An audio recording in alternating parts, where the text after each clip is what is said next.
Testing, testing.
Please go on.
විශේෂ පර්යේෂණ සම්මන්ත්‍රණ අද දවසේ අධියර 4කින් සිදු වෙනවා.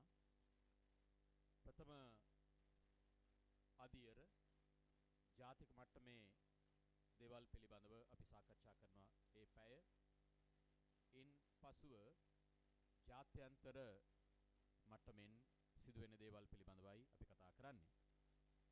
ඉන් පසුව තෙවැන්න ප්‍රොෆෙෂනල් අව අවසානයේදී සබරගමු පළාතේ කුමක් සිදු වූයේද යන්න පිළිබඳව අපි කතා කරනවා.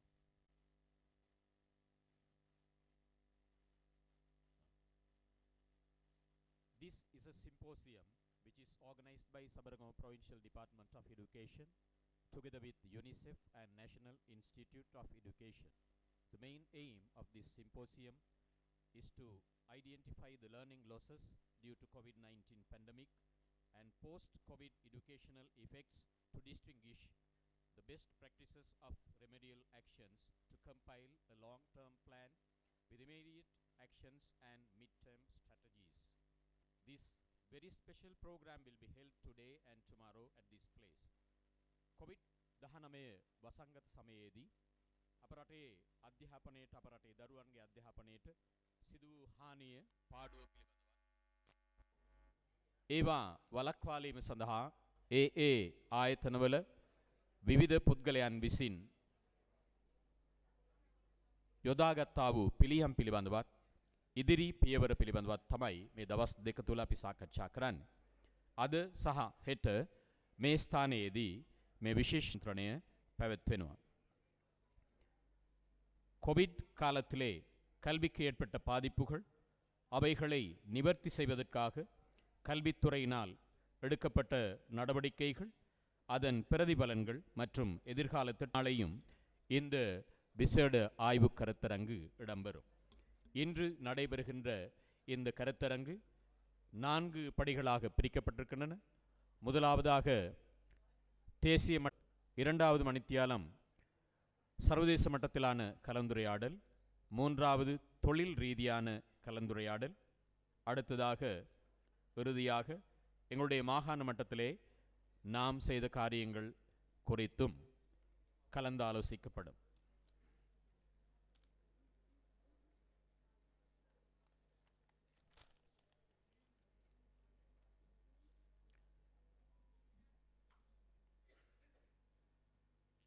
Today the program will be in 4 stages. First hour will be national hour and the second hour will be known as international hour. Thirdly, professional hour and at last provincial hour.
ගරු ආණ්ඩුකාරතුමන් තව ස්වල්ප වේලාවකින් පැමිණේවි.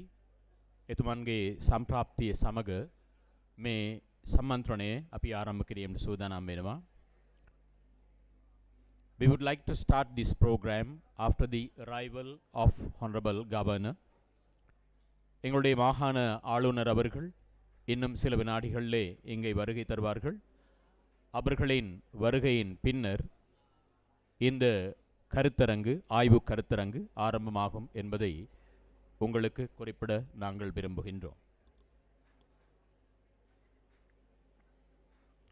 සිල් දෙනාම කරුණාකර තමන්ගේ අසුන්වල වාඩි වෙන්න. Please be seated on your seats. உங்களுடைய ஆசனங்களிலே உங்களை அமருமாறு நாங்கள் அன்போடு அழைக்கின்றோம். இன்னும் சொற்ப வேளையிலே இந்த விழா ஆரம்பமாகும்.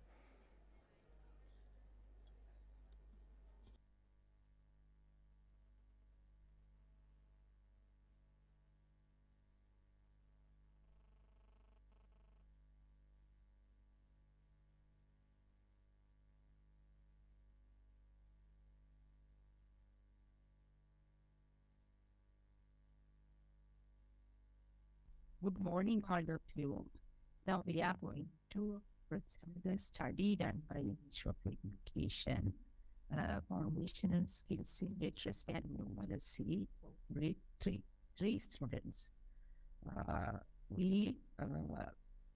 implement the study in year December 2021 and January 2022. To assess the loss and other issues in the primary, identify the other issues in primary education. We developed the instrument during the COVID period and also piloted the pre-piloted and piloted the instrument within the period. With all stakeholders related to the primary education and the Ministry of under the purview of Ministry of Education and NIE, National Education Commission, Open University, and the professor.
You can see in this slide, the picture, we use the quantity, although we use the quantitative method for data collection, but the study can by using qualitative activities. This picture shows the type of activities. As I said earlier, to identify the levels of achievement in grade 3 students who missed their 2 years of learning, almost 2 years, 2019. Also they missed sometimes because of the Sunday attack, and 2020, 2021, they completely missed the almost completely missed the 2 years, and also after that, the school had to face a lot of interruptions for school. Therefore, we need to introduce remedial actions for students with, especially for the learning difficulties with the normal students. This is another objective. And also, I need to provide recommendation and directions for relevant research involving the primary education ministry in especially for the curriculum development, assessment, teacher training, quality assurance, field monitoring, and policy making. This is very important because quality monitoring is lacking in our system. Therefore, we try to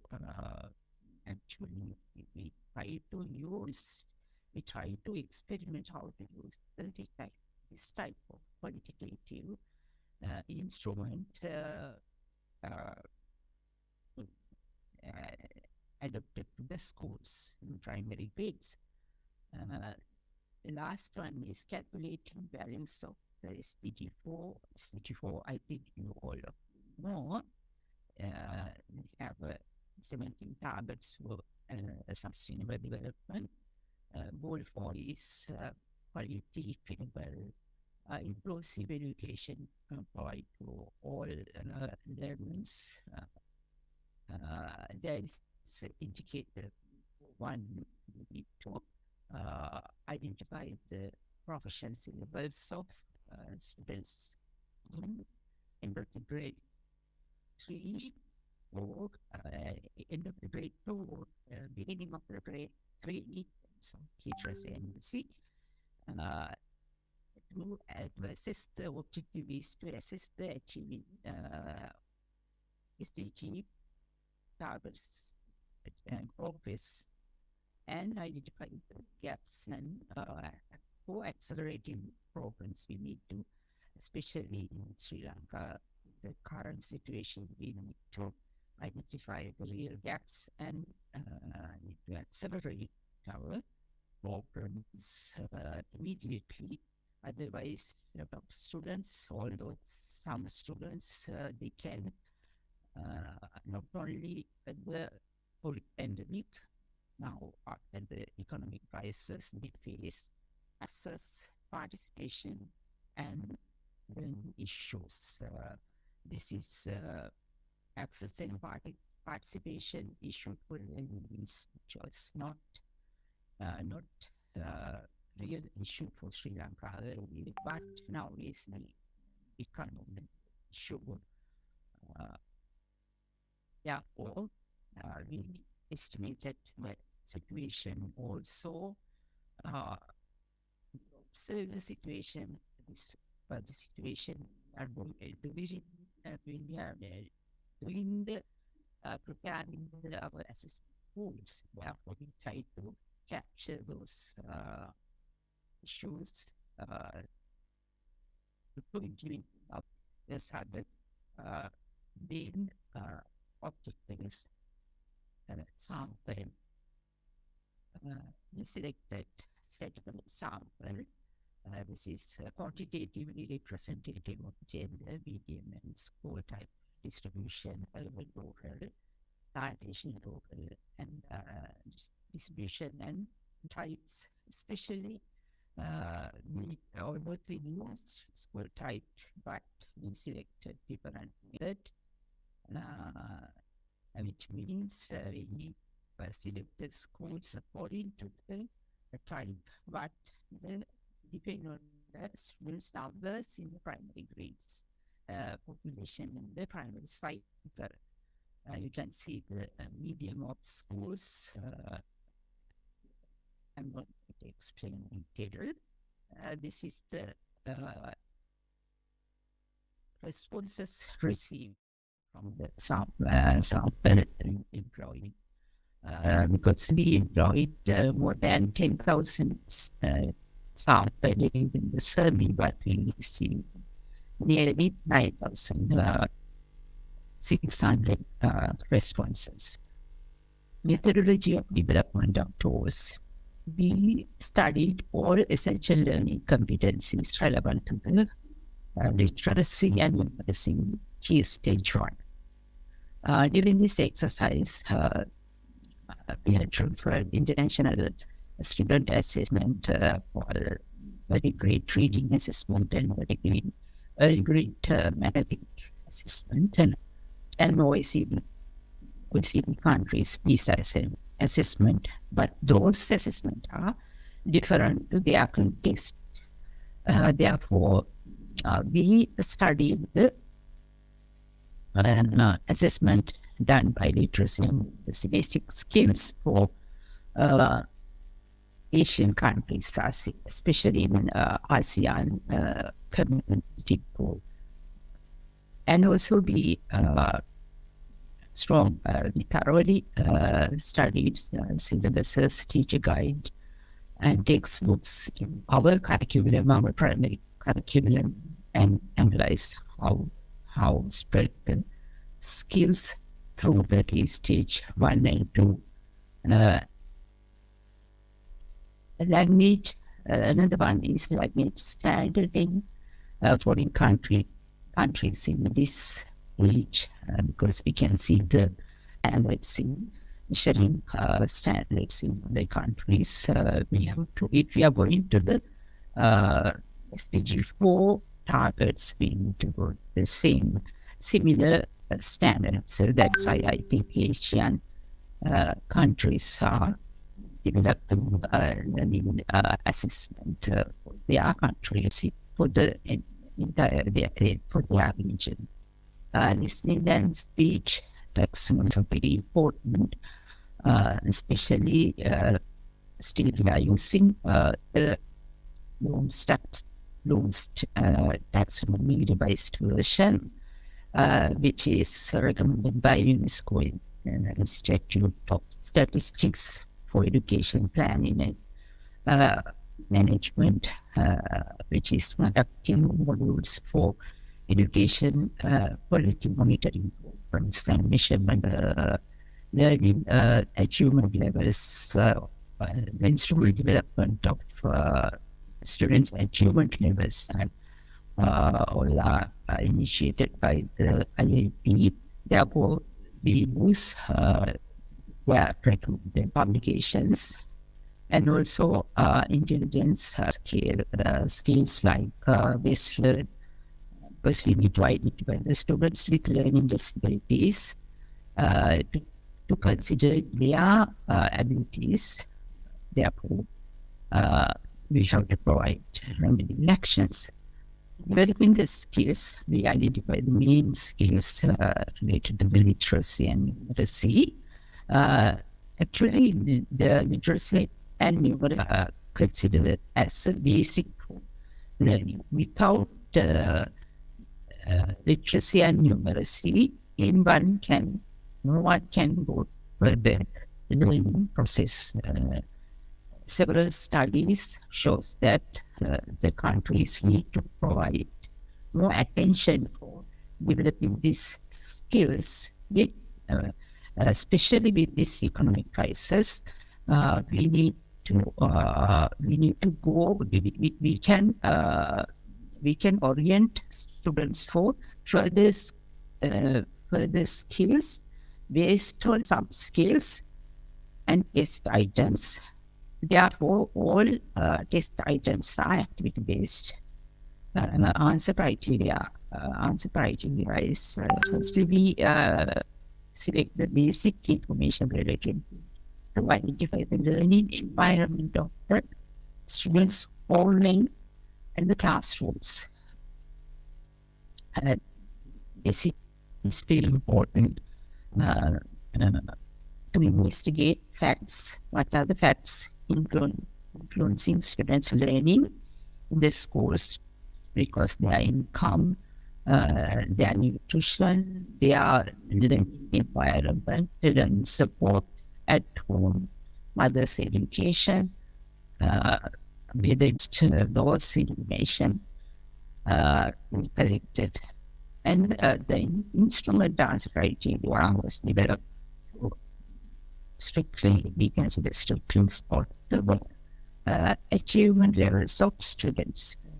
Therefore, identifying students who need we can easily support early attention with the remedial actions.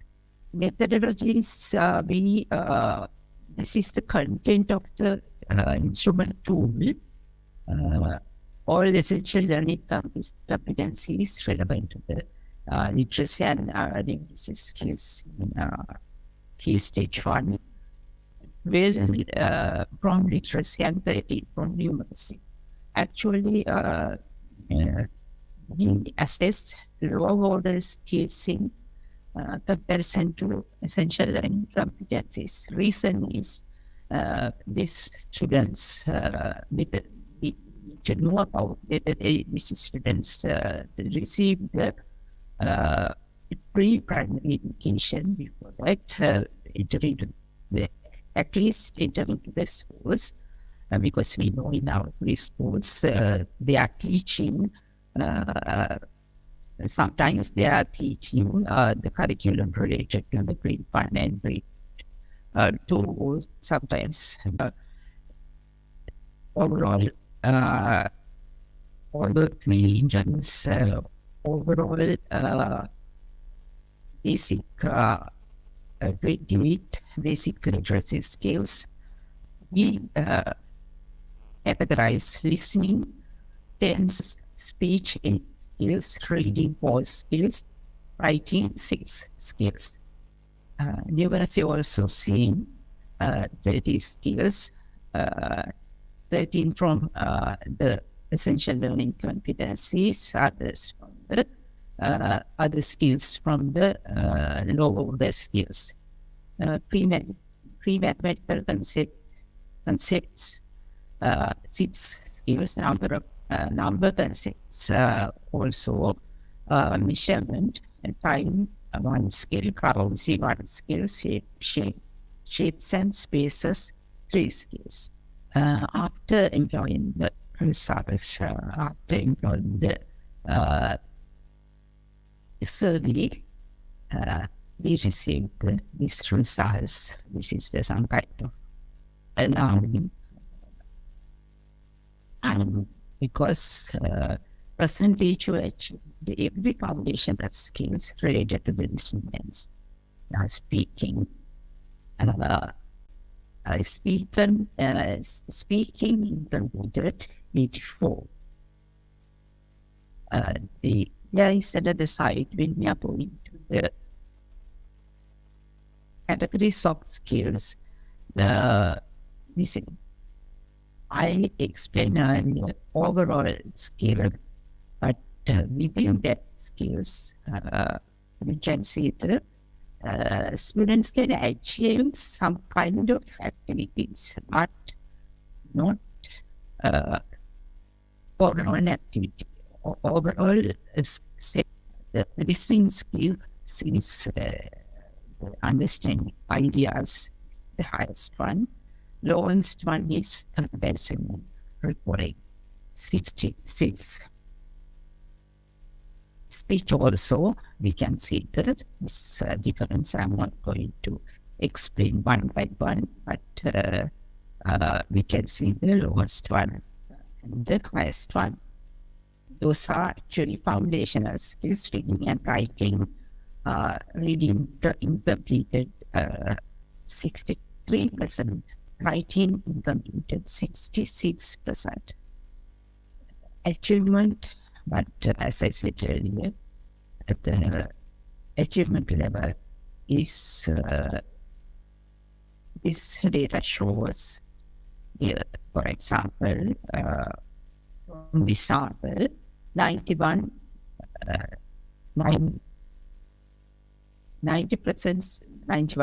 students can we have a literacy of reading, seeing relationships and forming associations, but they have data identification and other issues, maths skills, foundational skills, pre-maths and numeracy concepts. completed 40 to only 42, but completed 58. Numerical concept also completed 65. Numerical concepts also same pattern. You can see the highest and lowest number measurement and time measurement is completed only 25% overall, but this is the overall foundation skills. Time completed 84%. This is some kind of different. Still, we are continuing skills using currency, shapes, and spaces related to the numeracy. Completed 86 using currency. Completed the shapes and spaces 56%.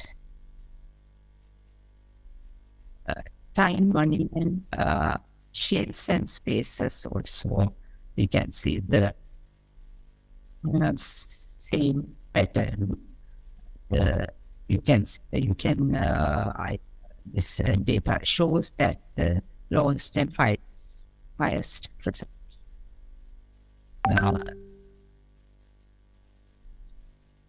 Now we can see the achieve every skills under the already essential learning competencies. This one is very important because our curriculum, primary curriculum says teacher guides and curriculum explain that end of the stage 1, that means grade 1 and 2, during this period, students need to achieve this essential learning competencies. After that, we are not collected data for that area, but we need to do this study based on the results. Can assume after that, because when we are comparing the taxonomy and other taxonomies, especially after the grade 3, students they have the scholarships examination. The most of schools are coaching to students to grade 5 scholarships examination from grade 3. Therefore, this situation is a serious issue. We can see the difference between provincial level and national level, especially Sabaragamuwa province. Actually, I need to thank to the all officers in Sabaragamuwa province related to this study and teachers, principals. This is the improved foundational skills by changes in Sabaragamuwa province literacy. Generalized skills comparison between national and provincial level. You can see the listening, speech, reading, writing is higher than national levels. National level averages.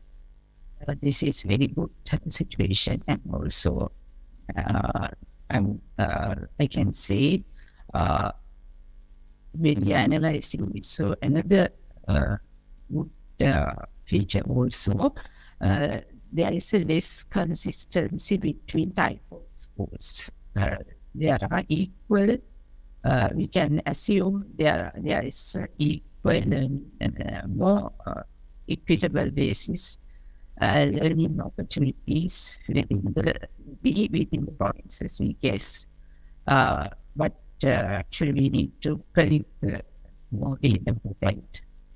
Literacy, media-wise skills comparison between national and provincial levels. This is also primary. I think this is also leading to Sabaragamuwa, but there's a slight problem in writing skills within the provincial schools and national average writing skills.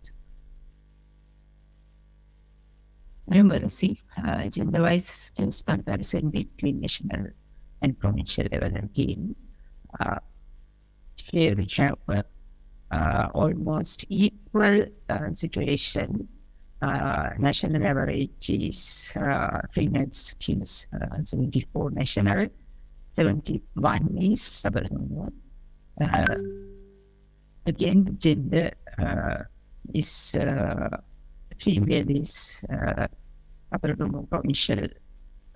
Female number is high. Those are the results. Actually, we have top data. Therefore, we need to go for further analysis. We are in the process of further analyzing with the census, with the support of the Census and Statistics Department, and we are going to estimate based on that data, because which can easily get the quantitatively what are the issues, and quantitatively get the clear picture to what are the issues, and provide remedial actions. For the students is very much important. Children have a lot of difficulties with the economic crisis. I said that, and also we are thinking about developing monitoring tools. This instrument also kind of monitoring tools. This is the new experiment. We need to use actually this type of instrument in the system, those who are in the provincial and so on and level, especially our education is liaison officers, principals, subject directors, all people need to work together from the national level to continuously need to monitor and collect the data and provide feedbacks. Therefore, that we need to enhance the capacity of class teachers through training or the training of trainers. We are going to conduct training of trainers program with our expert team. How to diagnose, how to design remedies, and how to monitor, and how to provide the feedbacks answering for these questions. And also our plan is we are planning to grade 3 students and grade 6 students and grade 8 students. And also very important, it was a boost program in the grade 5, beginning of the grade 3, grade 6 for pressure students, because our sample students are now in grade 4. 2023, they are going to the grade 5. And I don't know what is the level of now with their coaching to the scholarship examination with me. Some most of students, they those are basic skills. As a country, we developed good citizens with values, good productive citizens. This is the main issue in the country today, because I like to recommend you to study and read this reading or the mathematics test reports in the webs. This especially numerical skills, this report says that very clearly says that without basic numerical and literacy issues and literacy skills, the countries face microfinancing issues, and also countries have a lot of faced loans depending on donors, and also they have more new innovations, and also especially the people, they don't have ability to select the people. This is very important. People select to send some people for important decision-making levels. Some employees.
To light the traditional oil lamp, we would like to invite Honorable Governor of Sabaragamuwa, Tikri Kobbakadu, and the Chief Secretary of Sabaragamuwa, Honorable Sunil Jailat, Professor Kapilasi Pereira of Morato University, the Secretary to the Ministry of Education, Sabaragamuwa Province, Mrs. Sujani R. Vijayatunga,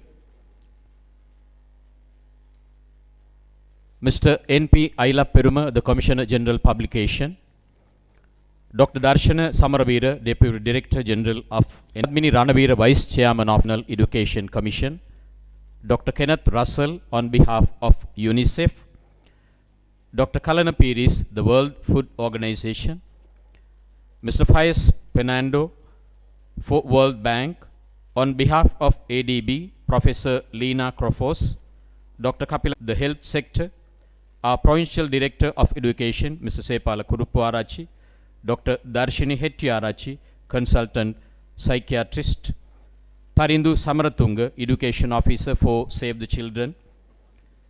On behalf of all Zonal Directors, Mr. A.G. R.A. Pala, the Zonal Director of Education, Balangoda.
we would like to invite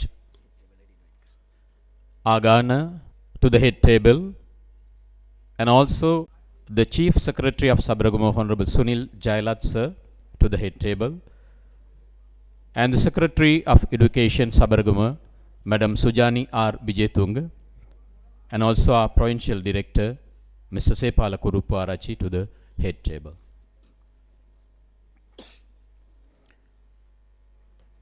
Could you please stand up for the national anthem?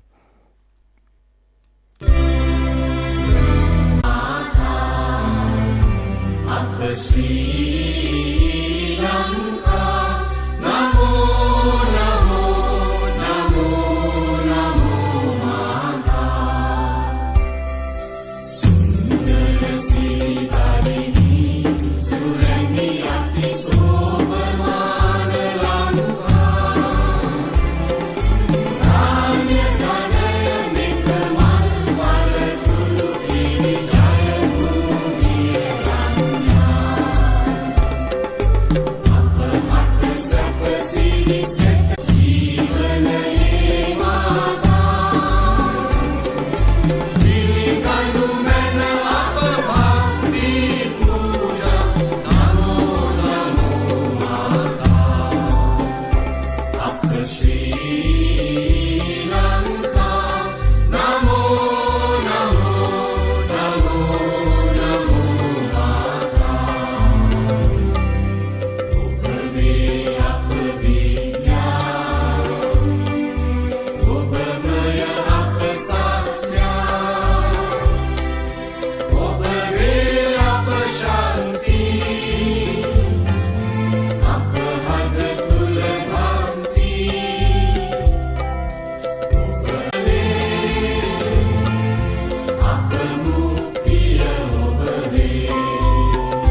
පැමිණ සිටින සියලු දෙනා පිළිගැනීම සඳහා සහ අරමුණු පැහැදිලි කිරීම සඳහා අපි ඉතාමත්ම ගෞරවයෙන් ආරාධනා කරන සබරගමු පළාත් අධ්‍යාපන අධ්‍යක්ෂකතුමාණන් වන සේපාල කුරුප්පු ආරච්චි මැතිතුමාට.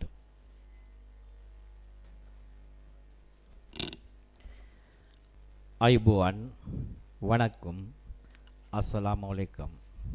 Good morning to all of you.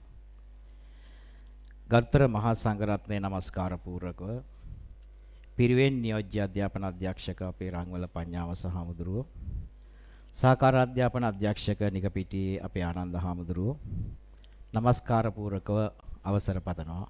ඔබ වහන්සේලා නමස්කාර පූර්වකව පිළිගනු ලබනවා.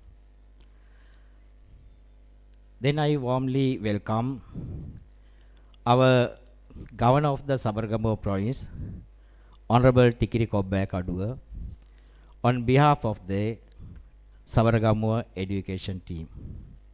Dear sir, madam, today is a very special day for our Honorable Governor, SMS as well. As we aware, today is the 3rd anniversary of our Honorable Tikiri Kobbaya Kaduwa become as the Governor of Sabaragamuwa Province. Shall we wish him to the success in all endeavors as to serve us as our leader and the first citizen in the Sabaragamuwa Province? Shall we wish him given a big round of applause? Thank. And also wishing him, I kindly invite Deputy Director Dhammika Ranasinghe Bandara and Assistant Director of Education Upasara Alahakon to give our Honorable Governor to a special token with our wishes, our gratitude and respect.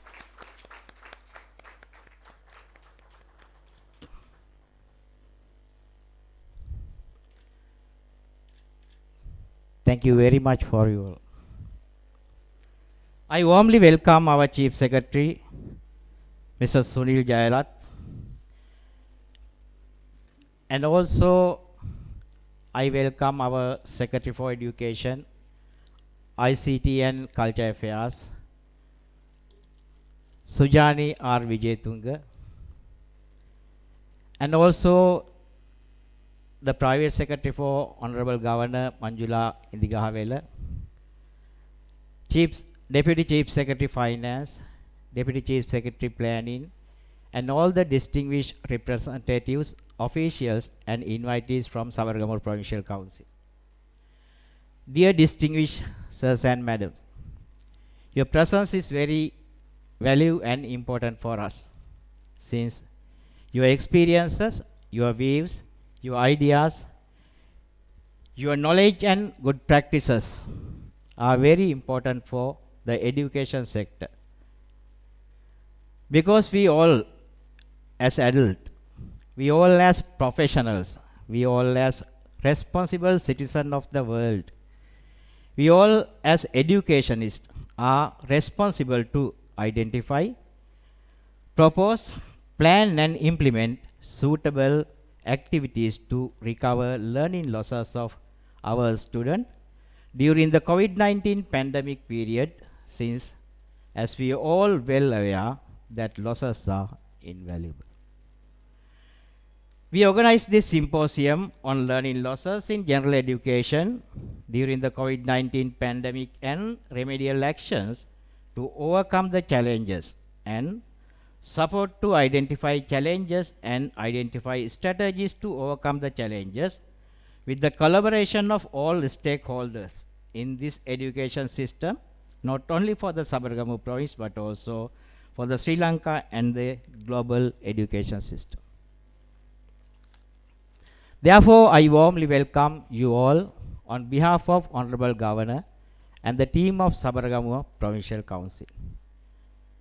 Today, our keynote speaker, sir, Senior Professor of the University of Moratuwa, Professor Kapila Pereira. He managed the Ministry of Education facing several crises, including COVID-19, struggles, strikes, and economic crisis. He was invited today because of his research experiences. He is a very senior professor having high-ranking research scope. We invited Ministry of Education. As we all aware, the Minister, Secretary, and the high-rank official are very busy with the budget discussion in these days.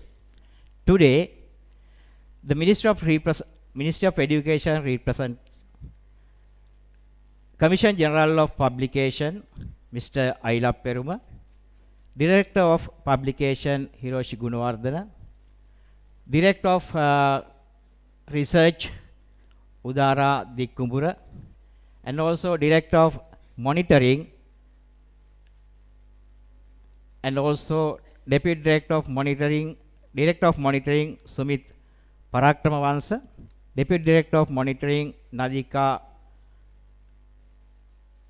and also other representatives from primary, planning, monitoring and other branches of the Ministry of Education.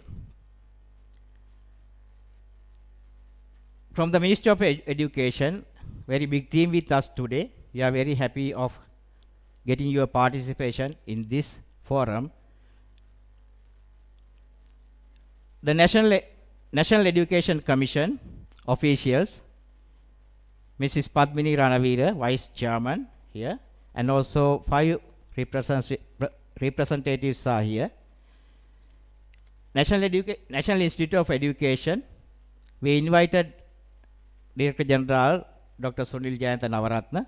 He also busy with because of the budget discussions. Today, NI representing Dr. Darshana Samaravira, Deputy Director General, and also K.R. Padmasiri, Deputy Director General, Dr. Ashoka De Silva, Director Science, and the special team from the primary and research divisions of the National Institute of Education.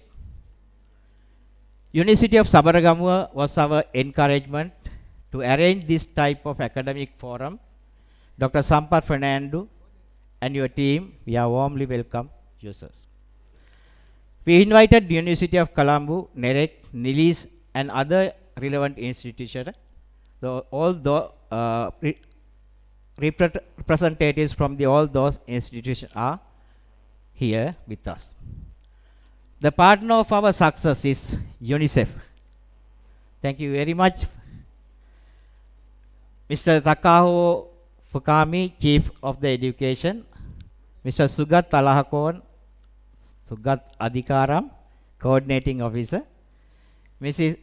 Yasinka Jayasinghe, Education Specialist. And Canon Russell, Education Specialist. Mr. Nefal Alauddin, Education Officer. Katyani Sabaratnam, Education Officer. And Red Cross team are here with us. They are supporting us financing, organizing, directing to find the inputs for next 5-year plan with special attention on primary education sector. Thanks and appreciate your cooperation and collaboration to organize this forum. Representatives from all the donor agencies are here with us, and some are sharing their experiences through online facilities. Representing the World Bank, Mr. Pius Fernando, consultant, GEM project, and also Mr. Prasanna, consultant for the GEM project, are here with us. Representing ADB, Professor Lena Croft with us. Representing JICA, Miss Miyaka Yukako. She is here. Thank you very much for coming. Representing WFO, Dr. Kalana Piris, Miss Renuka Piris, also here with us. Especially we invited the health sector, Dr. Darshani Hettiarachchi, here with us, consultant for child psychiatric. I mention here Mr. Muru, Dr. Muru. He is the person who coordinates this everything in the health sector. Dr. Kapila Kannangara, Director Health, Sabaragamuwa Province. Dr. Srini Alhapperuma, Dr. Udari Mavulage, and the health sector team also with us. Representing our stakeholders, Save the Children, Mr. Nalinda Karunaratna, Project Officer. Mr. Tarindu Samaratunga, Project Officer. Representing Rise Up program, Dr. Tara Adamel will join with us online. Representing Iron Man Group, Mr. Chaminda Biratna here with us. Thank you very much, all of you, to come in and take a part in this special symposium to discuss, to have a plan for next 5 years to recover the with remedial actions. We invited all provincial directors of education, central, western, northern, eastern provincial directors and planning directors, and especially primary directors are here with us to take a part in the symposium. And tomorrow we will get together and try to find out and make the plan for next 5 years. All our Sabaragamuwa education team, including zonal directors, divisional directors, planning directors, education development directors, directors of provincial department of education, in-service advisors are here with us. Our very important team is our responsible principals and our capable and skilled teachers. Selected number of principals and teachers are also here with us to support this forum. I warmly welcome our supportive team and the technical teams, very especially big team of primary here with us, representing Ministry of Education and all the provinces to support the tier plan. Altogether, more than 200 of representatives are here, including representing several sectors of our education system. With all of us today, we are going to listen 20 presentations from different institutions, sharing various information, experiences, views, ideas and proposals, and especially practices on learning losses in general education during the COVID-19 pandemic and remedial actions to overcome the challenges. Our objectives as follows on the screen, or we have already shared with you our objectives. We hope to generate plan for next 5 years with special attention for 2023. Understanding challenges, identify essential actions to overcome challenges and make them practices. Find suitable and valuable strategies according to the existing environment to start comfortable implementation of specific activities with the collaboration of all parties and our stakeholders. As a Sabaragamuwa team, we are not worried about the past.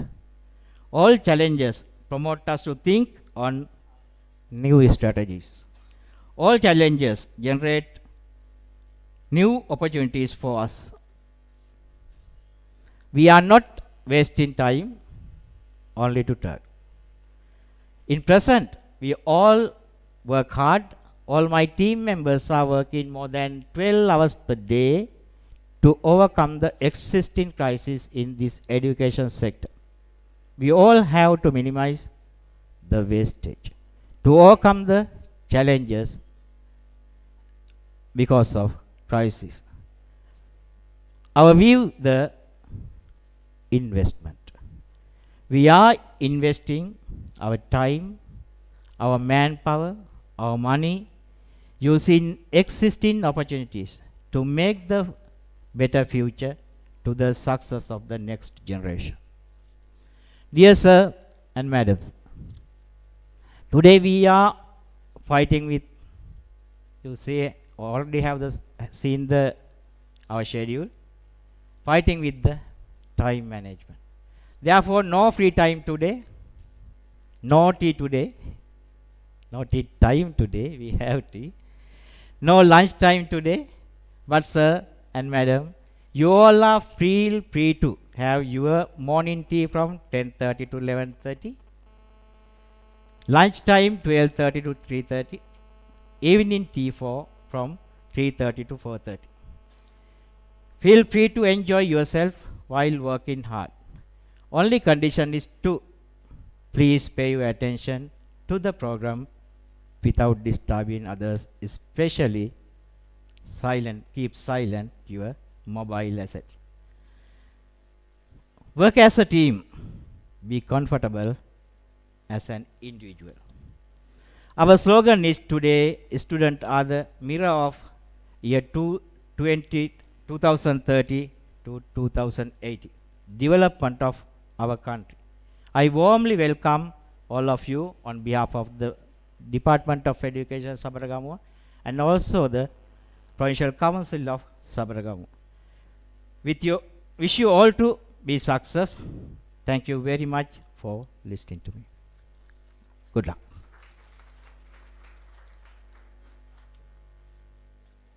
Thank you very much, sir.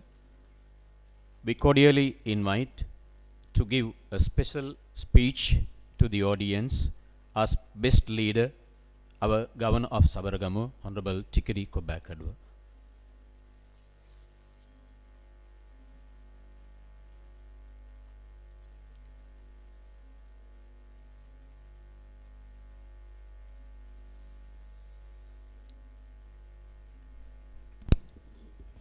Good morning, gentlemen, ladies and gentlemen.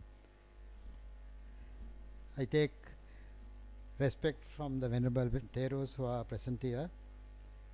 Thank you, sirs, for gracing this occasion. Members of the head table, our invitee, former Secretary of the Ministry of Education, Vice Chancellor of Mortua University, my friend Professor Kapila Pereira, Chief Secretary of the Sabaragamuwa Provincial Council, Mr. Sunil Jayarat, Secretary of the Ministry of Education, Cultural Affairs and Technology, Mrs. Sujani R. Vijayaratna, our Provincial Director of Education, Mr. Sepala Kurupwarachi, and also all the other invitees. I mention the guests at the head table, but I think there are many guests who are here with us today. I'll have to read the names from the list actually. Dr. Darshana Samaravira, Deputy Director of National Institute of Education. Ms. Padmini Ranavira, Vice Chairperson of the National Education Commission. Dr. Kenneth Russell of the UNICEF, Dr. Kalana Piris of the WFO, Mr. Fernando from the World Bank, Professor Lena from the ADB, Darshini Hettiarachi, Dr. Muri, principals, teachers and all other guests. We are 2 minutes away from the scheduled time. I was to speak at 10 o'clock, but it's 10:03 now, and our Director of Health Services, Dr. Kapila Kanangara. First of all, I must thank all the sponsors for this unique program, because without your help, we wouldn't have been able to have this kind of symposium today. And so Sepala and your team, thank you very much for taking your time to organize a symposium of this nature. Since I have only 15 minutes, I'll just run through my speech. Over the years, I think we all know we'll be celebrating 75 years of independence next year. And how many of you all know that next year we'll be celebrating 80 years of free education?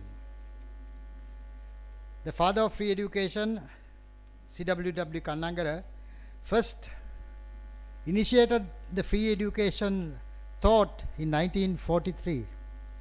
It was implemented in 1946. So in actual terms, it's 8 years since the free education in Sri Lanka. Since then, we have had so many changes to our education system. And I'm sure some of you all are also confused about the education system in this country at the moment. In 1956, we brought in the single-only education system. Since then, I think there were so many ideas which were implemented halfway through. And so all of us over the last 80 years, none of us are 80 years at the moment in this hall, but most of us have to take the blame for the current generation who have lost their way. So I sincerely hope that this symposium will give good thought to the future generations. The best education practices Sri Lanka should have Now Kapila, I remember Professor Kapila, we sat through many hours for education system changes. Then we had a system called Langama Pasala Hondama Pasala, which ate up quite a lot of funding. And sad to say, we are still to pay some of the contractors for the work they have done. Then we have a few years ago, we had this national schools, 1,000 national schools in the country. And before that, I recall how we wanted to change the system by having primary schools separately to the secondary schools. So giving all that thought, finally, our undergraduates pass out from the universities at the age of 25, 26. While most of the graduates from foreign universities come out of the universities at the age of 21, 22. So we have a lot of things to change, but the province itself can't do the changes. But today's symposium, I'm sure, will give deep thought to all these factors to ensure that today's program is well spent. And to the sponsors, I'm very grateful to you all. I know UNICEF is promoting a lot of programs in our province. Save the Children Fund is supporting the nourishment of our primary students. And most organizations like the ADB, the GEM project, which I am closely following. But all this funding should have a final result, a product which we could all be proud of, a younger generation which we all could be proud of. Where finally, future generations will tell, our ancestors have messed up our life. So, gentlemen, it's time that we all sit together. COVID was one big issue, and I'm sure lots of you all spent a lot of time thinking of what should be done. Saipala was telling me we had only 65 days of schooling in 2020, 180 or 170 days into 2021. 2022 is no different with all this turmoil of economic and political unrest. And now we have a different scenario. While the children are suffering, are we really having free education? Kanangara must be, pardon me for saying that, must be turning in his grave when he sees that free education is no more in this country. Parents are spending millions, first at the tuition classes, then at the foreign universities, trying to educate their children. So have we done our part? Are we encouraging more and more tuition classes to come up? Are we encouraging thousands and thousands of students to go into one hall and listen to someone giving lectures? So ladies and gentlemen, there are a lot of things which we have to give deep-rooted thought into this education system. We just cannot mess up the lives of our future generations. Sadly, pardon me, the ladies have to pardon me, for the last 1 week, we are sari potaka ellila අධ්‍යාපනය මොකක්ද කියලා දන්නේ නැතුව කෑ ගහනවා. අපිට අවශ්‍ය ඇඳුම වෙනස් කරන්න නෙවෙයි, අධ්‍යාපන බලධාරීන්ගේ ආකල්ප සියල්ල වෙනස් කරන්න. අද අධ්‍යාපන බලධාරීන්ගේ ආකල්පය තියෙන්නේ දරුවන්ව බුද්ධිමත් දරුවන් කරනවට වඩා හොඳ පුරවැසියන් කිරීමේ ආකල්පය අපේ අධ්‍යාපන බලධාරීන්ට තිබිය යුතුයි. පොතපත කියවලා විභාග සමත් කරලා ලකුණු අරන් උගත් බුද්ධිමත් පිරිසකට වඩා වටිනා වන්නේ මනුස්සකම තියෙන උගත් බුද්ධිමත් දරුවන් බිහි කිරීම කියන එක සඳහන් කරන්න ඕනේ. විශේෂයෙන්ම අද වෙනකොට මම පළාතේ ආණ්ඩුකාරයා හැටියට අවුරුදු 3ක් ගත කරලා අද වෙනකොට කනගාටුයි හිටපු අධ්‍යාපන ලේකම්තුමනි පළාතේ ජාතික පාසල් එකකටවත් මට තාම ආරාධනාවක් නැහැ. ඉතින් ජාතික පාසල් යන්නේ වෙන මාර්ගයක. පළාත් පාසල් යන්නේ වෙන මාර්ගයක. ඉතින් මෙහෙම අධ්‍යාපන ක්‍රමයක් කරන්න පුළුවන්ද? අද මේ පළාතේ ඉන්න සියලුම දරුවන්ට අධ්‍යාපනය ලබා දිය යුත්තේ ජාතික පාසලක් පළාත් පාසලක් හැටියට නෙවෙයි පළාතේ දරුවන් හැටියට. පළාතේ ඉන්න සියලුම දරුවන් අපේ දරුවන් හැටියට සැලකිය යුතුයි. දරුවා කාගේද නොවේ දරුවා අපේ කියන සංකල්පය අපි පෙරදර කරගන්න ඕනේ. නිසා ස්තුතිවන්ත වෙනවා. තමින්ට 3ක් මට තියෙනවා. දෙවලෙන් කතා කරන්නත් හිතෙනවා.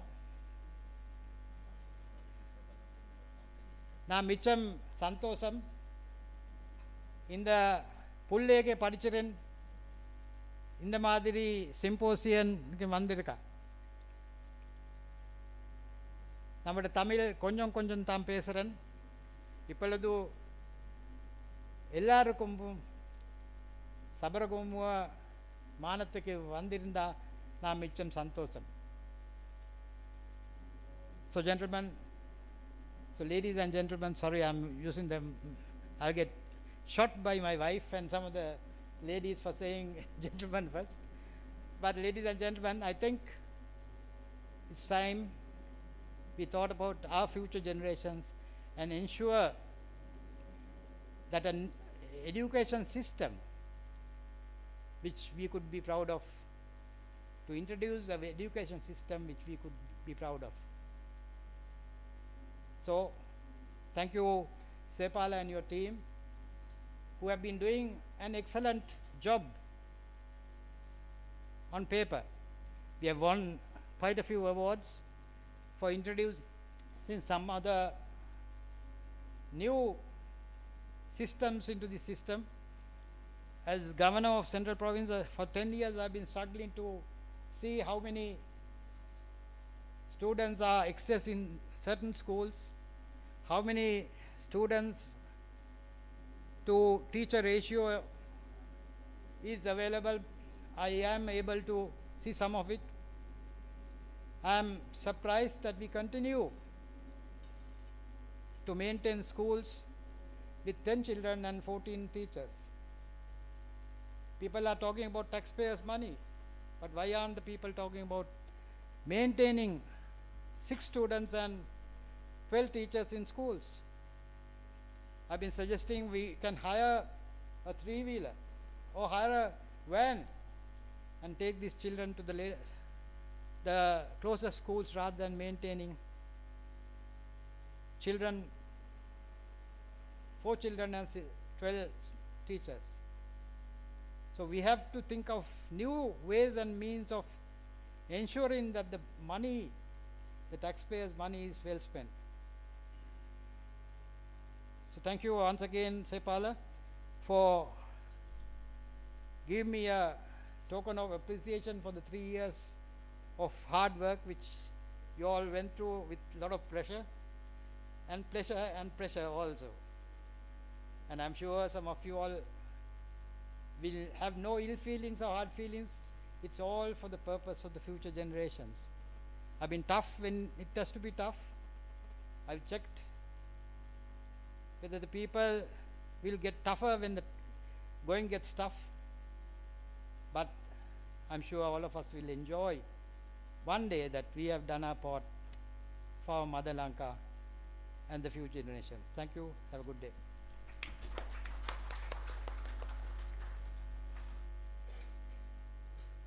Thank you very much, sir. Next, the keynote address Professor Kapilasi Pereira sir, we cordially invite to do the keynote address. Give him a big round of applause.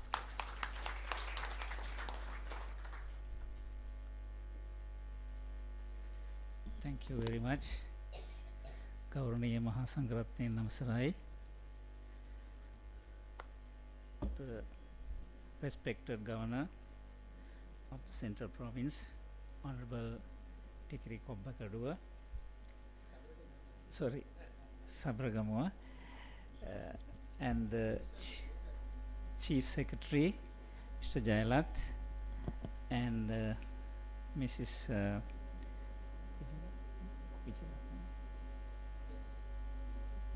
Vijay Tunga, also from the Sabaragamuwa Provincial Council, and Director of the Sabaragamuwa Province Education Department, and all his members.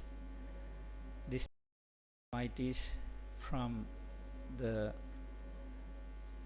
foreign delegations representing World Bank, Save the Children, ADB, UNICEF, etc., and all the other invitees from the Ministry of Education,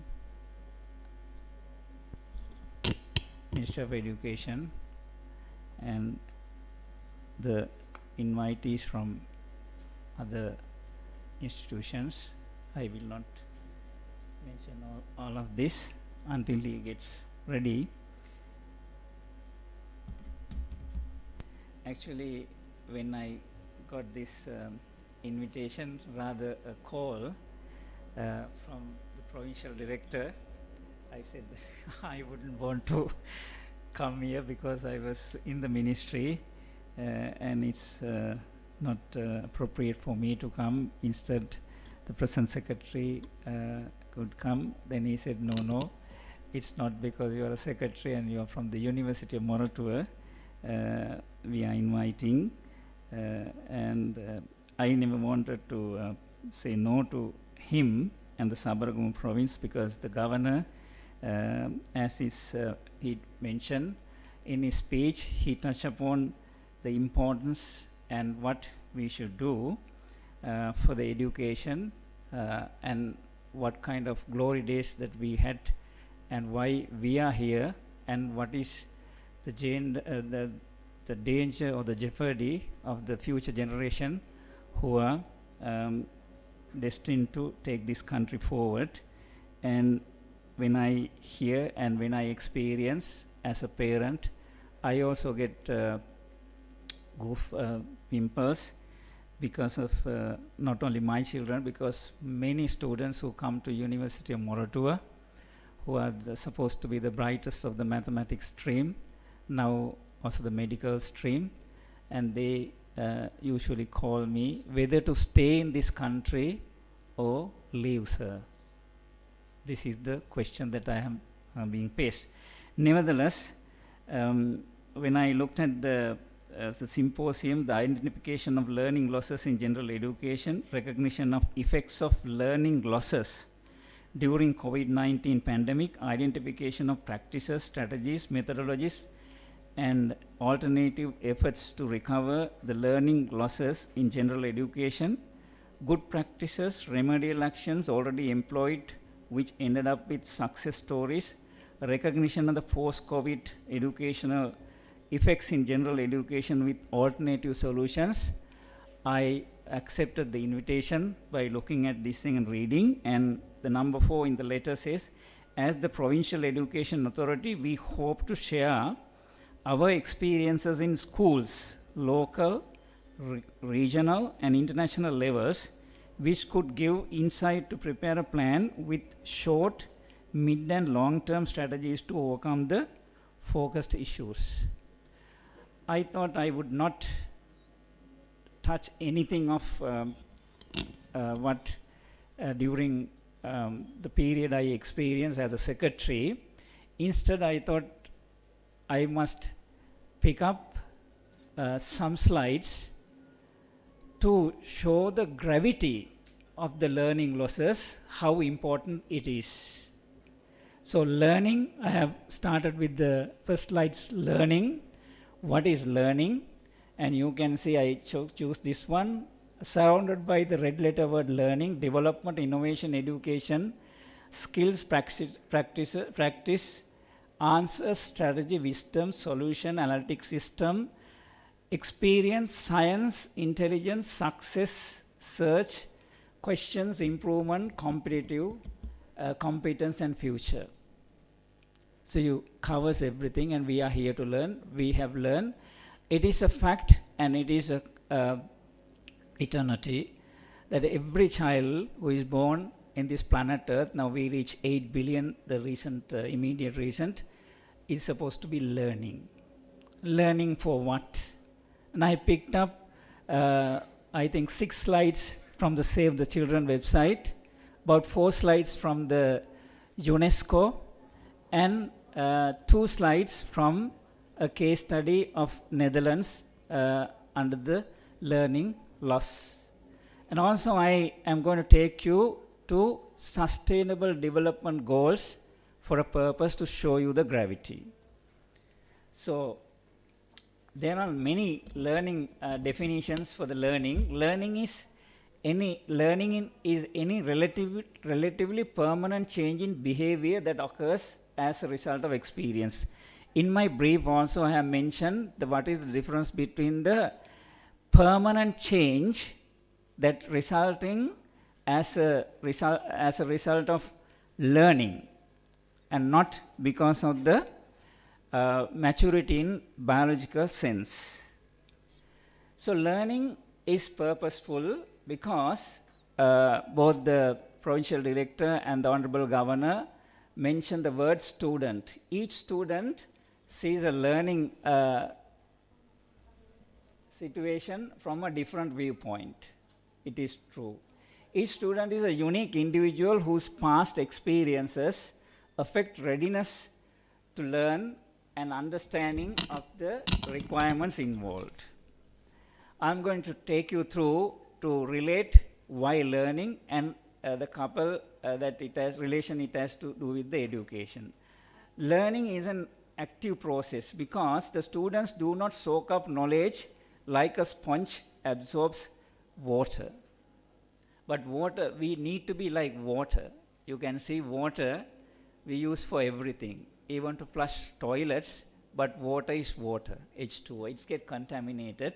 So I like this example of water, and Honorable Governor mentioned about doing lectures in a tuition class for 1,000, either virtual or this thing, so it is fitting. Learning is an active process. The instructor cannot assume that students remember something just because they were in the classroom, shop or airplane when the instructor presented the materials. So learning is a process of acquiring new understanding, new knowledge, skills, values, the 2 most important things that we all agree, leave alone all these behaviors and attitudes. So it's a complete thing. So learning is, the education is through learning. That is the subtle difference between education and learning. Because we use words, but this is Department of Education, Ministry of Education, and what we are doing is learning for a purpose. And I will, in the next slide, I will talk about this sustainable development goals, why it is important. And if you see the number 4, as I climb the stairs every day, I used to climb the stairs every day in the Ministry of Education. This number 4, also in the lobby and everywhere, there are 17 of them. And the 4th one is, the first one is poverty, and likewise the 4th one is equity in education. That is sustainable development goal number 4. Ensure inclusive and equitable quality education and promote lifelong learning opportunities for all. And pardon me for referring to Honorable Governor, and we know as a fact there are at least 10 or 20 schools, I remember, with one child, two children, 3, 4, 5, 6, and so on. Some are in the western province also. If you see, if I remember, my memory is not off yet, more than 50% of our schools, out of 10,600 odd, 10,260 odds, is less than 100 or 50, like that. So you can see the equity is where, inclusiveness is actually is there, quality education. So I'll take you why this sustainable development goals, it has taken us 10 years to come, because it was adopted by United Nations member states in 2015, provides a shared blueprint for peace and prosperity for people and the planet now and into the future. So it's for a purpose. So it is ending this slide that they recognize that ending poverty and other deprivations must go hand in hand with strategies that improve health and education, reduce inequality, and spur economic growth, all while tackling climate change and working to preserve our oceans and forests. So why it has taken 10 years? You can see the Sustainable Development Goals started in, building this one started in 1992 Earth Summit for what? It's again sustainable development to improve human lives and protect the environment. That is the last part of this sentence. Then in 2000, it is Millennium Development Goals or MDGs to reduce extreme poverty by 2015. Then Johannesburg Declaration is basically, again, including more emphasis on multilateral partnerships. So likewise, these 10 years have taken. In January 2015, the General Assembly began the negotiation process on post-2015 development agenda. The process culminated in the subsequent adoption of the 2030 Agenda of Sustainable Development with 17 SDGs as its core. Basically, it is for a purpose. Bottom line is alleviate poverty.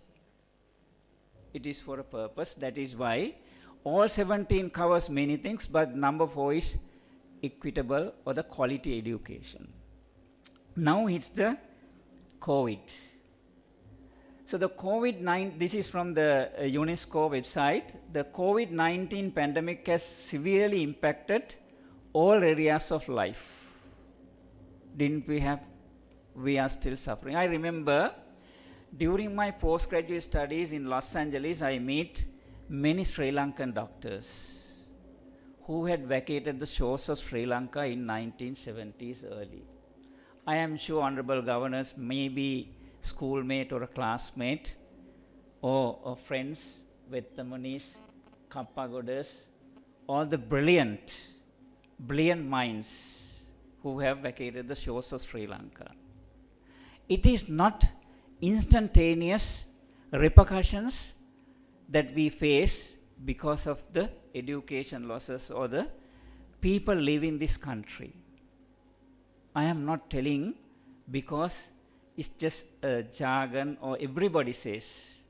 In the university I see a lot of young people, young, talented, you can see the brightest of the bright, they are leaving. And I saw a 2013 graduate when I was looking at, he is an island second from GC O-level, island first in GC A-level, gold medalist, UNESCO gold medalist from University of Moratuwa 2013, and now he is a professor in Urbana-Champaign University, University of Illinois. So you can see where they end up. Doing a computer science PhD in Massachusetts Institute of Technology. Now he is hiring lots of Sri Lankans. Likewise, if you see LinkedIn, when I log into LinkedIn, they say so many colleagues from, so many alumni from University of Morato. So I just click and see, just interesting. Even my batchmate who entered from the famous school in Colombo, and he was the island third. He was staying, he's a practical partner of physics, engineering, physics and engineering chemistry in 1982 in the University of Moratua. And he is talked about by none other than Bezos. You can see how brilliant he is. Because he could not solve a quantum physics homework problem, he went to Yasanta Rajakarunanayaka. He looks at, he says, half a cosine is the answer. He took 3 pieces of paper and then did solve. And he says, quantum physics for only 30 people, not for me, it's for Rajakarunanayakas, not for me. You can see how brilliant our children are.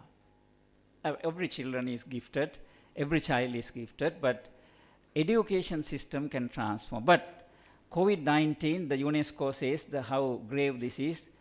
The ambitious education goals of the 2030 Sustainable Development Agenda are threatened by nationwide and localized school closures around the world. So in response to the pandemic, governments around the world have put measures in place to mitigate the impact of school closures and to facilitate the continuity of education for all through remote learning. And the gravity of the problem, we all know. We have people from the NEC, we have from NIE, we have from the ministry, we have from the provinces, we have from the health sector, and World Bank, ADB, UNICEF, UNESCO, Save the Children. I will come to the Save the Children. So they have come up with responses. So they have done monitoring impact on learning outcomes, because this symposium is focusing on some of the research that they have done in this regard. So you can peruse this one. You can learn more about this MILO project by visiting this website. And from learning recovery to education transformation, insights and reflections from the 4th survey on national education responses to COVID-19 school closures. As part of the coordinated global education, so the response to COVID-19, UNESCO, OECD, UNICEF, and the World Bank have conducted the 4th round. By the way, I have not picked up World Bank, these things. It just so happened when I come here, you all are here, and I picked up these slides from the webs. So if you type Sri Lanka, any country, Sri Lanka, the results are global monitoring of school closures caused by COVID-19, UNESCO website you go to. You can have this one, some of the data. So these are the slides that I picked up to show the world attention, the UNESCO's attention, and the UNICEF and so on and so forth, how deeply they have gone into this one. They have host of analysis, research on different countries, including Sri Lanka. Next, go to the Save the Children website. You go to learning loss due to COVID. There are 6 slides of this one. I chose United States of America. I chose this website because it talks about the gravity of the situation in United States of America, not Sri Lanka or the UK. Significant learning loss due to COVID-19 is impacting children across America. So I will read through this one. COVID-19 has disrupted the education of entire generation of children. When the pandemic hit the United States, more than 55 million school children from K-12 were sent home to learn. Today, nearly 2 years into the pandemic and Omicron surges, many schools have still not returned to normal. I copied these from this, the website day before yesterday or 2-3 days ago. Still not returned to normal, worsening learning loss as well as social isolation. Being cut off from school, teachers and friends can be difficult for any child. For the most vulnerable children, many of whom were already behind, it is devastating. As promised, I am not going to take any discussions that I had with the provincial directors, governors, the GAs, ministry officials to address and arrest the situation in Sri Lanka, because I may keep to my promise. Not that we haven't done anything, we have done lots of things. Children who are poor, children who live in rural areas, this is America, and children from communities of color are faring the worst during the pandemic. They are more likely to be food insecure, are disproportionately affected by the digital divide, and are likely to experience the greatest learning loss. Provincial director led by Sabaragamuwa, Mr. Kuruparachi, and the blessings of the governor, his team, the Lakmal and the Ansafs and the, I'm sorry, I'm not going to make all the names, how they came forward with some of the other provinces to show how digitally divided Sri Lankans are. Sri Lankan schools are. They are facts, they are data, not a media clip, students going out to the roof, no. The tree. It's factual data of Sri Lanka that is presented. That's to honor, actually, I thought I would come and then address this one. Save the Children works in over 200 of the poorest communities in rural America, helping children prepare for and succeed in school so they can succeed in life. Since the start of the pandemic, so they have done lots of work. So the most vulnerable children are the worst affected by learning losses. The digital early in the pandemic, only 60% of low-income students were regularly logging onto the remote learning. And in schools serving predominantly black and Hispanic students, just 60 to 70 were logging in regularly.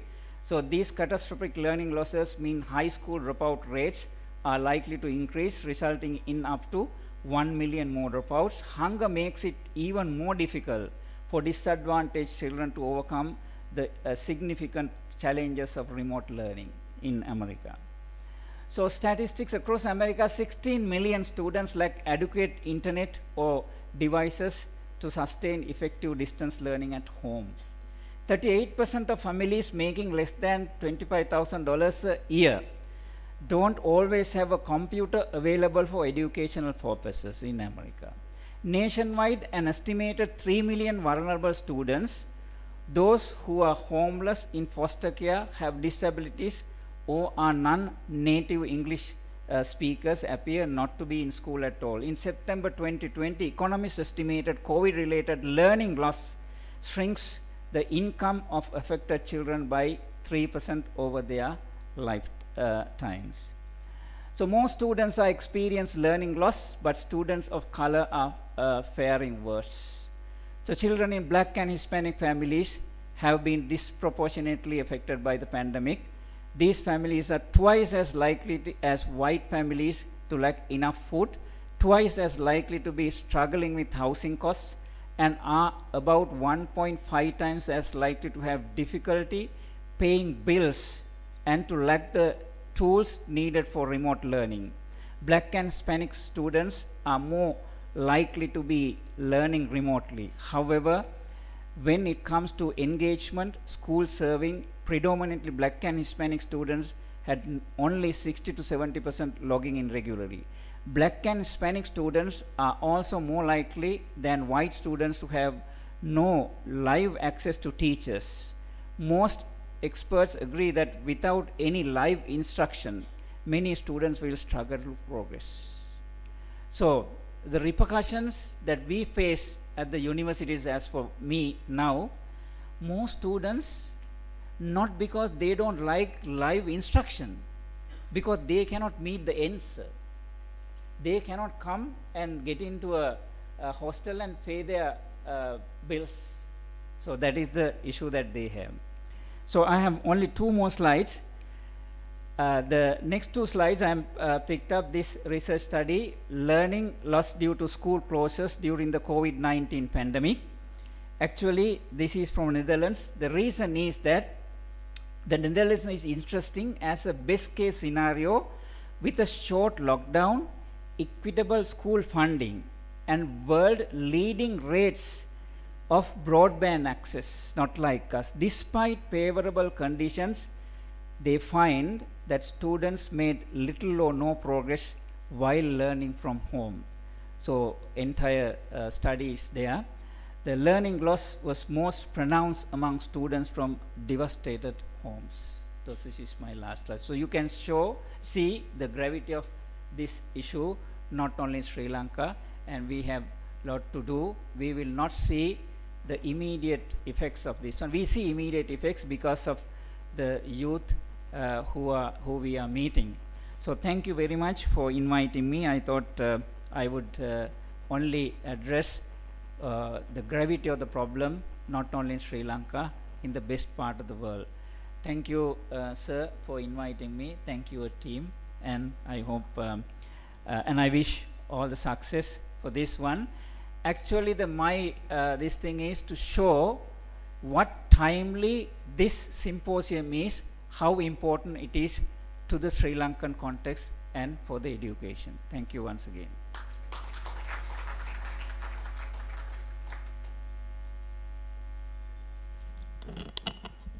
Thanks a lot, sir, for your valuable ideas. We are going to start the technical sessions. Before that, our DDE, Lakmal Erandukumara, is here to give some ideas to the audience.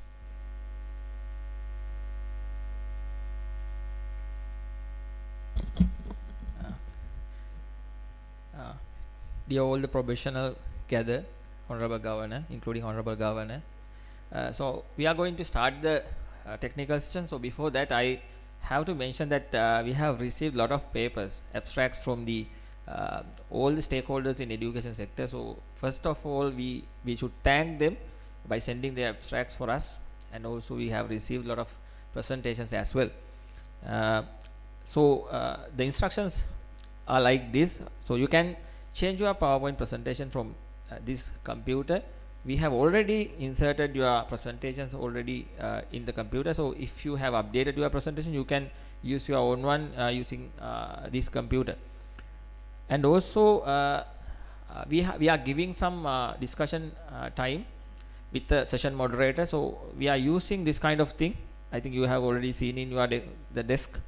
So we are not going to print anything or giving some opportunity to ask. So if you want, you can ask, but we are trying to collect your responses and collect your ideas through the forms. So you can see there are 4 QR codes. I think you all know how to scan QR codes right now. So we are using the same technology. You can scan, you can see the national level, international level, professional level and provincial level. There are 4 QR codes. Each QR code will open when the session started, and it will definitely close when it ends. One of our team member from ISLL will help to the session moderator with the responses to create that. We are not going to print the things also, so we will come with the laptop. Then the next one is virtual participation is here. So we are connecting some presenters through the Zoom, and also they will answer your questions as well. And UFTube Live telecasting already started. You can go to the ISLL and you can find the symposium page. You will see the live. You can watch the live through the ISLL. Finally, symposium proceeding. We will publish the symposium proceeding the end of the year with the ISSN. So we are inviting you all to keep in touch with the symposium page through the ISLL. So we can start our technical sessions now. Thank you very much. I think you can remember my guidelines. Let's use this scanning. Thank you very much.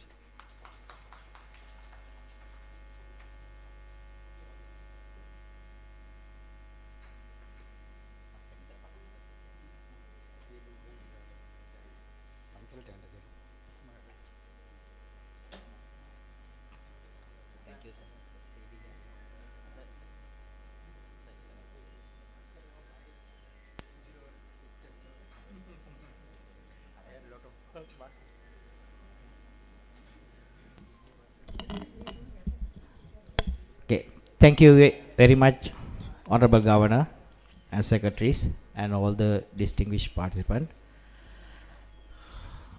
from the Provincial Council. Thank you very, very much. We are going to start the technical session up to now. First of all, I would like to invite to start the national hour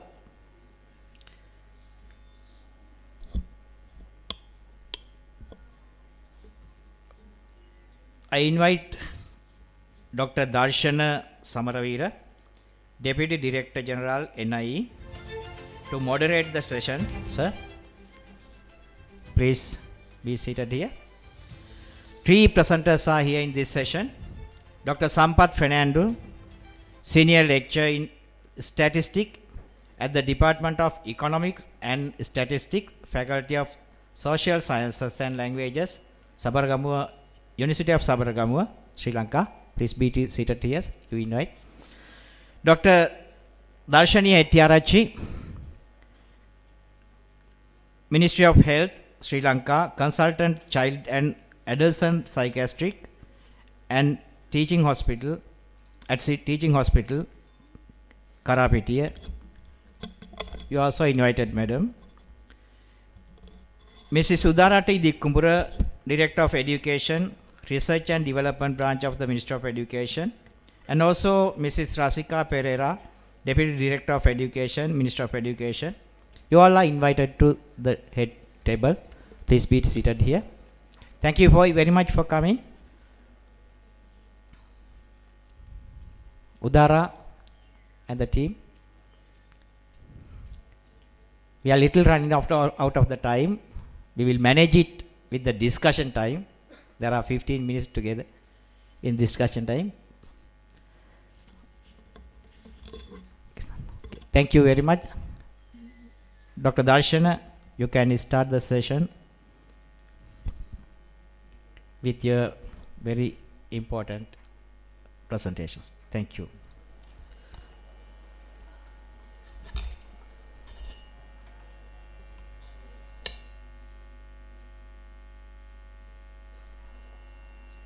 Thank you very much.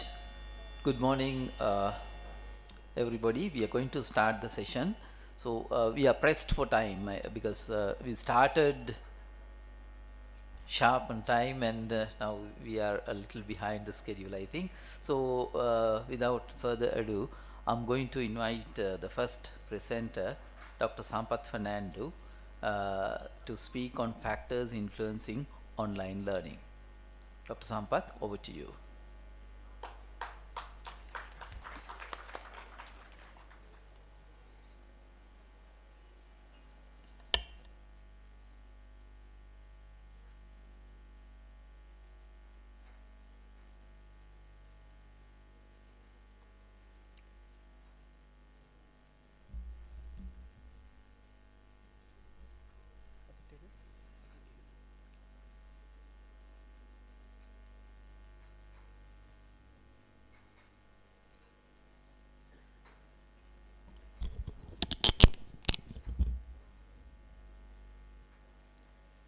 Iboan, Venerable Reverend Sirs, members of the head table, ladies and gentlemen. As the moderator mentioned, I am Dr. Sampath, the Dean of the Faculty of Social Sciences and Languages. So today I am going to present actually three research. So I did these three research with my final year students. So unfortunately I have only 15 minutes to summarize them. I think I can do my level best to finish the presentation within 15 minutes. The first one is factors influencing the data usage for undergraduates online learning during the COVID-19 pandemic. The second one, student satisfaction towards online learning during the post-COVID-19 pandemic. The third one, students' perception of the effectiveness of online learning during the pandemic situation. Actually, I did 6 different research. So 3 of them related to undergraduates and the other 3 related to the school students. I think it would be better if I could present the research related to the school students. So unfortunately, I was unable to manage them. So one of those research is about what parents think about online teaching of school students. The other one, what students think about this one. And the last one was about what teachers think about the student online learning for school students. So the first one, factors influencing the data usage for undergraduates online learning during the COVID-19 pandemic situation. So my research students was Tarushi Karunaratne. The main objective of this research was to identify the usage. So as you know, so we have to pay some money for the data but there is a variation in the cost of data. So we were trying to identify the factors that are influencing on this variation. So we had second year and third year students from Sabaragamuwa University, because during the pandemic situation we were unable to collect data physically. So we use online facilities, so we were able to distribute Google Forms among the students, and we were able to collect the data. So I think as a statistician, so so normally I had to discuss about some technical things related to statistics.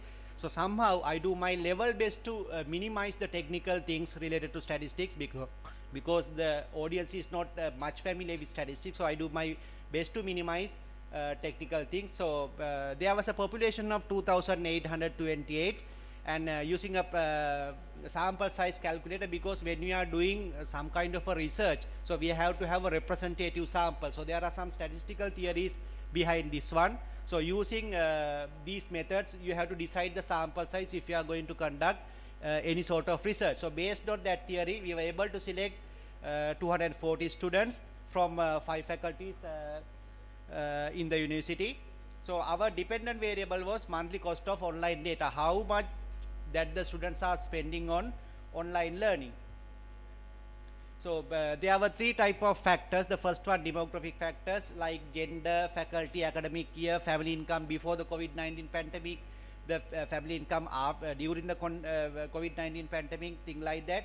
Then there were some technological factors as well. So that is what type of online platform that they were using, Google Classroom, MS Teams, Zooms, because the data usage is depending on these platforms as well.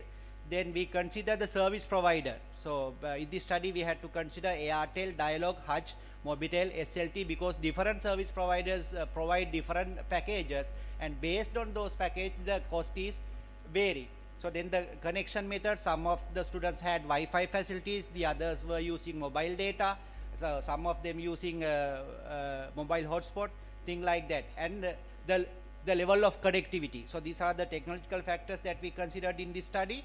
Then there are more than 10 educational factors that we had to consider. I think you can't see them in the slide. So the data usage can be depending on various factors like total monthly lecture hours. So if you are spending more hours with online learning, then you have to spend more data. So the data usage is probably depending on the degree program, then participation of online learning, and so whether and listen later. So likewise there are various factors affecting on this. So we consider most of those factors in order to identify the significant factors for this one. So this is the result of the first study. On average, a student spend nearly 1,800 rupees on online data. So I am talking about undergraduate student. An undergraduate student is spending nearly 1,800 rupees on online data per month. So there are 25% of students who are spending below 700 rupees. There is another 25% of the students who are spending more than 2,000 rupees for online learning. So here you can see that the different students are spending different amounts. So as far as the maximum value is concerned, there are some students who are spending 8,000 rupees per month for online learning. So here you can see that there's a big variation in the cost of online data for undergraduate learning. So I think if the government can come up with some sort of packages that we can give some sort of financial facilities for the students, it would be better. So those university students, so we are conducting our lectures through a management system called Learn. So when we are conducting lectures through Learn, it is free for us, it is free for the students. So we had some time. So those service providers guaranteed us that if we are using this platform, it is free for the students as well as the lecturers. I think it would be better to have this kind of a platform for the school students as well. So then when we consider the variation of those costs, we observe that so due to the faculty, the cost is different from faculty to faculty. Say for example, management faculty students, they are spending on average 1,400 rupees, geometric students 1,500, social science and language students, my faculty, art faculty, they are spending nearly 1,900 rupees. Both agriculture and applied science students, they are spending nearly 2,900 rupees for online learning per month. Then we were talking about the service provider. Here you can see that the cost that they are spending on online learning is depending on the service provider. So actually we can't say whether the cost is depending on the service provider or depending on their usage, whether they are selecting those service providers, so we can't make that kind of a decision. So somehow the cost of online learning is depending on the service provider as well. So then there were two basic platforms. One is Zoom, the other one is MS Team. So I think more than 90% of the students, they were using Zoom in the universities because most of the lecturers were familiar with this one. So then in order to identify what are the actual factors that can affect on the data, so then we had to use some sort of statistics. So we were able to use multiple linear regression model because when we consider variable, we can present the means of these variable according to various categories. But some of them are not actually influential. So when we consider two factors together, sometimes when you consider both of them together, only one of them has some effect. So in order to identify the effect of all the factors, we have to use a tool like regression. So we were able to use a regression model. Here you can see that when the students spend some hours with YouTube, it is directly influential to the cost of online data, and there is a difference between gender as well. So compared to males, female students spend nearly 400 rupees on average for data. Compared to male students, female students spending more. Then there is a difference due to the faculties as well. I am not going to discuss that part here. Then the degree program. So the students who are from different degree programs, they are spending different amount of money on data. Then this cost is depending on service provider as well. Since I have limited time, I'll move to the second research, that is about student satisfaction toward online learning during the post-COVID-19 pandemic. So I think the now pandemic situation is almost finished, but still we are using online learning because we are providing hostel accommodation for almost all the students in our university. So during the COVID-19 pandemic, the government authorities took some decision to increase the number of students. Now the Sabaragamuwa University is not in a position to accommodate all the students at the same time. So we can accommodate only 3 batches at a time. One batch is outside the university. So the first years are outside the university. Actually, this is one of the positive things that we gain from the pandemic. So when you have some problems that you can accommodate some part of the students, you can use online learning. So now the students are familiar with this online learning, the lecturers are familiar with this online learning. So we conduct almost one semester online. The students never come to the university yet. So I think these are some positive things as far as online learning is concerned. So these are the factors that we consider in this study. I am not going to discuss one by one. So then we were able to measure the satisfaction of online learning in a scale of 0 to 10. 0 means not satisfied at all. 10 means they are fully satisfied. 5 means moderately satisfied. So when we calculate the average of that one, it is 4.3. What does it mean by that? The students are not even moderately satisfied with online learning. So then we calculate the first quartile, that is 2. That means there are 25% of the students whose satisfaction is 2 out of 10. So likewise, I can explain all the values. So then I was talking about the data cost. So on average, they are spending nearly 1,400 rupees. So they are spending maximum of 6,000 rupees for online learning. So this is the nature of the sample. So as you already know, in arts faculties, majority of them are female. So in my sample, there were 87% females, and since we are recruiting both commerce students and art students into our faculty, nearly 40% of them are commerce students. So then the last two pie charts are very important. 87.9% of them, of the lecturers, were using laptops. The others are using other device.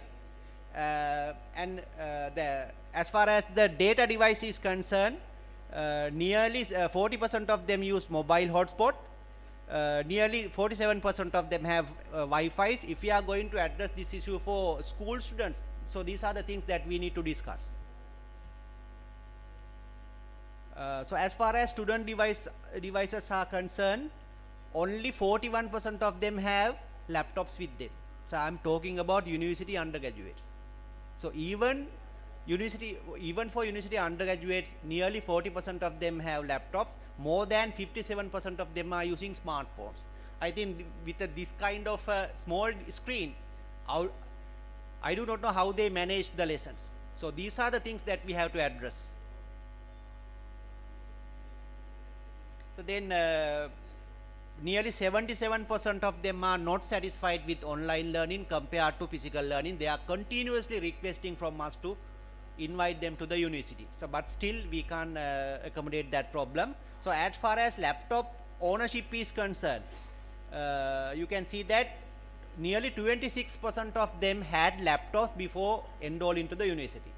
So at the beginning of the university lecture series, nearly 38% of them bought laptops, but still there is a 35% who do not have laptops with them. So then again we did a multiple linear regression model to identify the factors affecting on the student satisfaction on online learning. The number one is their satisfaction on online assessment. If the students were not able to satisfy with their assessment, they are not satisfying with the online learning, because we are measuring their performance using online platforms. Then number two is signal coverage. So I think that is another issue that we have to address. So there are 6 faculties in my faculty. There are 6 departments in my faculty. Believe me, when there is a power cut, I have a head of the department, I can't even call to her. Forget about data. I can't even call to her. So if you are going to promote online learning to recover the learning loss, so these are the issues that the government need to address. Then the third research, so that is a totally different kind of a research. So normally when we need to gather information, so we directly ask the question, are you satisfied with online learning? So then you can give your response in a scale from 0 to 100. That is the normal way. But there is an advanced way in statistics. So that is called, we can develop a construct. So construct means, so we directly do not ask from the students, are you satisfied with online learning or not? We ask some related questions. So then the student or the respondent can answer for these related questions. So based on that, we can measure the level of satisfaction. So that is called latent variable analysis. So the third research, we used that method. So we were able to decide the sample size using some advanced statistical technical things. I am not going to discuss them. And this is the model. As you can see in the picture, it is very complex. So this is the nature of a structural equation modeling. So there were 4 factors ACL. So I can define those factors later. So this is the final outcome. So the factors that we consider was physical class attendance. So we didn't ask whether you satisfied with physical class attendance or not. We asked some set of questions. Based on those set of questions, we derive whether they are satisfying on this one or not. Number 2, lecture adaptation to online learning. So what the lecturer's motivation to conduct online learning. Number 3, university adaptation to online learning. So like provide encourage this one. Then technical capability of students. If the student is not familiar with online learning, if the student do not have a sophisticated device to continue with online learning, so these are the problems that are affecting on effectiveness of online learning. So finally, we observe a positive relationship of lecturers' adaptation on online learning, university adaptation of online learning, and technical capability towards the effectiveness. But still the students are not willing to have online lectures. So that is why there is a negative contribution from physical class attendance. The students who are willing to attend physical class attendance, they believe that their effectiveness of online learning is poor. Then, so these are the things that I have to address, since I think I am running with the time. I think we have another discussion time, so we can discuss more. I think I did my best within 15 minutes. Thank you. Thank you very much. That's Dr. Sampath Fernando giving us the research findings of 3 research studies, factors influencing online learning. We will have our discussion time, so I'm not going to make any comment right now. May I invite our next presenter, Dr. Darshini Hettiarachchi. She is from the health sector. It's a combination of academia, professionals, and finally the Ministry of Education. So your time starts, Dr. Hettiarachchi. I'm not going to give a lengthy introduction to Dr. Hettiarachchi or any of the presenters, because it's there.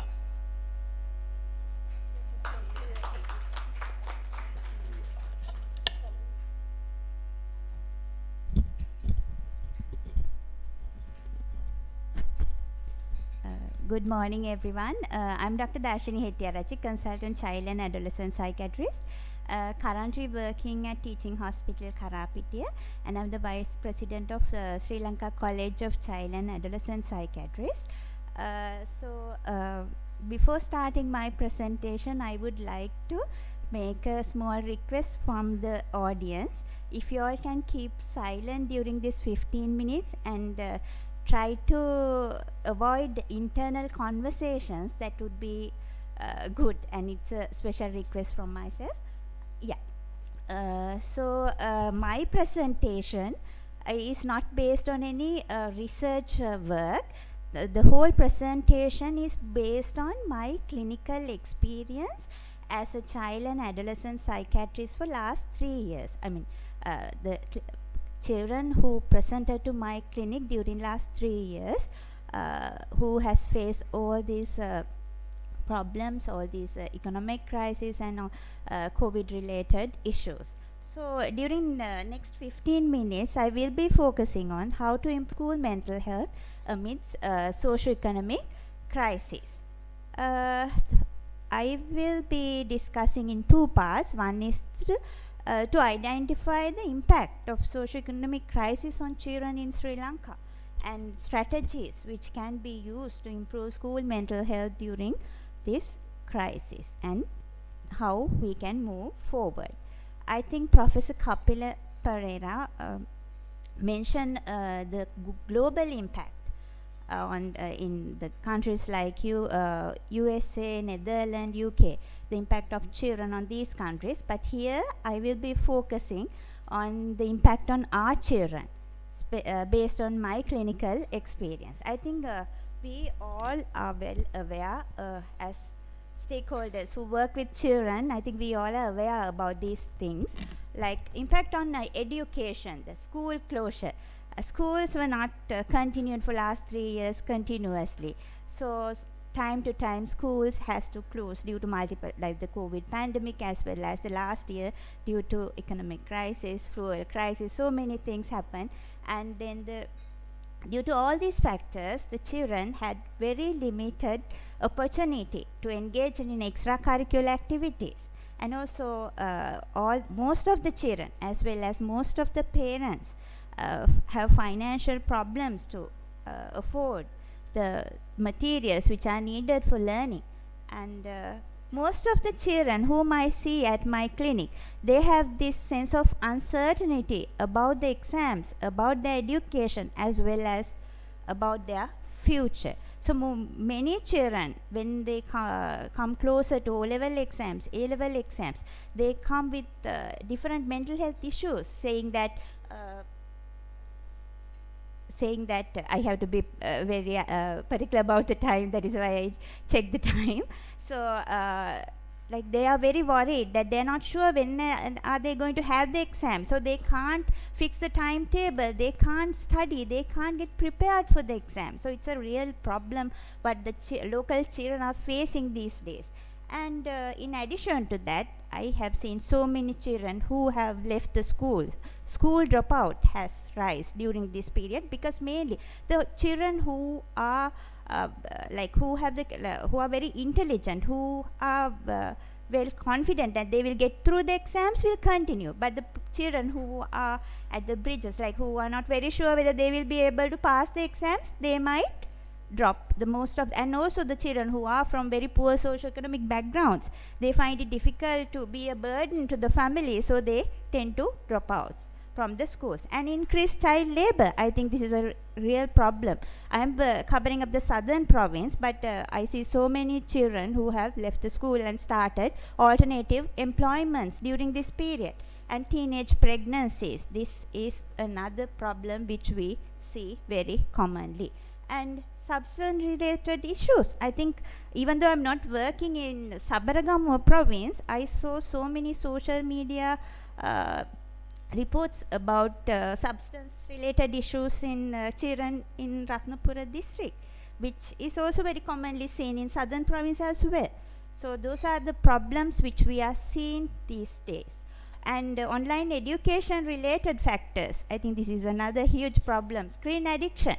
We focus on online education, we always discuss the positive aspect of online education, but at the same time this is becoming a huge problem in our country, screen addiction. And also with too much overspending of online, the limited physical activities, which has resulted in a lot of physical problems in children, increased weight gain, increased metabolic risk, like increase many medical problems. Those are another problems which we see in children. And malnutrition, rather than focusing malnutrition, I would like to mention that this COVID pandemic as well as the socio-economic crisis has affected the nutrition of the children in our country. And also increased victimization of child maltreatment and child abuse. This is another huge problem. Increased number of victimization of child abuse and child maltreatment is happening very commonly. And increased exposure to domestic violence, because most of the time in home environment, families, the parents, adults are not having good mental well-being, because they are in a distress, they are facing a lot of financial and problems, they have lost their jobs, they find it very difficult to face this current socio-economic crisis. So when they are in a distress, this distress can lead to increased domestic violence, increased aggression, increased verbal violence. So children tend to witness this domestic violence very, very frequently. In addition to all these kind of problems, we have seen increased mental health issues in children, like fear, sense of uncertainty, excessive worries, anxiety, depression, and also increasing pre-existing mental health issues, like the children who are having mental health issues have further experiencing these problems. And also adult related factors, as I mentioned, the increased mental health issues in adults, increased substance issues, all these can have direct as well as indirect effect on children. So these are the problems, or this is the impact of current socio-economic as well as the COVID pandemic on our children. Now let's move on to mental health. Before discuss about the strategies to improve psychological well-being, I think first of all we need to know what is mental health. So what is mental health? According to WHO definition, mental health is a state of well-being in which the individual realizes his or her own abilities, can cope with normal stressors of life, can work productively and fruitfully, and is able to make contribution to his or her community.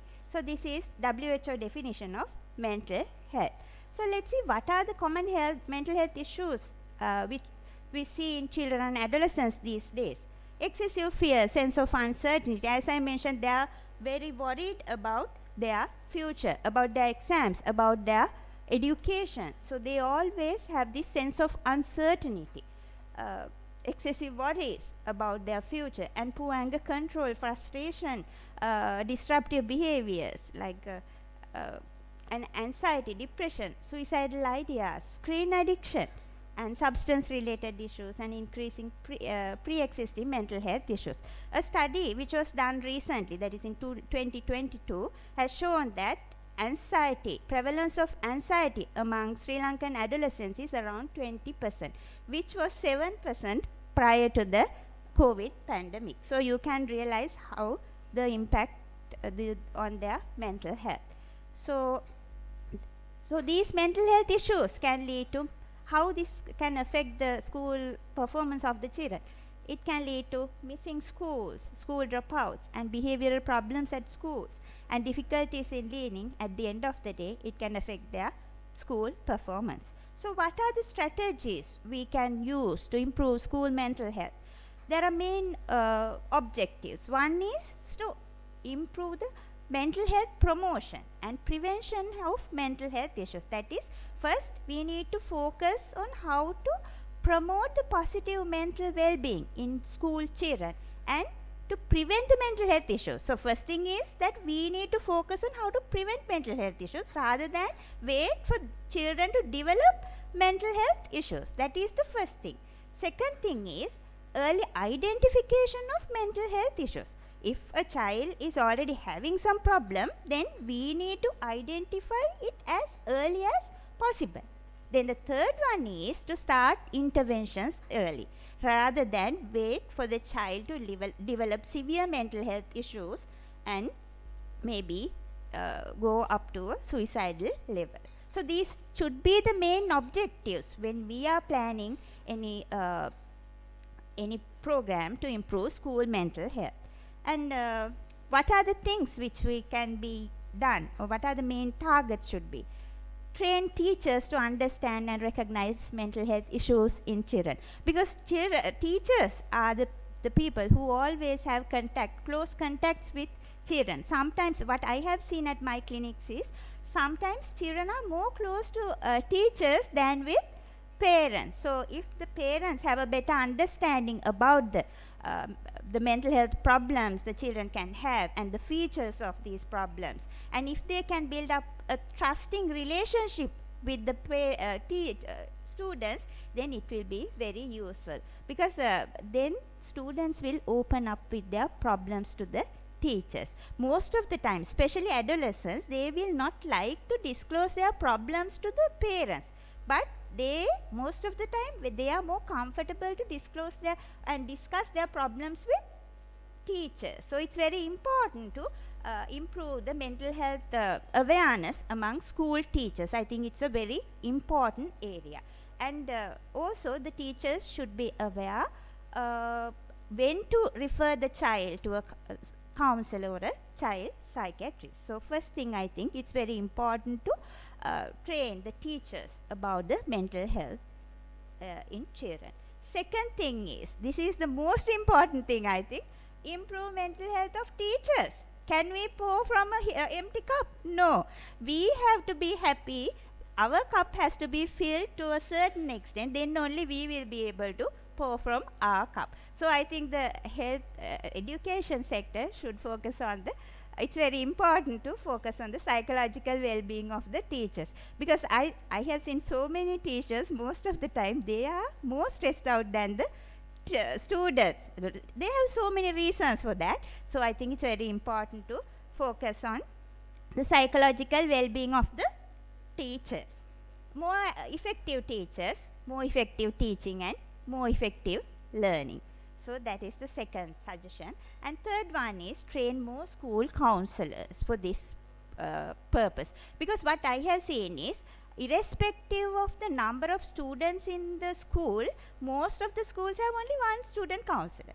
So you can imagine the workload of a one student counselor. Usually what we suggest is, if a child is having some mental health issues, that child should get one-to-one attention with close supervision. So if only one school counselor is there in a school, how can a one school counselor provide adequate and effective support care to large number of students? As I mentioned earlier, there is a rise of mental health issues in school children. So I think we need to focus on this to train more school counselors. And next is, we can't talk about child mental health if we have forgotten the parents, because parents play a major role in maintaining psychological well-being of children. So it's very important to increase the parental awareness about mental health issues in students and empower them to provide support at home. It's really important because most of the parents have very limited knowledge, awareness about the mental health issues in their children. So if at school level or from the education department, if they can start programs to educate or train parents about the mental health issues in children, then they will be able to identify. The first thing is they will stop creating problems in children, because most of the time what we see is the reasons for the problems in children are most of the times the parents. So if the parents can stop creating problems in children, then it will be, then we will have less workload. So it's very important to educate the parents about the mental health issues in this age group, as well as empower them to support their children. Mainly to focus on common features of mental health problems, how to support children at home, and when to seek help. And the other important point is mental health is attached with lot of stigma. We all know it, because when we are sometimes we are proud to say that we have a cardiac problem. We have a like mata heart problem එකක් තියෙනවනේ. Sometimes people are like proud to say that, but we never come and say that I am having a mental health problem. It always carries some stigma. So at school level, from the education minister or from the school level, it's very important to have programs or any strategies to combat this stigma, because due to this stigma, most of the time children, even if they have problems, they do not want to come and seek help, which can result in, it might lead to even suicidal attempts. So they might not come and seek help at the initial period because of this stigma. So at the end, sometimes they might go up to suicide even. So it's very important to start strategies to combat stigma. And also it's very important to develop region-specific infrastructure and support. There is very limited resources for mental health development in our country, so it's very important. And then I think this is another important area, because most of the children have a lot of mental health issues secondary to these problems. They are not having adequate food, they do not have adequate stationery, uniforms, all these appliances. So it's very important if we can try to explore avenues to provide financial support for needy students at governmental level, non-governmental organizations, local supporters, whatever. If these organizations can look into these problems, it will definitely help the psychological well-being of children.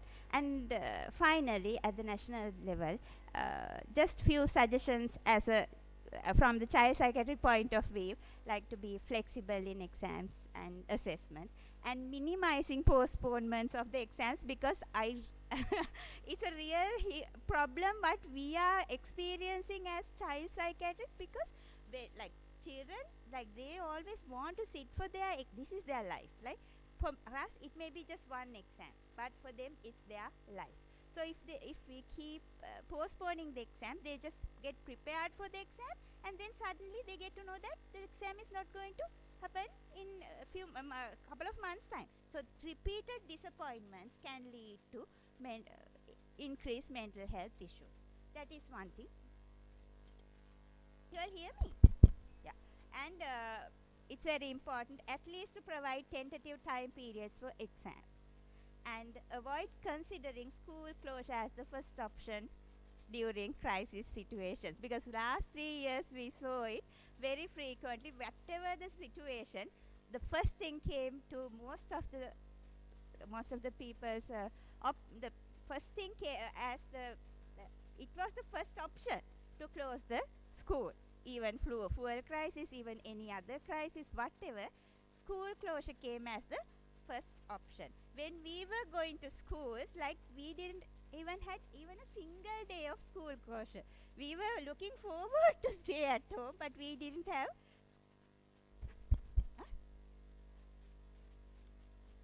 Okay.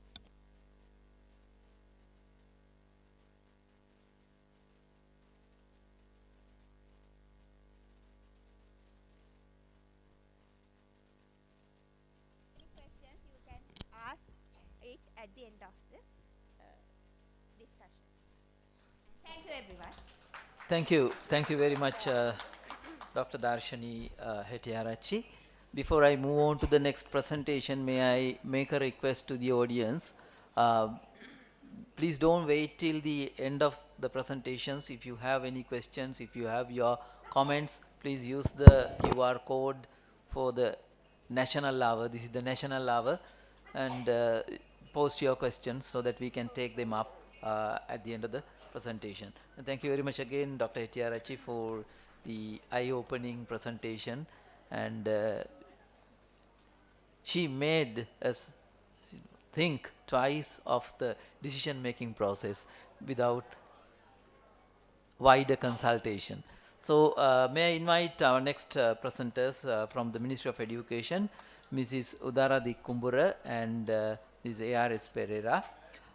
They are going to present us the findings of a study on distance learning methods implemented by schools as a remedy for the disrupted learning teaching process due to COVID-19 pandemic.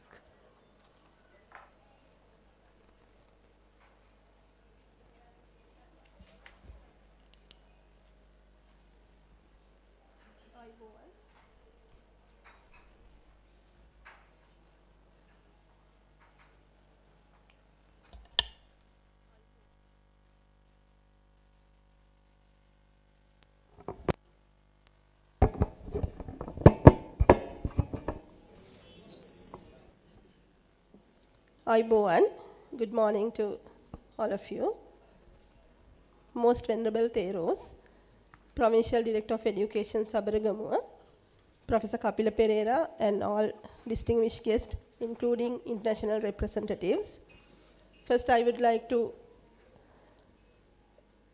thank all of you to give us this opportunity as the Minister of Education. Ministry of Education coordinated and conducted many programs using various channels to mitigate the learning losses during this COVID-19 pandemic. Through that effort, we can overcome some challenges and issues on distance education.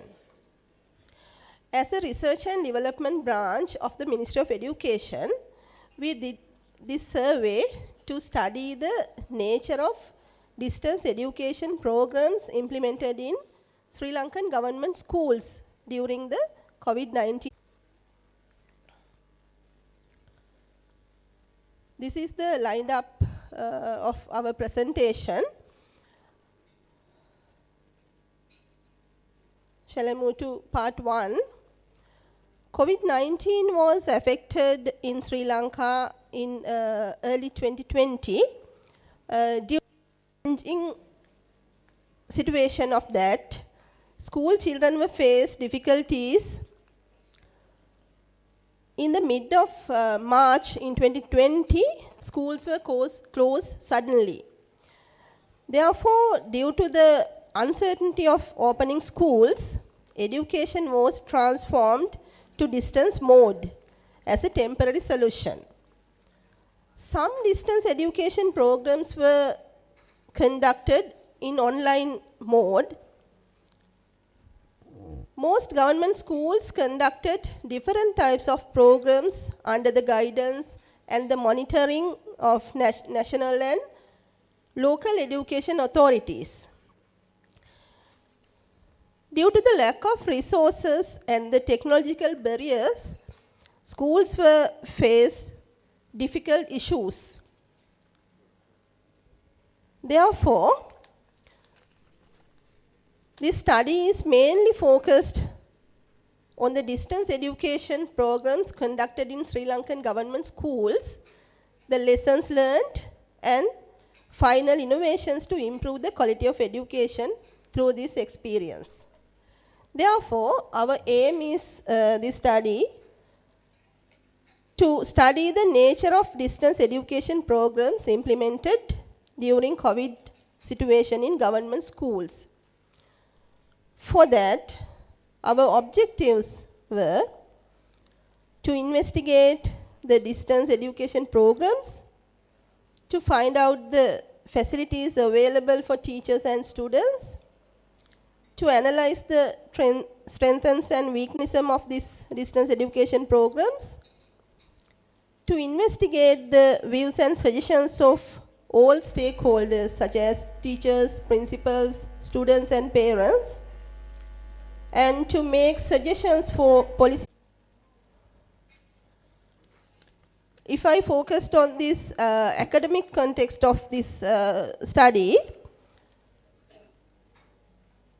the review was made through the following fields: key features of education in Sri Lanka and the nature of distance education, and distance education links to the Sri Lankan schools, distance learning developed with new technology, and blended learning theory and new technological distance learning.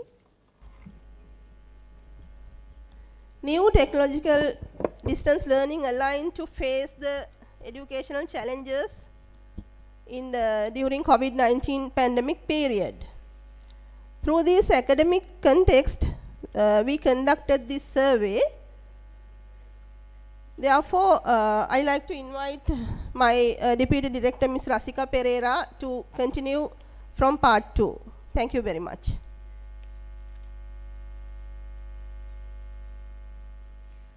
Good morning to all of you. Let me start from the second part of the presentation, that is how we conducted this research study. Here you can see the design we followed for this research study was survey design, and the approach was actually the mixed research approach, and the data was triangulated through questionnaires given to different stakeholders, and interviews and documentary review. Documents sent to the ministry by different institutions such as provincial departments, all the provincial departments of education, and the zonal level institutions as well. And the data analysis was done by through MS Excel and SPSS, and duration was 2020 to 2021. Here you can see the conceptual framework of our research study, which gives you the whole holistic process of the research, which is starting from the general education sector, then to distance education programs that different institutions have followed, like provincial departments, ministry, and the zonal institutions, and also other institutions like TV channels, radio channels, and social media networks. Through all these channels, we have the different educational modes, distance education modes were conducted, and they were flown up to school level, and through the school level we have different stakeholders like principals or the management team of the school, the teachers, students, and parents as well. So we focused on these stakeholders, their views and comments about the research finding. So finally we thought of recommending, giving suggestions through the opinions of our stakeholders to have a good distance education program. The sample, you can see the sample we selected from each province. From all the 9 provinces, we selected 3 zonal education officers or zonal education areas based on as nominated by the provinces themselves. We categorize them into like 3 because there are zones, facilities and average facilities and sufficient facilities according to their own criteria. And likewise, we selected 27 educational zones, and from each zone we selected 10 schools as prioritized by the provincial departments of education according to the level of conducting this distance education program. So then the questionnaires were sent to principals, teachers, students, and for grade 5 students for their parents. As you can see, these are the zonal education areas we selected for this research study. All the 9 provinces were covered.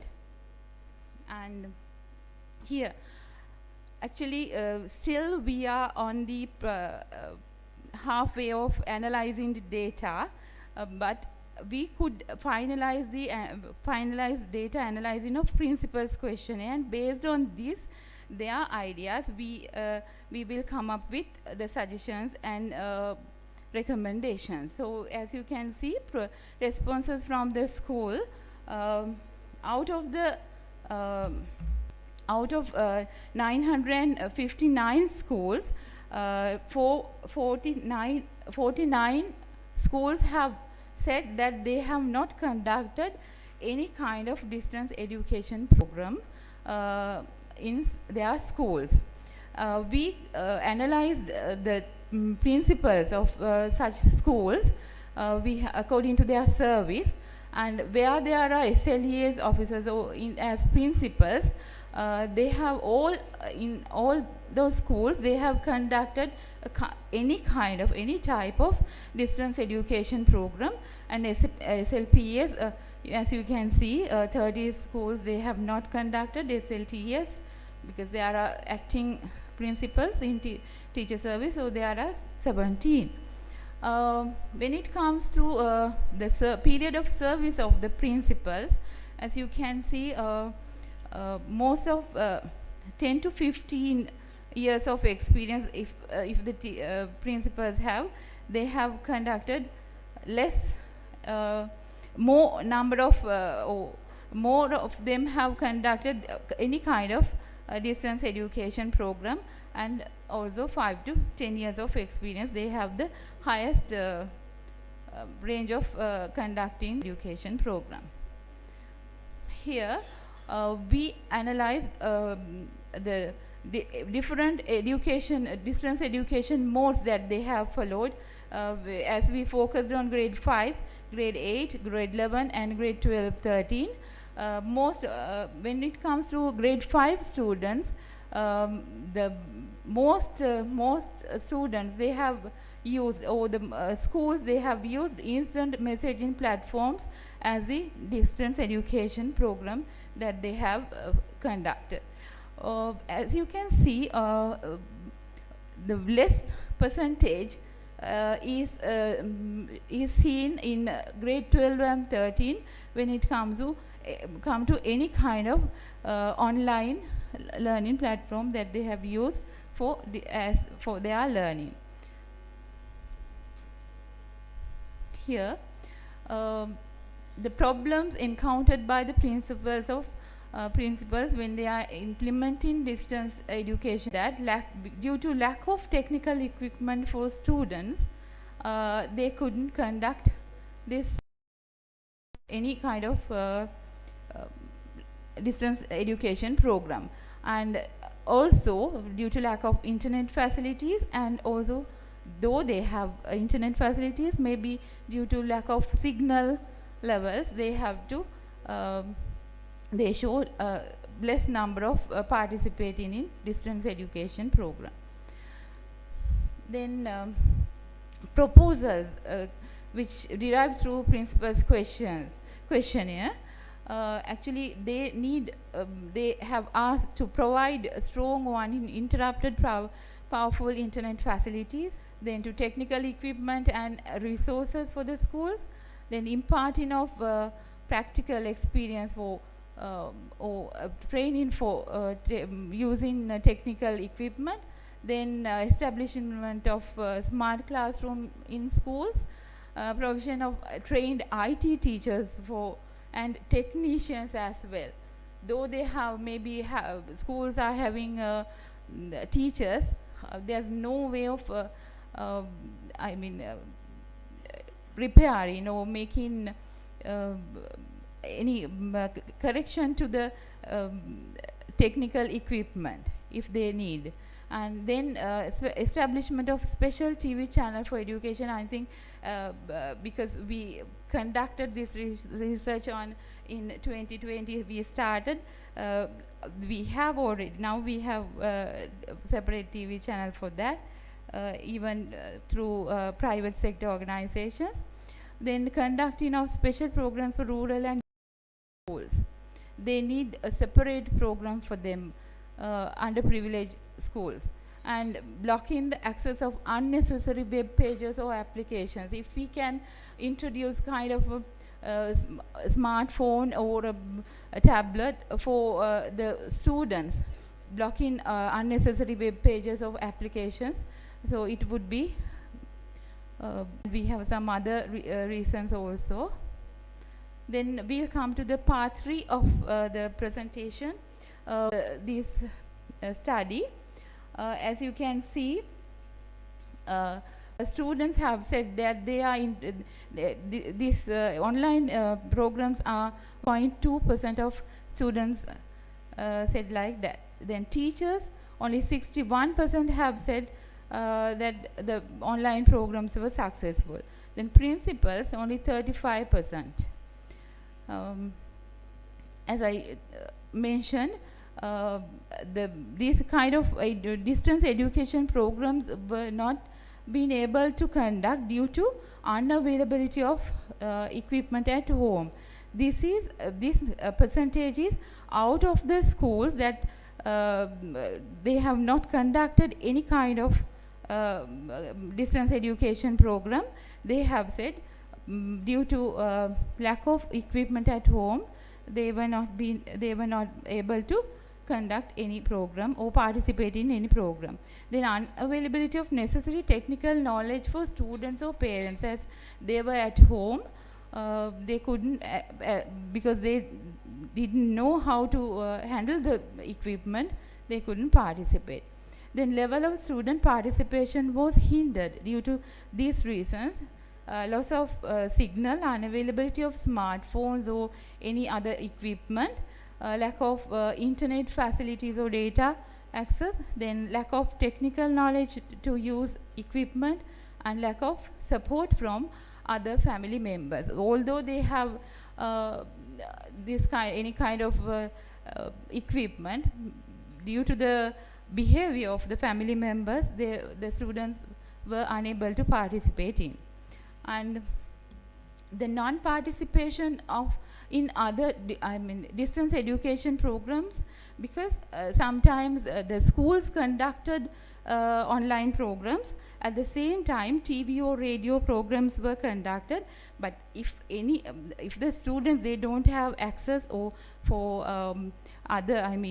they can't provide, the parents can't provide any type of financial grant for the students to have this access if, for example, POT facility or rewinding facility of programs, they were unable to participate. Then according to principals and students, the most successfully delivered subjects were mathematics, first language Sinhala or Tamil, the English for primary and secondary classes. Then suggestions and recommendations.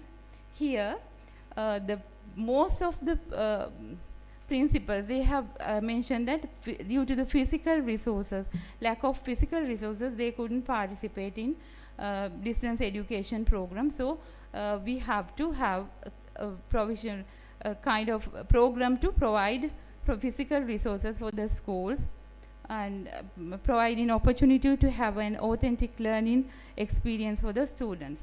Then formulating and implementation of proper traditional training program, but still we can use online pages or a compilation of resources for teachers or principals to follow themselves and learn would be beneficial for stakeholders.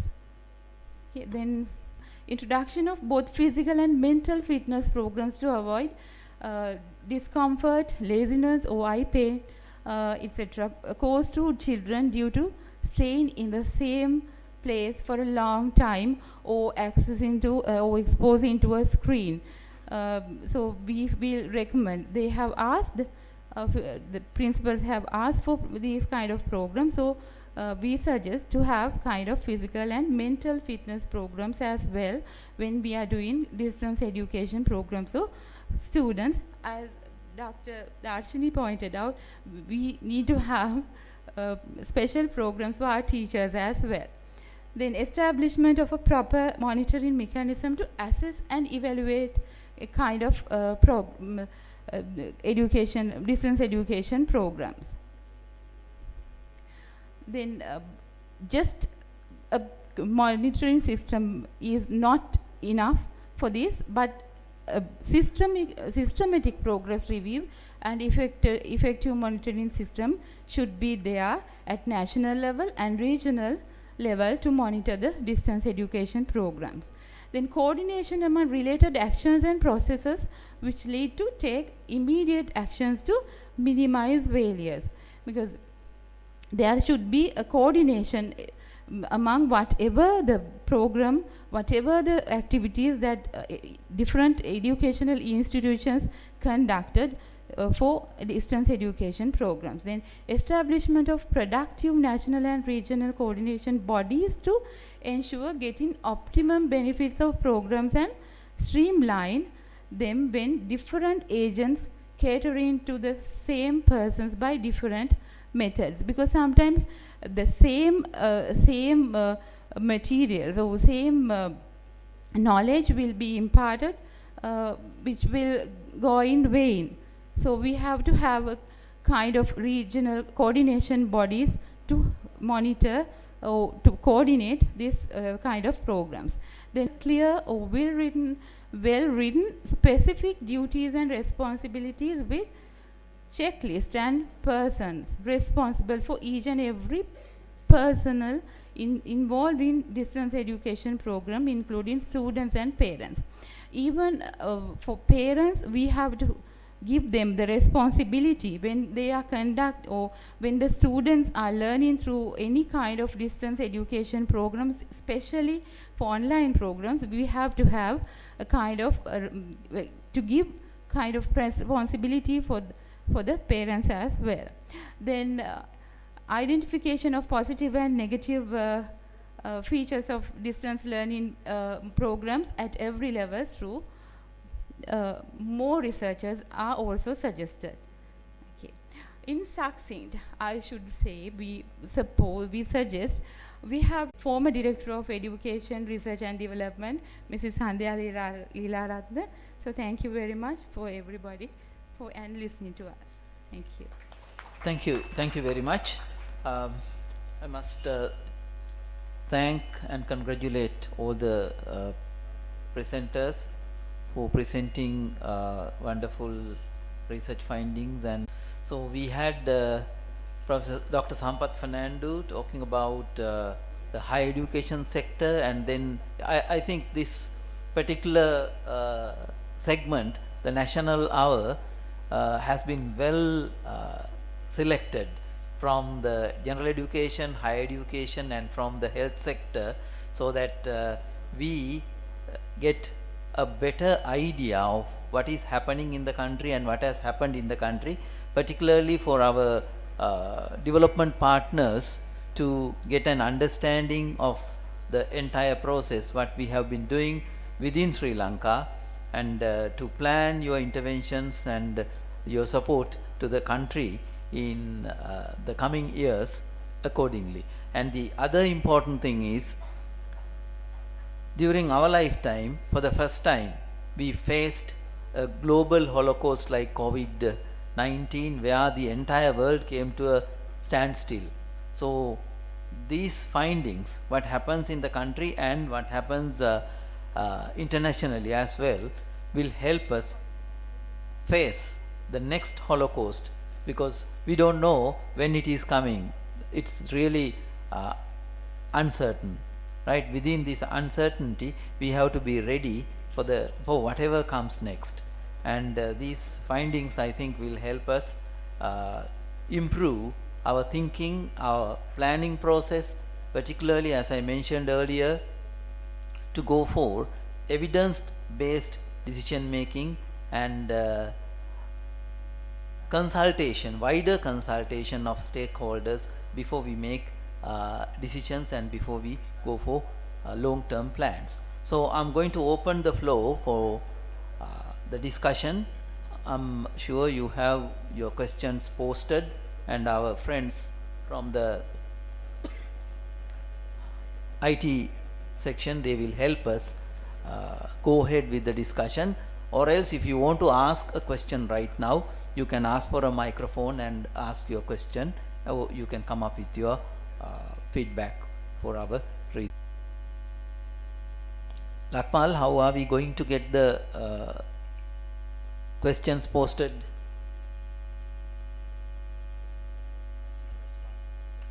Okay, so far we haven't received any response.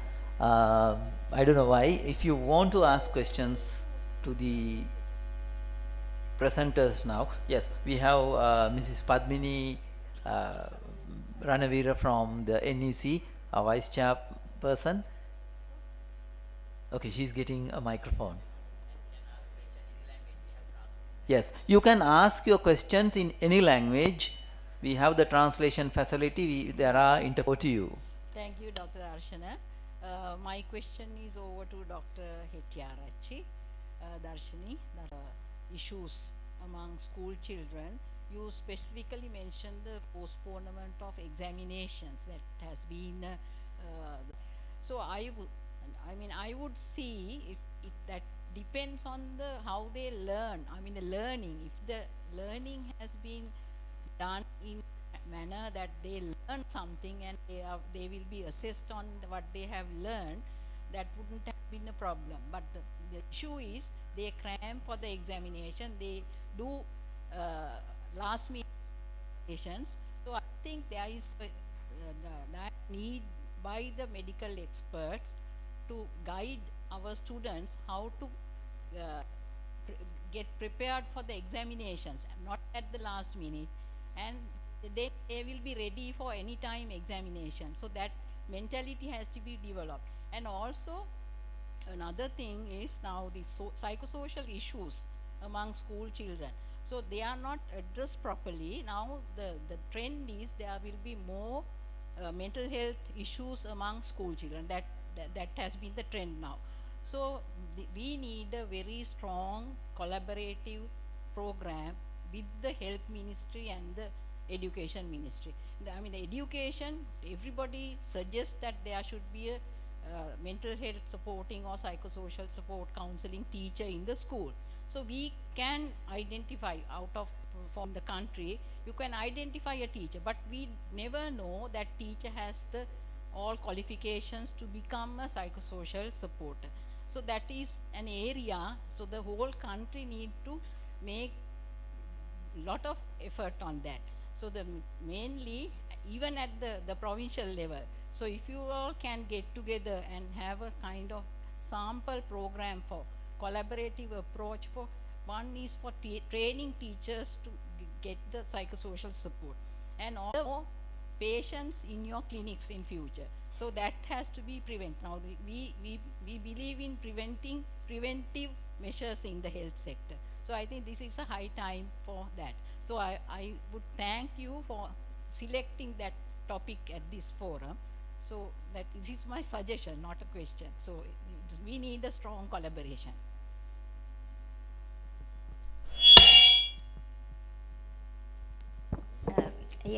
Thank you so much.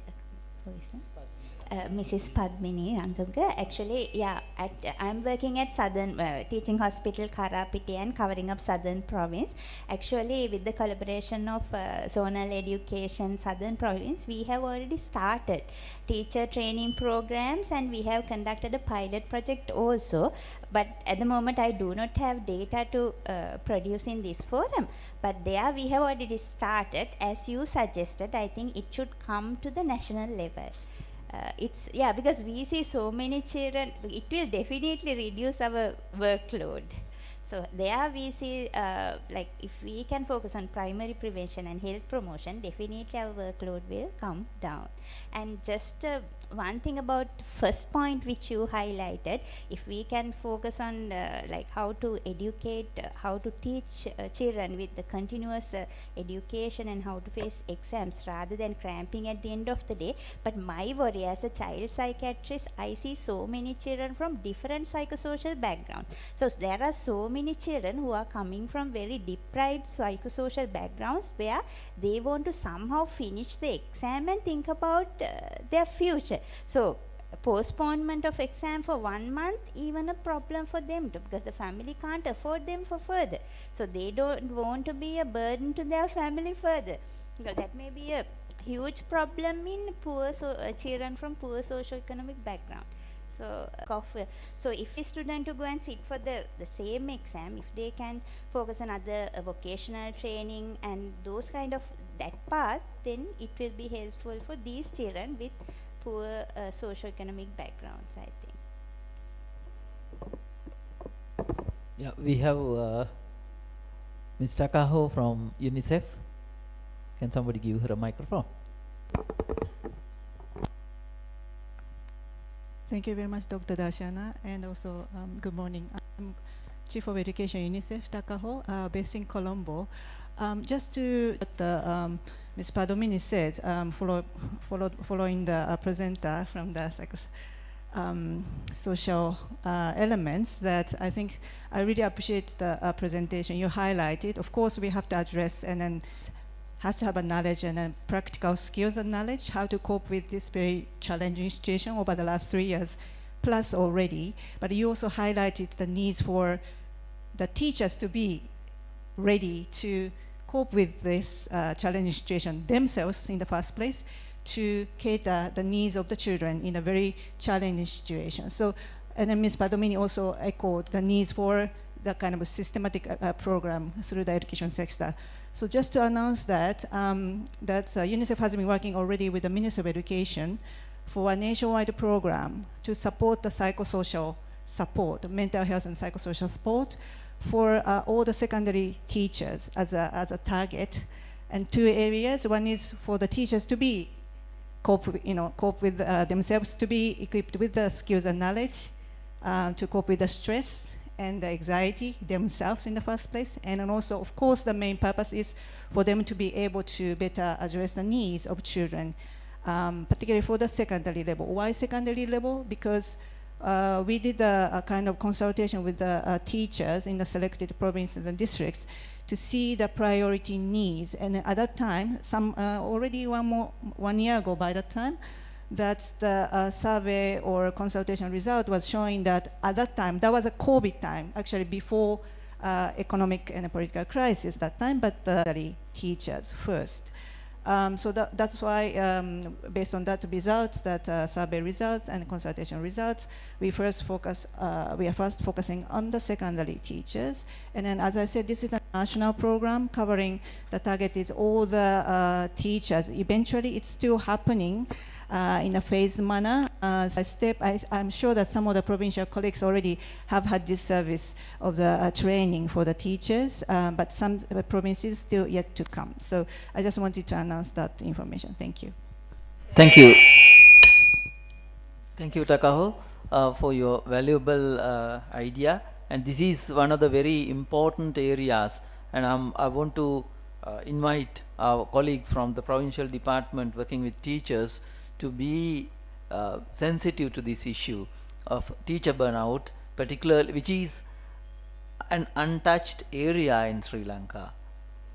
It is like what we see is like the tip of the iceberg. Work together, and thank you very much for UNICEF's intervention in this area, Takaho. We can go for the last question because we are pressed for time. Okay, it seems we don't have other questions. I want to thank all the presenters, particularly for giving Sampath, for telling us the importance of looking for whether what we are doing is to the point, to the satisfaction of the recipient. Because we go ahead with a lot of interventions, but we don't ask the recipients whether they are satisfied or not. So thank you very much all the presenters, and congratulations, and thank you very much for giving me this opportunity. Thank you very much, sir. Please forgive me 1,000 of time not to give you enough time for the discussion, because this was arranged just to start. You may open lot of windows and lot of opportunities for the discussion. Forgive me the cutting down time. Thank you very much, Dr. Darshana. As Dr. Darshana said, assessment are not so good. However, we have to assess after time, because we are not getting delay. Delayed of assessment are worst. We know we are assessing now itself. So we would like to invite our professor to hand over the certificate of appreciation. Sir, please come, Professor Kapila Pereira. And please, I'm not going to tell you names, sir. You all know who are here very well, their talents, everything. We use their useful ideas, sir. You open all of us mind sets to think more, generate more. Thanks a lot. Thank you very much for the given cooperation in this regard. Give them a big applause. Amali, start the next session, please. Change the table, please, immediately. Hello, ikmanta change karanna. ඔබේ සීලා දෙනාම කාරණක ඉල්ලා සිටිනවා මේ forum එකට සම්බන්ධ වෙන්න කියලා. Thanks a lot. Okay, thank you very much, sir. It is high time to start the international hour now. So let's introduce the presenters who are going to share their scholarly experience with you all after doing many researches based on the symposium theme.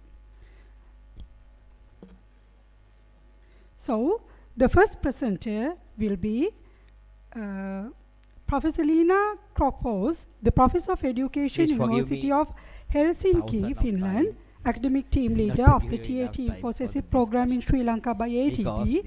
She is also going to join us online and give her insights on lessons learned in Sri Lankan education reforms and remedial activities to recover the damage. Our second presenter will be, who is an international consultant and works on sustainable development, education sector development and planning, education and emergencies rights, inclusion and empowerment. Today, representing ADB, is going to do the online presentation on research study on the impact of COVID-19 school closure on learning among rural children in South India. He also joining online. So let me invite the third presenter in this hour, Ms. Miyako Yukako, the project formulation at Sri Lanka office, and she will be share her experience with you all on survey on COVID-19 prevention of children with disabilities. Please, Ms. Miyako, you can take a seat in the head table. And also, I would like to invite Dr. Kalana Peris, the head of nutrition and school-based programs in the United Nations World Food Program in Sri Lanka, to give his views on ensuring food security to reduce learning difficulties. Sir, please take your seat here. So, this session will be moderated by Madam Padmini Ranavira, the Vice Chairman of National Education Commission. So, Madam, please come here and take your seats here. So, over to you, Madam, to moderate the session, and we'll start with the online presentation from ADB. I would say, like all of us, maybe, I'm talking about the remedial activities to recover the damage in Sri Lanka. My name is Leena Krokfors. I'm a professor of education at the University of Helsinki in Finland, north up there. And at this situation here, invited to this symposium, I am ADB's, Asian Development Bank's academic leader of the technical assistant team for Sri Lanka. Well, technical assistance for CESIP program.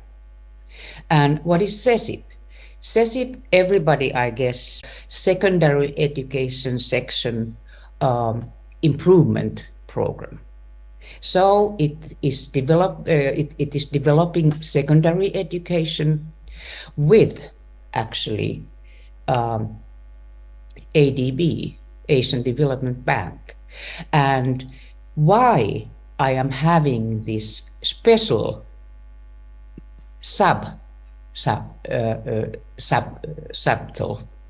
title here, Lessons Learned in Sri Lanka.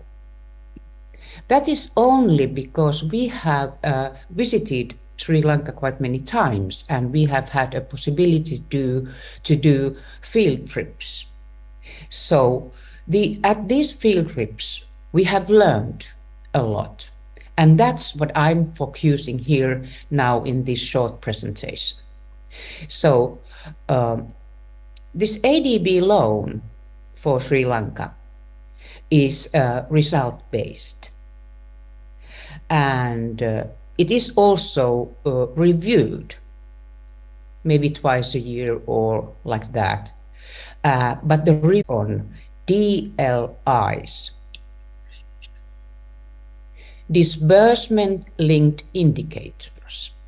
And in our program, these indicators, there are quite many, like 7 or something like that.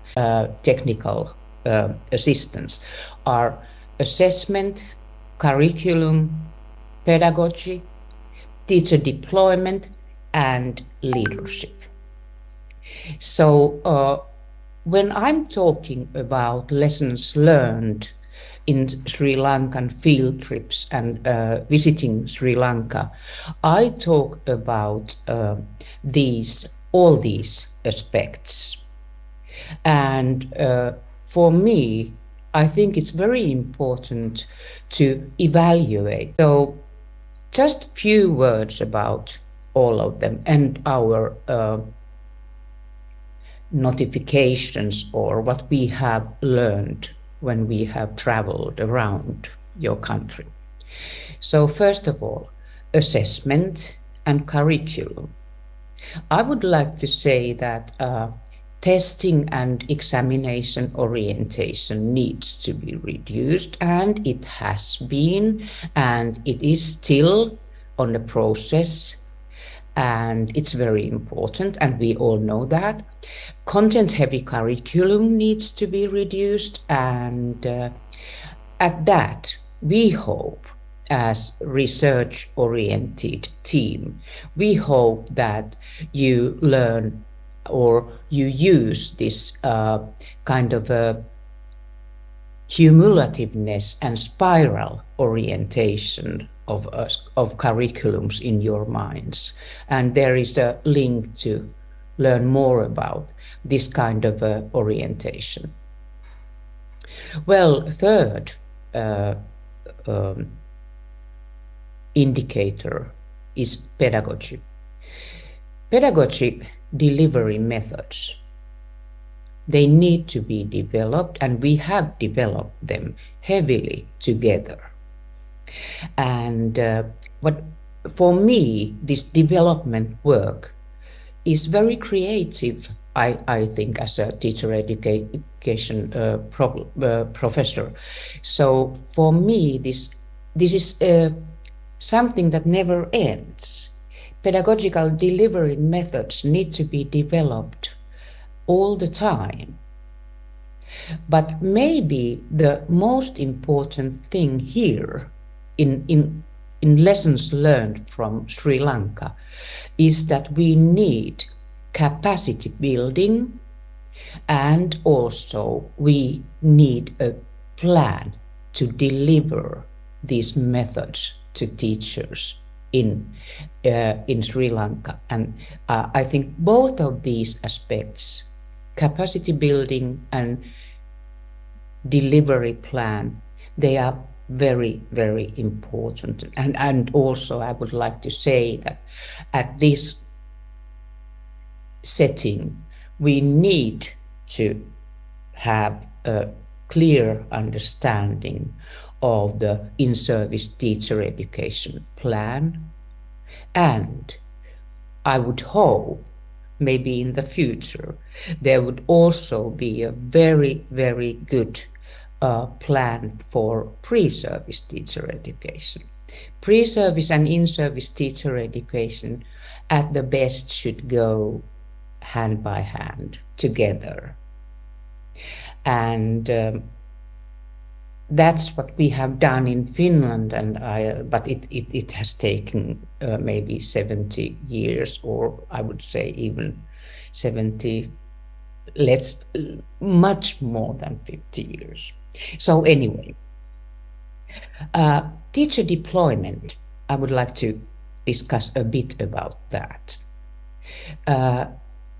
Teacher deployment, the incentive policy. I know that Sri Lanka has a very clear teacher intensive policy. Very happy to be here, and I would say and delivery plan, they are very, very important. And also I would like to say that at this setting, we need to have a clear understanding of the in-service teacher education plan. And I would hope maybe in the future there would also be a very, very good plan for pre-service teacher education. Pre-service and in-service teacher education at the best should go hand by hand together. And that's what we have done in Finland, but it has taken maybe 70 years, or I would say even 70, much more than 50 years. So anyway, teacher deployment, I would like to discuss a bit about that. Teacher deployment, the incentive policy. I know that Sri Lanka has a very clear, maybe what we need now is to put it to action in all different levels. And that means that we need to discuss, we need to cooperate together. Also, I don't know, but I would like to have more maybe discussions about this teacher incentive policy and a solid teacher policy at the level of the whole Sri Lankan nation. What is the teacher policy at the moment? That would be interesting to discuss with you. Okay, so about leadership. One of the indicators we have. I would love to say that we talk about delivery methods here too, like in pedagogy, but we are talking about administrative delivery methods and steering processes, how to deliver pedagogical leadership in all levels. These steering processes, that's something that we have noticed, or I have a focus on policy level, central administration level, all need to be very clear and also uniformed. And one thing we learned when visiting your schools is that principals, pedagogical actions in everyday work, they matter. They really do matter. And we saw beautiful, beautiful pedagogical actions there on the field trips what we made. I would like to underline that you there, you Sri Lankan people, Sri Lanka has all the potential, all the creativity and best practices in provincial, aerial and school levels. They are so creative, the methods you have used there during the COVID time and during these very hard times now with electricity and transport and all this that's going on at the moment. Hopefully not that long. So anyway, all the potential, creativity and best practices, you have found them already and you have the knowledge to know how to do it.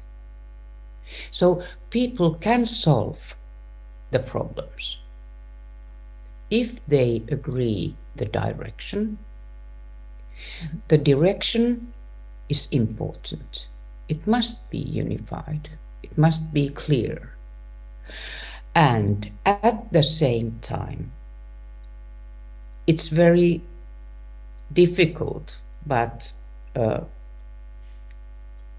very important to stress that people can solve the problems if they are given the resources to do it.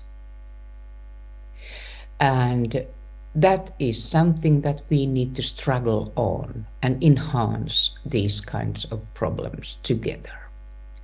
So sometimes this is just my own maybe opinion. It seems with these travels and visits we have had there that the problem solving change sometimes may be too long. And that's also something that we can solve. So let's hope we can do that also together.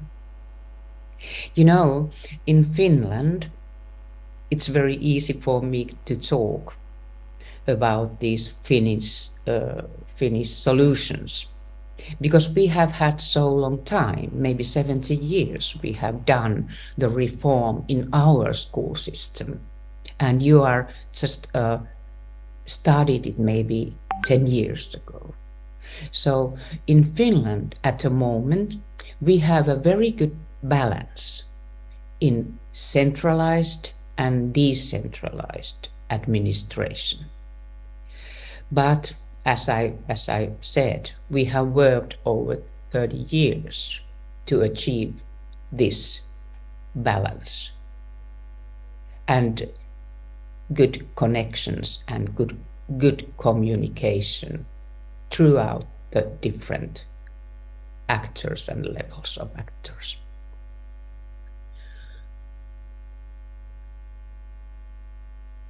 No. I think my time is here.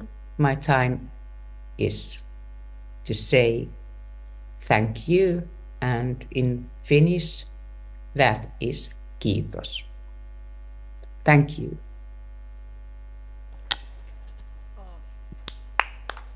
Thank you for inviting me to this symposium. I'm very happy to be here. Thank you, Professor Leena. It was very elaborative, and you touched upon the most key issues and the interventions areas that you have focused through CESIP. CESIP is a program very well known by the education system in the country. So the secondary education reforms are ongoing. So this experience is very much taken into consideration in the reform process. I would like to draw your attention on one thing that you mentioned about the teacher incentive method. How could we, what is your advice to implement that in our country, in Sri Lanka? Teacher incentive methods. We have seen lot of imbalance between this teacher deployment. So how could we maintain the teacher deployment in a fair way to having these incentive schemes? What is the Professor Leena? Is she there? Professor Leena, are you there? She, no, she was, yeah, she appeared. She will have, she left. Okay. Sorry, yes, we would have get a lot of good knowledge from her with her Finland experience. So thank you very much, Professor Leena. So we will move on to the next presentation. It will be on by Dr. Venkatraman, again from ADB. It is about the South Indian experience on the research study on the impact of COVID-19 school closure on learning among rural children in South India. So that would be very helpful for us. So it's over to Dr. Venkatraman. Is it recorded? Yes. Record. Yeah, that's it. Yes. Yeah, that's it. There.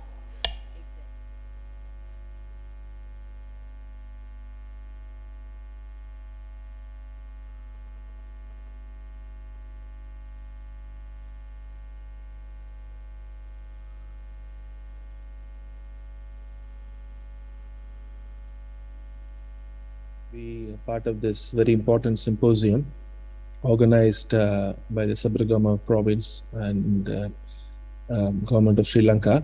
This is a very important topic, as we all know that globally every one was affected by the COVID-19 pandemic, particularly for the education sector.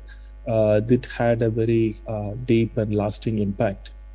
So I basically want to present this particular research study that was conducted in the southern India to basically understand the impact of COVID-19 on the learning of children, especially among rural areas.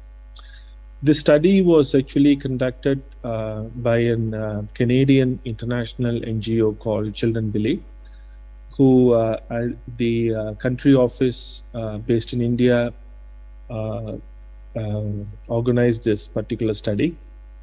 And Children Believe works in grassroots, mainly in rural India, in 2 states in India. And they provide a lot of sort of educational activities and support to children belonging to poorer communities through several programs and initiatives. And they partner with several local NGOs who run these educational programs. So this particular study, we made use of all the various local partner NGOs of Children Believe, and to basically conduct this study and to understand the impact of COVID on the learning of children. The basic rationale for the study, as I just explained, that a lot of research from the pre-COVID days indicate that generally long-term school closures affect learning. One standout example came from West Africa when the Ebola crisis hit the West African countries. So schools were closed for a longer period. And during that time, there were some studies that was conducted on the impact of these long closures on learning. And we found that, there were a lot of interesting results came from these studies. One was there was a marked loss of skills among the learning proficiency of children. Similarly, there has been even other research where when schools were closed for a longer period due to environmental or social reasons, children who don't physically attend these classes in schools tend to have issues with their proficiency levels. Their studies have pointed out that there is a possibility of children losing some of their proficiency skills. So the understanding that when we talk about learning loss, there are two basic points to consider.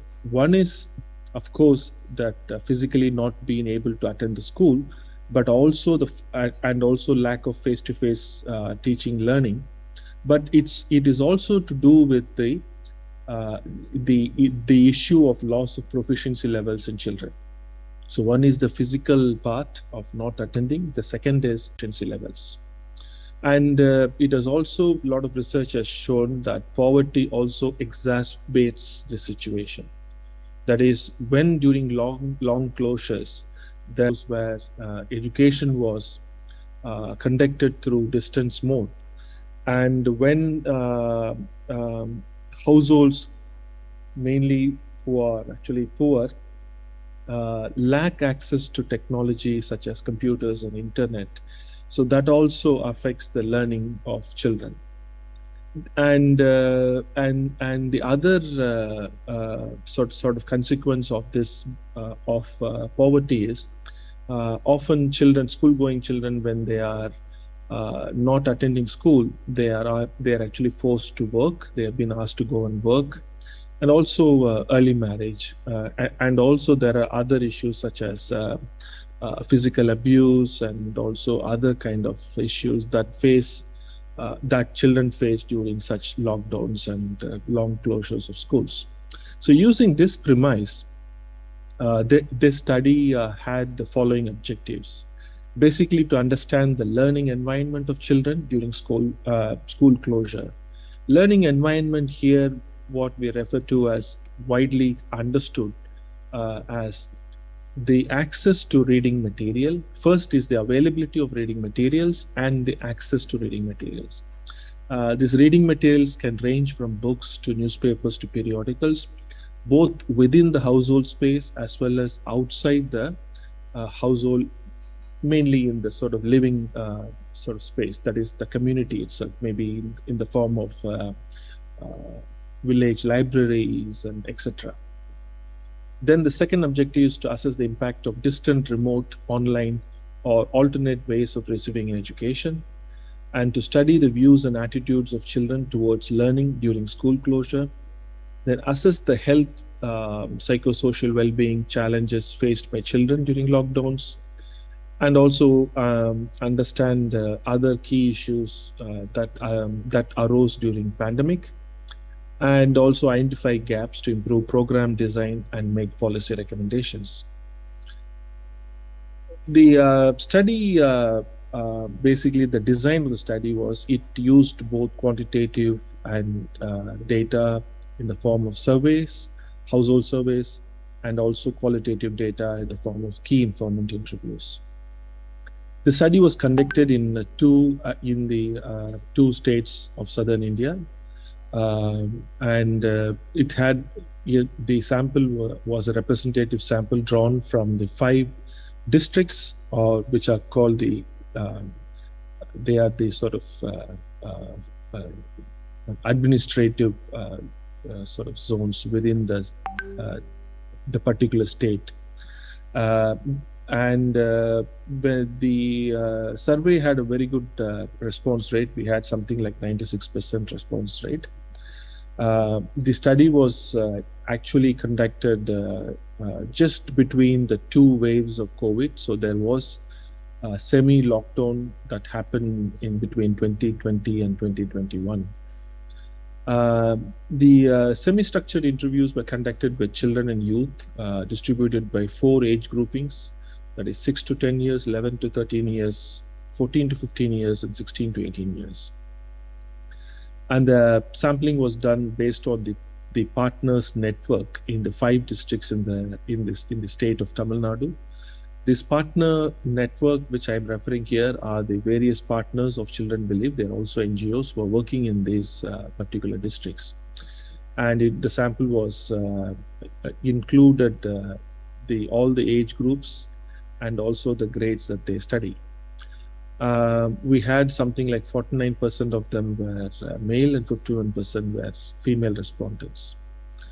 And in the key informant interviews, we had 4 categories. One is the parent, the other is teacher, then the student, and also the local village, or what we call panchayats in India, leaders of them, or a school management committee leader. And here are some of the results from this study.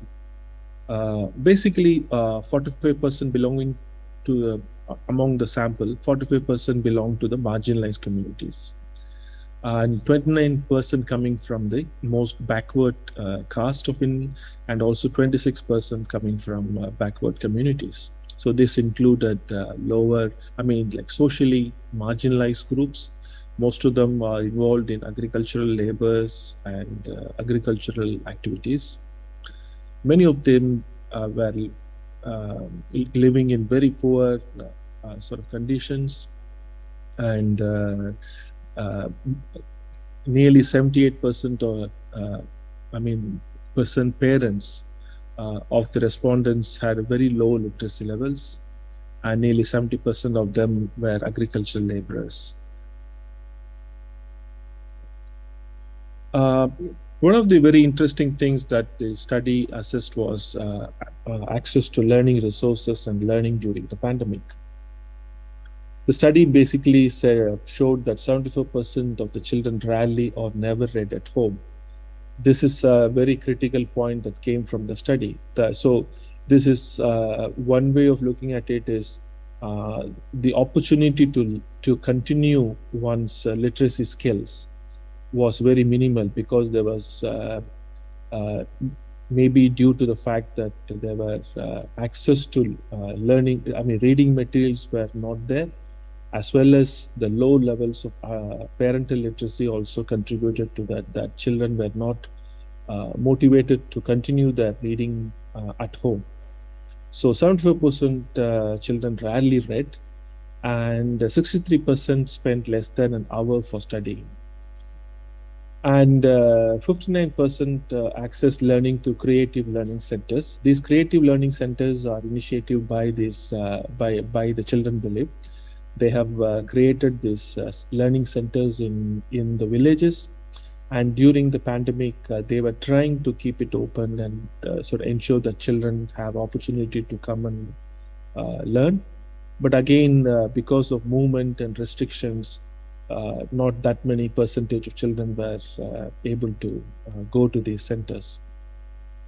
44% of the respondents only had textbooks at the home to read, and then very little percentage of respondents had actually access to other reading materials such as weekly magazines and sort of daily magazines.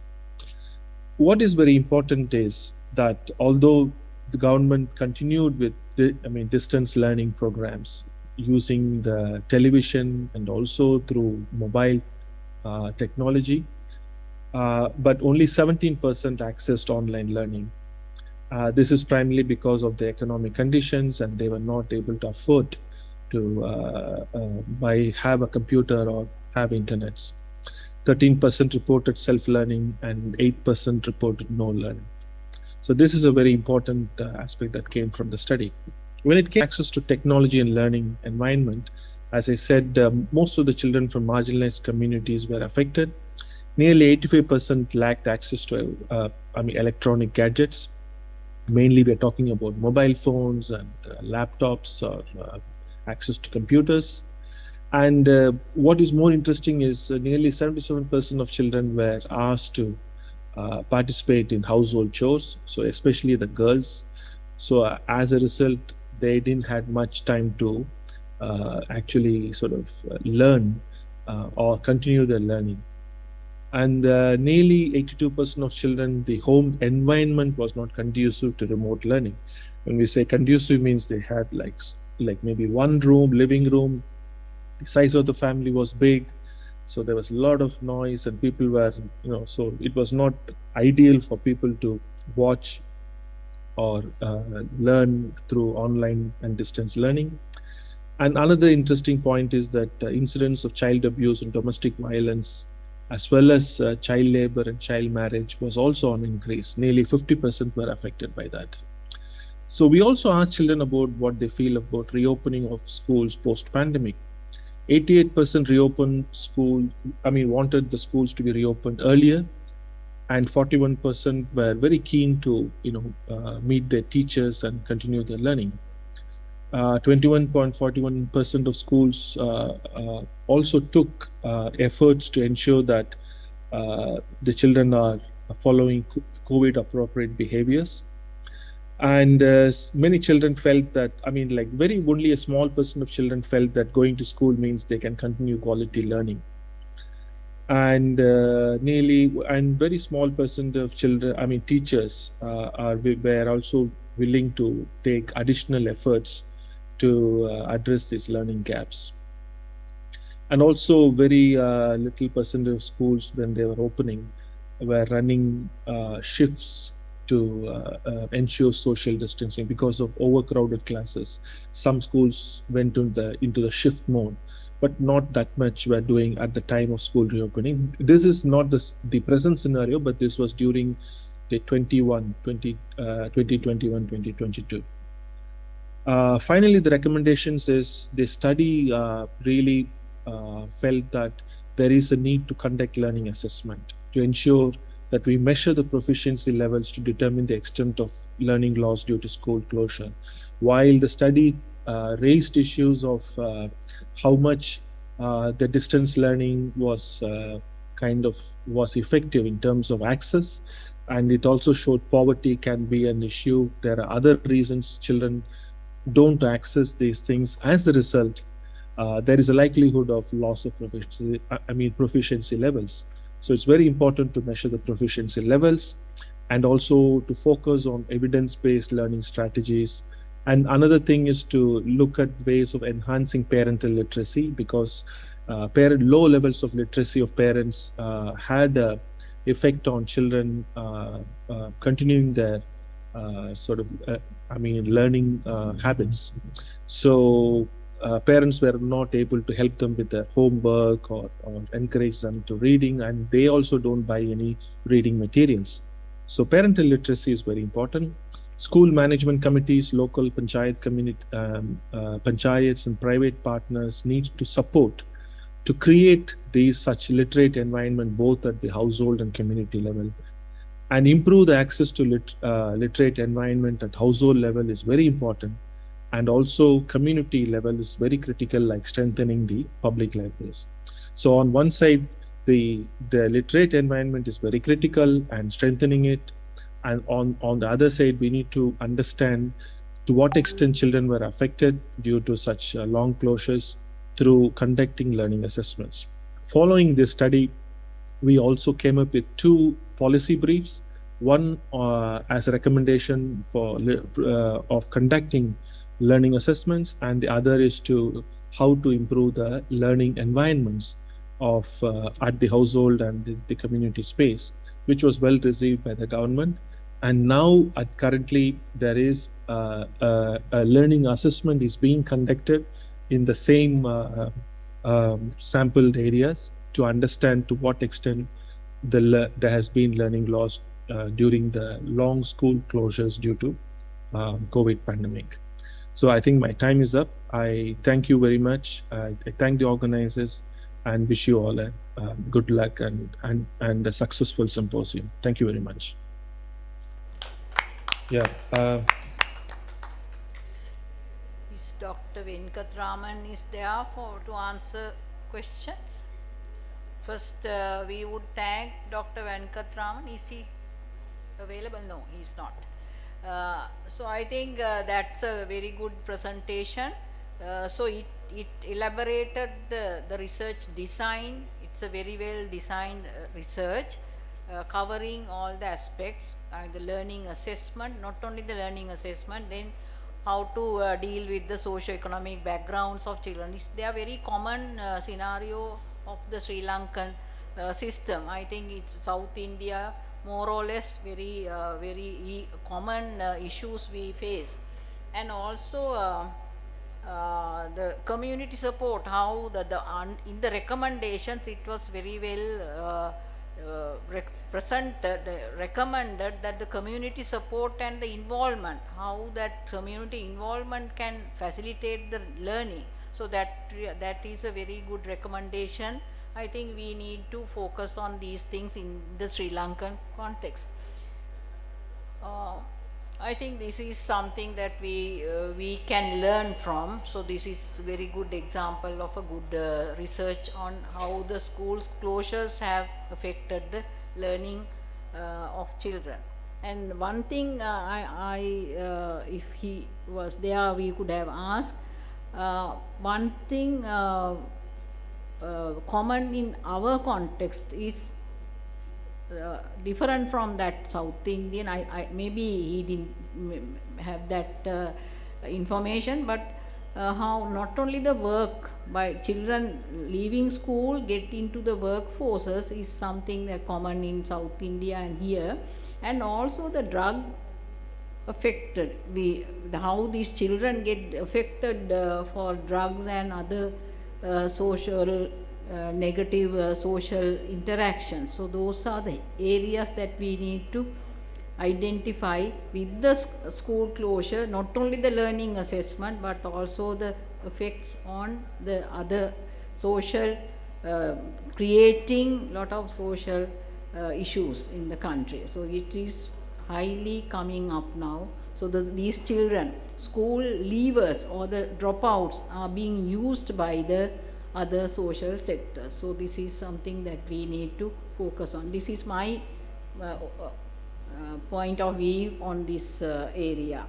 So can we go for the next presentation? So we have in this session the first physical presentation will be from Miyake. She is the project formulation advisor of Japan International Cooperation Agency, JICA. So very long-term relationship we have with the JICA. So I think she has a lot of experience to share with us. So we will look forward for Miyake's presentation. Over to you, Miyake. Thank you very much. Ladies and gentlemen, good afternoon. My name is Yukako Miyake, Project Formulation Advisor of Japan International Cooperation Agency of Sri Lanka office. It is a great honor for me to join this important symposium today. From JICA, we would like to share our result of the survey on COVID-19 prevention of children with disabilities, because we, JICA, are so much focusing on children with disabilities, assisting in this disability sector. So this survey was conducted to assess the impact of the COVID-19 on children with disabilities and their families. So there are the contents, these are the contents of my presentation today. I would like to share the result of literature review, key informant interviews and family survey, and conclusions. So first, introduction of the survey. Objective of the survey was to identify required future initiatives and assistance of JICA in cooperation with government of Sri Lanka for improving lives of children with disabilities and their families. The survey was actually conducted by joint venture consulting company, which is the International Institute of Development Training and Kaihatsu Management Consulting Lanka.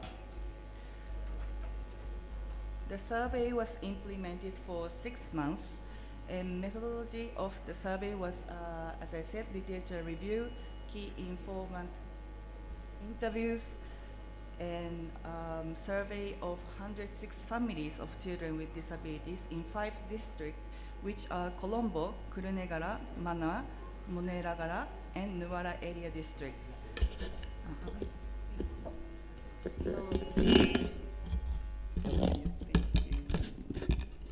Okay now.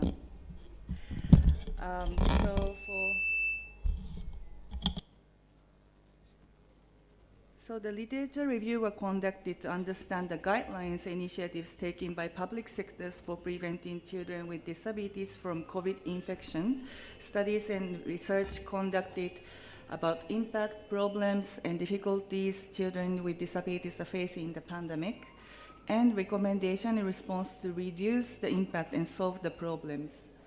We also aim to identify, understand, and document the minimum standards of behavior towards children with disabilities in the COVID pandemic and implement it to bridge the gap between the standards and actual practices. For the key information interviews, the interviews were conducted with the representatives of the public institutions, such as Ministry of Education, schools, centers, and so on, to understand their service for children with disabilities provided or suspended under the pandemic problems, challenges, future plans, and needs assistance. I just listed the institutions we interviewed to. These are the interviewees. And as a result, we have found that teachers and education officers have made so much efforts to continue educating children with disabilities in this pandemic. WhatsApp are commonly used for sharing information, giving instructions, reporting, and responding. The online classes by using Zoom are also held, but seems very few. Special education unit teachers often develop assignment papers and provide them to the parents of these children with disabilities. The teachers are sending the worksheets, workbooks by post to those who do not have smartphones and cannot come to school to pick them up. However, it seems that sending them are not effective because postal service often suspended when the schools are closed or taking a long time. Teachers sometimes give telephone calls to students and parents to encourage the assignments. Teachers have created YouTube channels. ID training programs were conducted to the teachers. Some teachers organized sessions for awareness creation among parents of children with disabilities on how to use equipment and for online education. However, even their efforts, communications was so much difficult among officers, teachers, and families of children with disabilities because of not having smartphones, weak or no signal.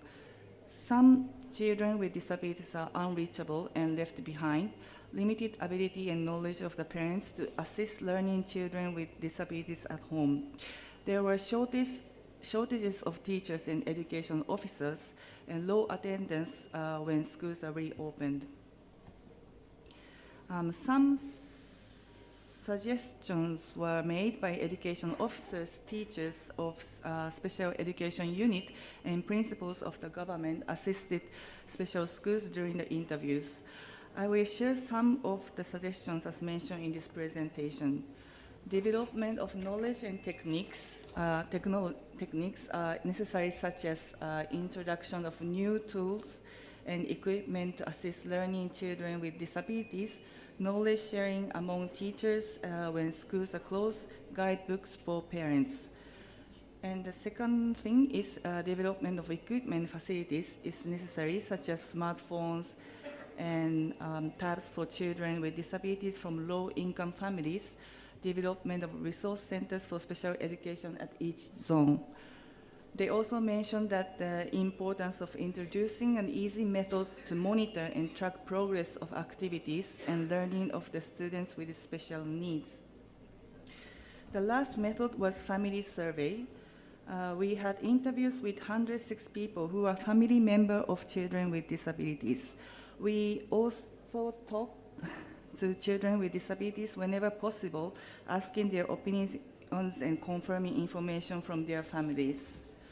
Due to the need to include children with a variety of disabilities in the survey, we decided that random sampling would be difficult, so we employed a quarter sampling method. First, a list of children with disabilities in the target area was compiled from information held by social service officers, and to ensure that each disability was included, a significant sample was selected so that the distribution of gender gap, gender and age was not skewed. And of these families, those willing to accept the home visit were included in the survey. Because of the significant sampling and small sample size, we need to be careful when generalizing the results of the family survey to the national level. So the sample size was almost equally distributed among urban, 34%. It's really hard to see, but 34% urban, rural area, 35%, and estate area, 31%. Gender balance proportion of males are higher than that of females. In all three sectors of urban, rural, and estate, about 65% to 70% of the children with disabilities interviewed were between 6 to 14 years. It was planned to have an equal distribution of types of disabilities in the sample. There are a considerable number of children for each type of disability. However, equal distribution was not realized because 50 out of 106 children with disabilities had more than one disability, as shown in this table. In 90% of the families interviewed, the respondent was either the mother or the father. Source of main income is, as you can see in this table. You're gonna see in this table.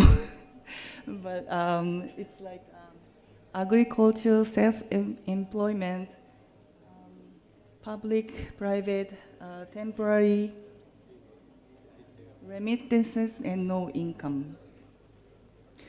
Anyways, I continue. Okay. About 27% of children with disabilities interviewed are inclusive education. An equal number is fully at home. About 40% of the child with disabilities in the estate sector fully at home. A detailed study is needed to truly understand the reasons for staying at home. The disability may not be as severe as reported by some families, and this is especially true in the estate sector. Disability is a medical condition, and the decision to stay at home must be made by medical specialists. Hence, it is critically important for doctors to be knowledgeable in opportunities in education, vocational training, and social welfare services that are available for children with disabilities and their parents.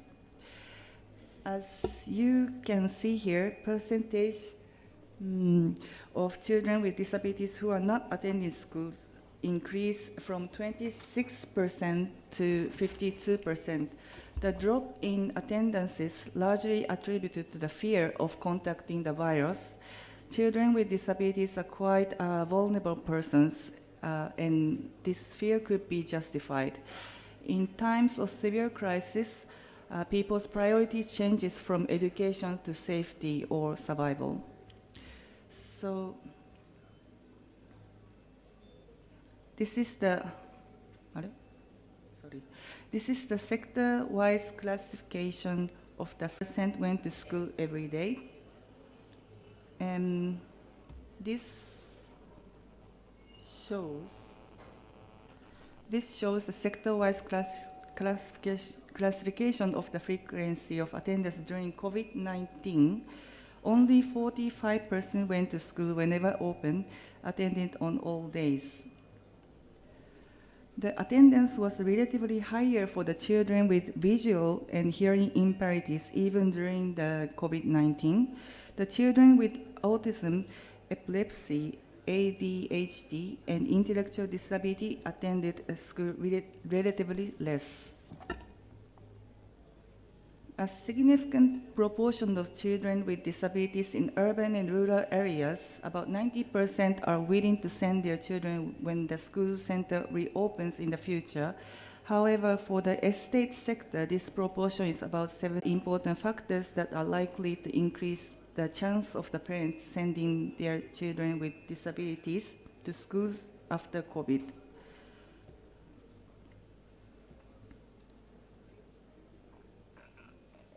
The majority responded the reason is disability and retarded, which means that parents prefer to keep a child at home. This shows the importance of counseling the parents. Counseling can help to break many myths about disability. Unless it is a bedridden child, all parents must have access to a counseling system on topics such as special and inclusive education. Opportunities in these fields are vocational training and social welfare. This shows willingness to send children with disabilities fully at home to a suitable institution when the situation returns to normalcy. 54% of those at home are not willing to attend a suitable situation after the situation returns to normalcy. This shows the opportunity to study remotely from home during school closure. Only 14% responded that opportunities available to study remotely, but the children with disabilities cannot use it due to his disabilities. This shows a sector-wise classification on the opportunity to study disabilities in the estates. 74% reported that there was no opportunity for home-based learning during COVID. Overall, 60% do not have any opportunity. ADHD-related disabilities have relatively less or no opportunity to study when schools are closed. The children with visual impairment and speech difficulties have relatively better opportunity to study at home. A significant proportion of children with disabilities in urban and rural areas, 75% were able to contact their school during COVID, but this figure is only 42% for those in the estate sector. An intervention is needed in the estate sector to correct this issue. This shows the need of learning opportunities as present at home during pandemic. And this one, a significant proportion of children with disabilities in the urban area, about 90%, reported the need for home-based learning opportunities. About 40% the children with disabilities from rural and estates are unable to make use of this opportunity. Sending materials and learning guides are the most popular choices for mode of communication in home-based learning. This shows the importance of person-centered support system in home-based teaching of children with disabilities. Although parents can help their children with disabilities in their education, parents are unlikely to be qualified to teach children with special needs, hence the need request for teachers.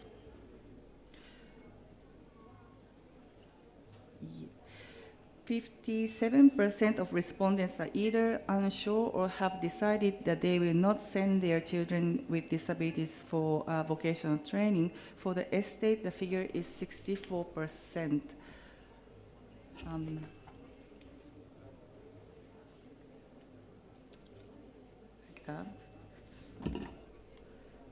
So conclusion, we found that a quarter of the children with disabilities are not enrolled in schools, and no opportunity has been created for them to be educated through alternative means.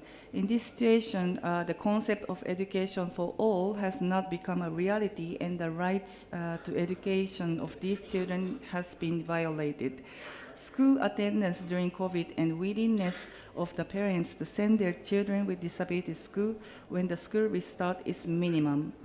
It was also concluded that the percentage of those who are unable to access learning opportunities online or other alternative methods from home during the school closure are significantly higher.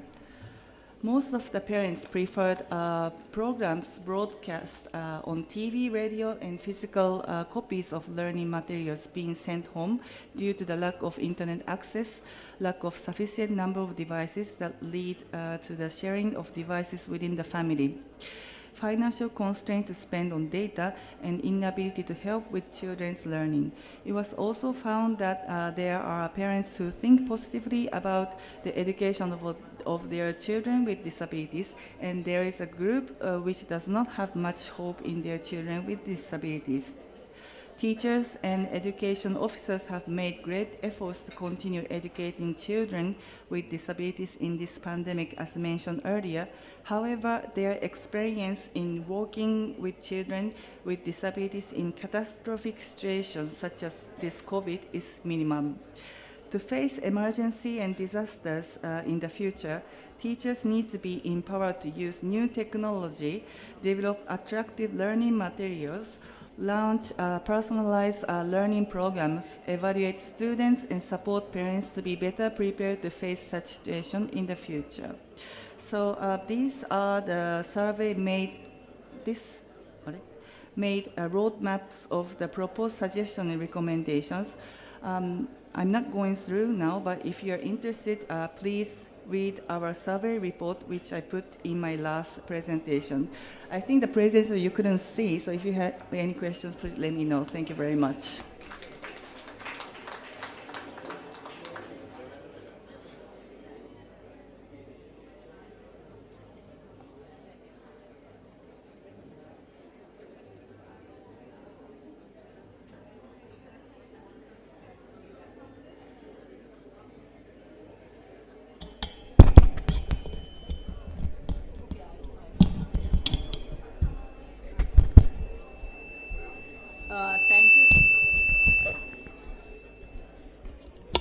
Thank you, Miyake.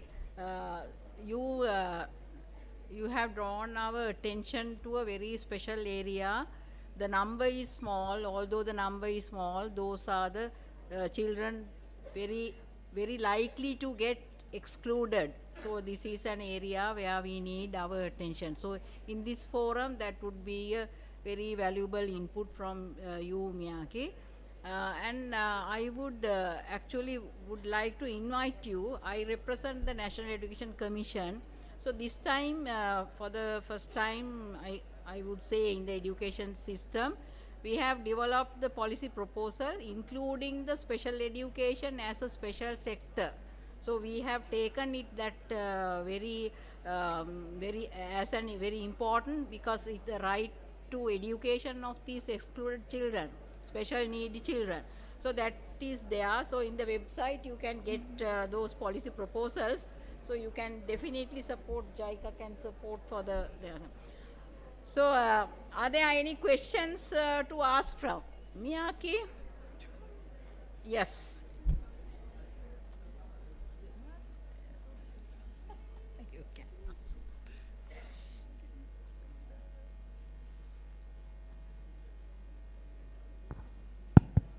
Okay, thank you.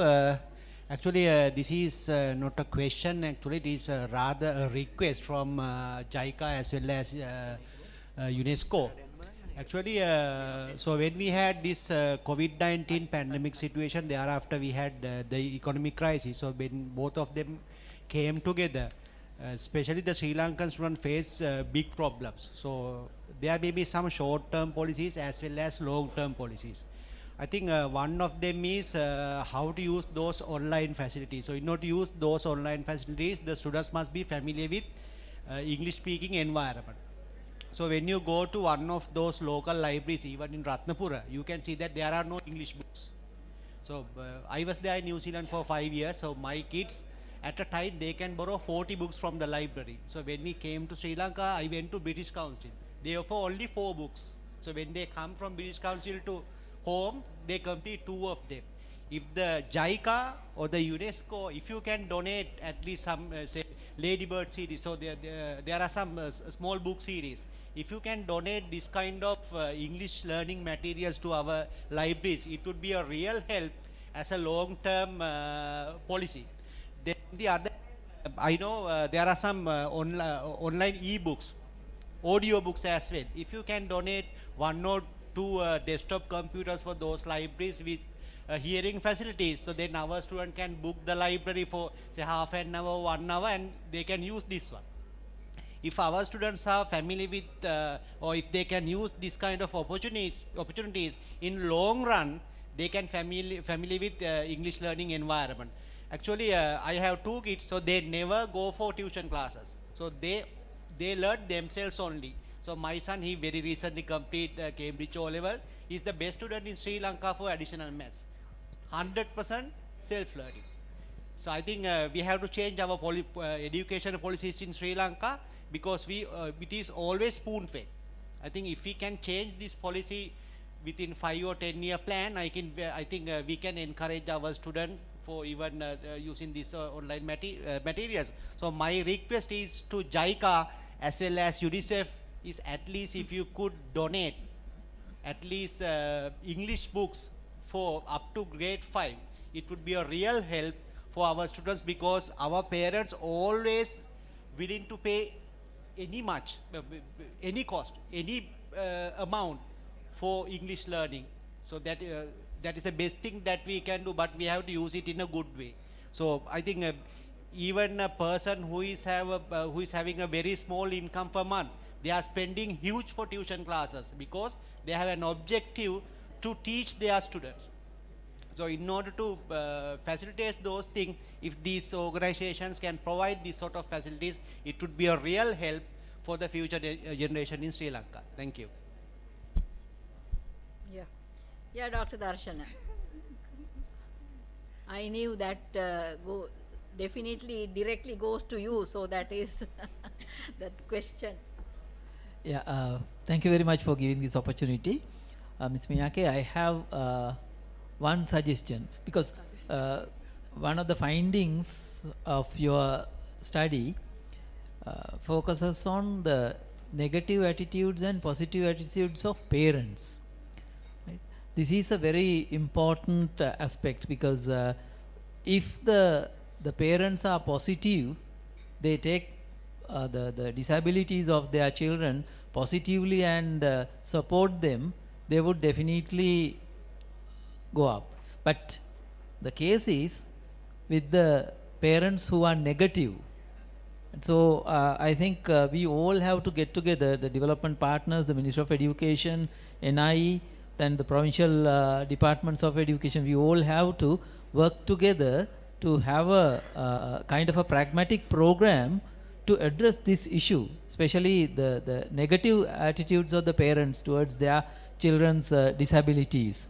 So I want to suggest everybody here, since this is a planning, our focus is planning the future, to work towards a pragmatic plan to overcome this and to help the majority of children with disabilities to overcome the problems. Thank you.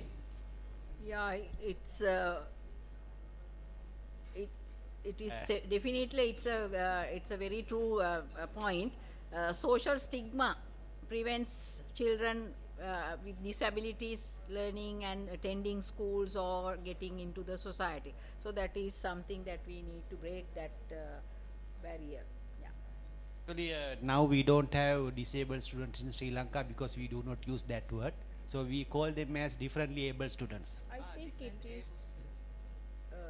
Yeah, you have to check it with the present context, I think the current notation is getting back to the disabled, children with disabled.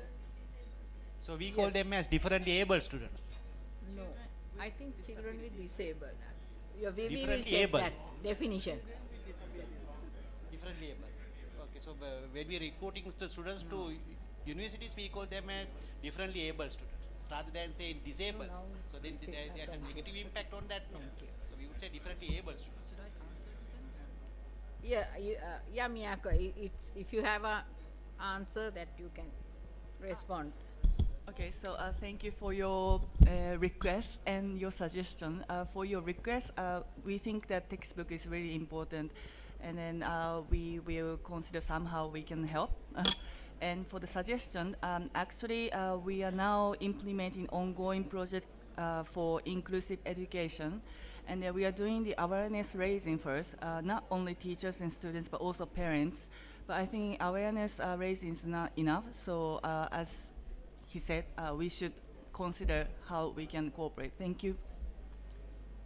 Okay, thank you. Our next presenter is Dr. Kalana Piris, waiting for a long time now. So we will listen to Dr. Kalana Piris. He is from the WFP. So he will be talking of ensuring food security to reduce learning difficulties. This is a very burning issue discussed at many forums, the food shortages, so how that has affected school children. Over to you, doctor. What better time to talk about food? And yes, thank you, Madam Padmini, for inviting me for the slot. And let me also thank the Provincial Director and the Provincial Education Department for inviting World Food Program for this occasion, which is, at least for me, first time that a provincial department is organizing this type of a groundbreaking event, shall I say. And thank you for my colleagues from the UNICEF and other development partners and everybody who supported organizing this occasion. Yeah, so talking about food, I think, as I said, what better moment to talk about food, and it's the meal time, and I'm going to talk about one of the most important meals in this country, which is the school meal. So all this time, within the context of learning losses due to COVID-19, we have been looking at learning losses mostly from the point of view of, say, losing the time with children or losing the opportunity to engage, interact with the children, and also losing the reach. Some children were not able to access online education, some teachers were not able to access online teaching, so like loss of reach.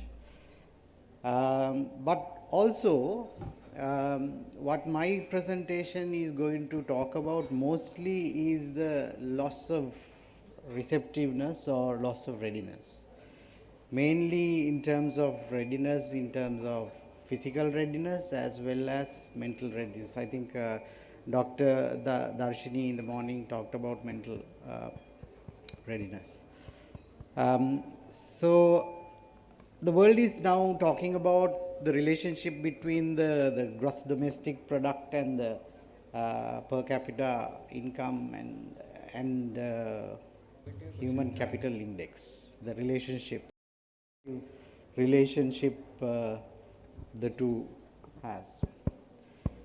And when it comes to human capital index, which is positively affecting the economy and the development of a country, the first 8,000 days plays a crucial role. First 8,000 days were meaning from the conception to about 21 years.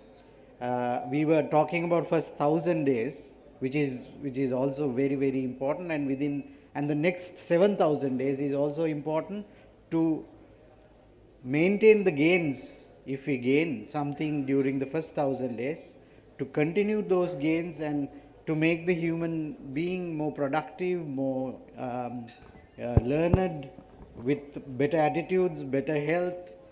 And I think that during these 8,000 days, one's nutrition and development plays a crucial role. And not only for the individual, but also for the entire country. And let's see what's happening in the first 8,000 days for our children currently. Now, this is data from the Medical Research Institute published, recently. But the data is coming from last year, November last year, which is soon after COVID, but before the crisis that we are currently talking about, which is the food crisis and the economic crisis. This data predates, and I think MRI will publish another set of data within a few weeks' time, which will highlight the situation right now after the food and economic crisis, which is at unprecedented level. So even last year, soon after COVID, we saw more than a quarter of children, quarter of children being undernourished, either stunted, stunted or wasted. So what this means is about easily 1 in 4 children in your classroom can be wasted or stunted, which means their physical readiness is negatively affected. So even if we had schools during COVID, even if we had the schools open, these children would have experienced difficulty in receiving the education to the level that you expected it to be delivered. As Professor Kapila mentioned in the morning, when he delivered the keynote address, he talked about what is learning. Learning is more about the learner being able to receive and change their lives because of the new learning that receives. But in our country, in the most crucial age group, which is the first 8,000 days, this is like 5 to 9 years, this is the primary age group, primary grade age group, quarter are not ready in terms of physical ability, physical readiness. For this important age group, I must say that the most crucial intervention for their nutrition level, and probably the only one, is the school meal program. So we are trying to address this problem of undernutrition through one strategy. That one single strategy is school meal program in terms of prevention. And I picked this interesting study from India. There are several studies conducted in several different countries, including India. But I chose this because this is a longitudinal study following a cohort of children who had exposed to school meal, midday meals in 1999. The extreme corner is 1999, where the midday meal coverage was around 6% in India. And the moment the coverage improved to about 32% in 2004, they saw a reduction in absenteeism, or increase in the school attendance, and also increase in the school performance among the kids who were given the school meal. And later on, when these kids were adolescents, they did the study again. And they found that among those who were exposed to the midday meal program from 1999 to 2004, the level of education, the total number of years in education, and their height has increased.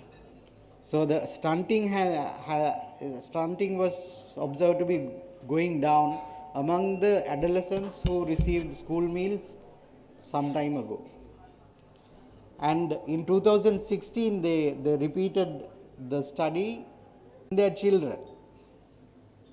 And amazingly, the stunting levels of the children who received school meals so many years back had reduced, and it's going to explode. Maybe.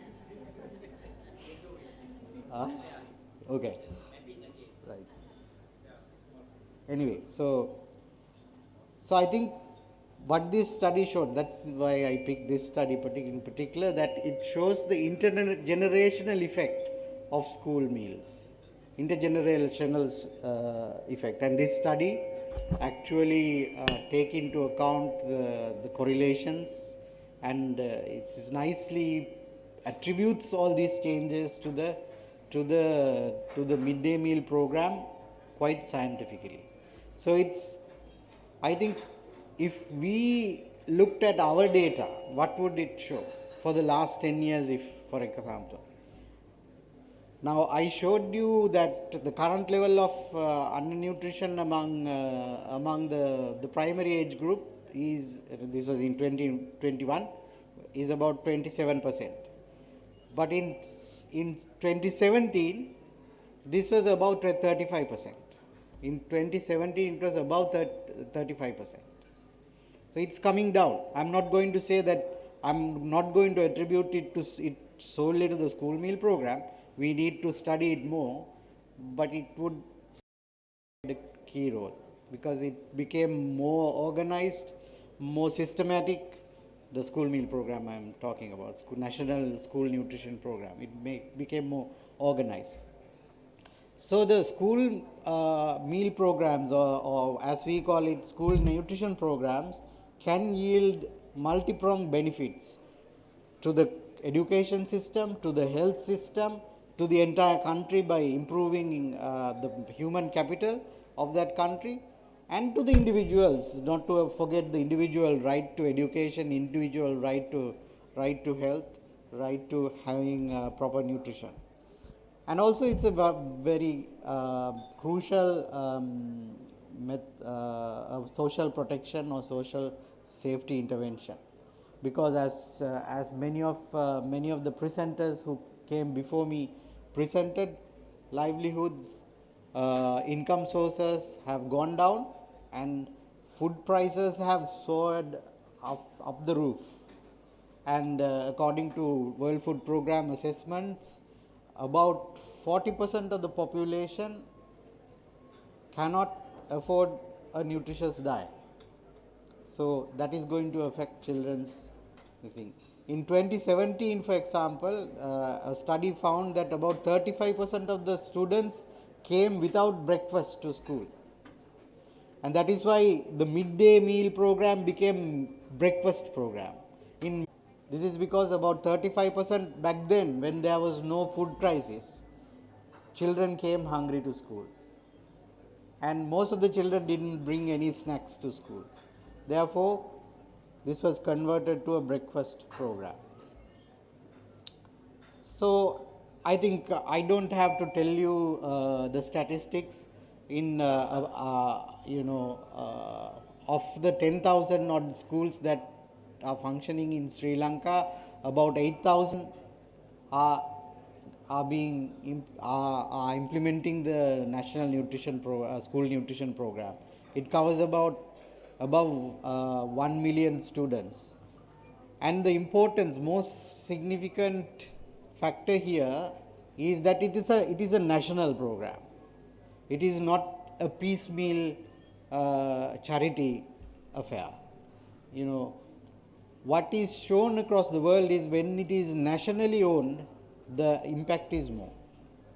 So whatever World Food Program is going to do in assistance for the program will be and was and will be strengthening the system in the most difficult times also. I think for the school meal program, we just passed one of the most challenging times, and challenges have not been fully overcome yet, but I feel that we have passed the peak of the challenge. Anyway, I would also quickly like to talk about two studies that WFP did last year and this year. One was looking at the monitoring and evaluation of the National Nutrition School Nutrition Program, and the other one is looking at the food safety risk of the National Nutrition Program. Since my ability to visually communicate has diminished, I will just quickly go through the important points. So the MNE assessment, the monitoring and evaluation assessment, came out with a series of recommendations that has to be taken at the policy level from the national down to the school level, in the subnational level.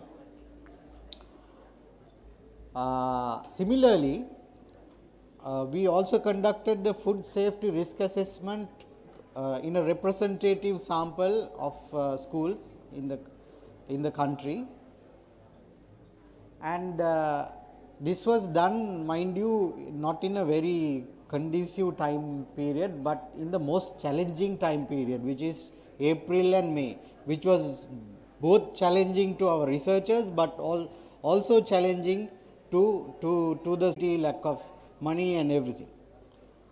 But I am happy to say that currently, according to that assessment, even in the most dire circumstances, the food safety risk in the school meal was found to be low. Most of the areas complied with the food safety standards. But we have found certain gaps, and these have been the Ministry of Education has been one of our crucial partners all along, and food safety risk assessment was actually conducted by the University of Ruhuna,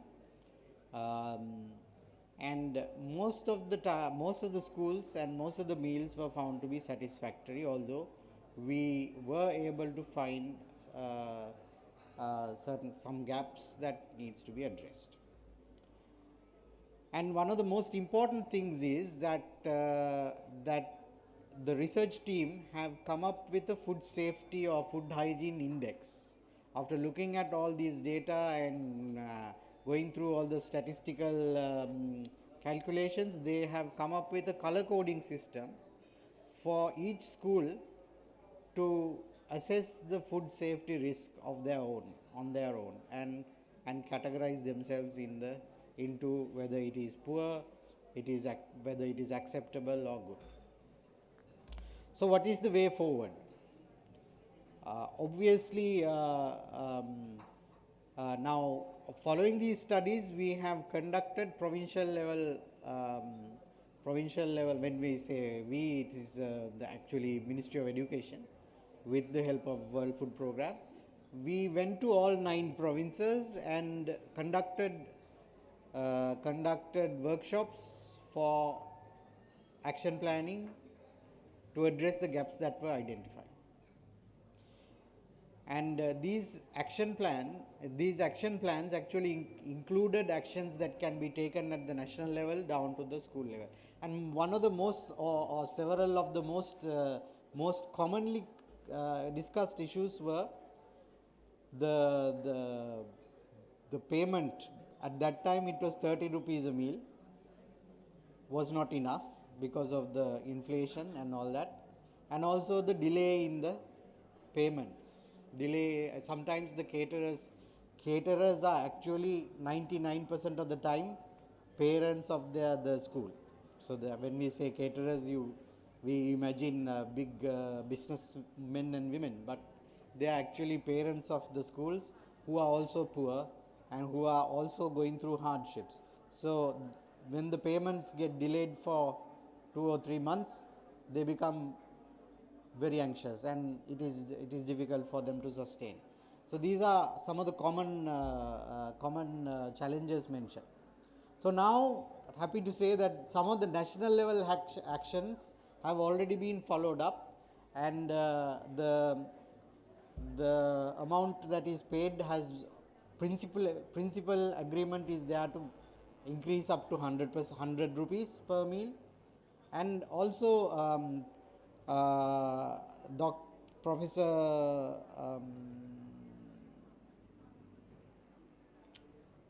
who was our first speaker, madam? Our first speaker. Professor Leena actually mentioned the benefits of decentralization of certain administrative action.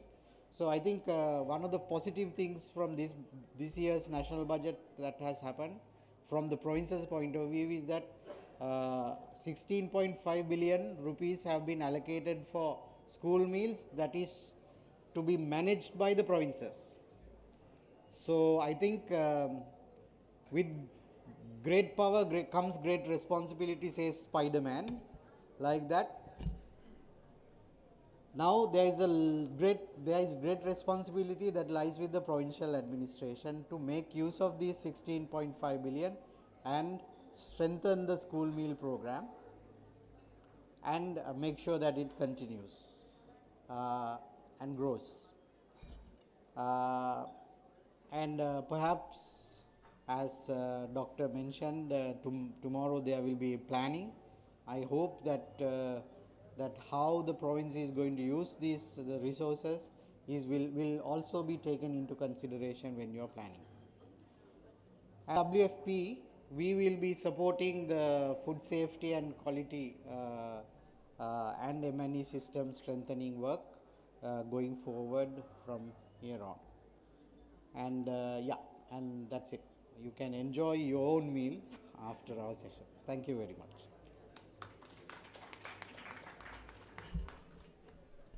Professor Leena, we are ready for the Q&A. Thank you, Dr. Kalana.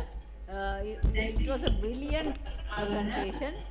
Without visual slides, you managed to keep the momentum going, and you had excellent presentation. With your words, you managed to get the audience. Wait for a while, madam. So it was food safety and quality. And I would like to ask one question before the audience asks any.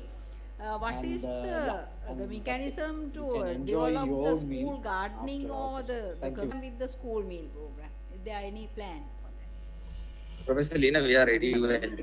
Thank you, Dr. Taking It was a brilliant presentation.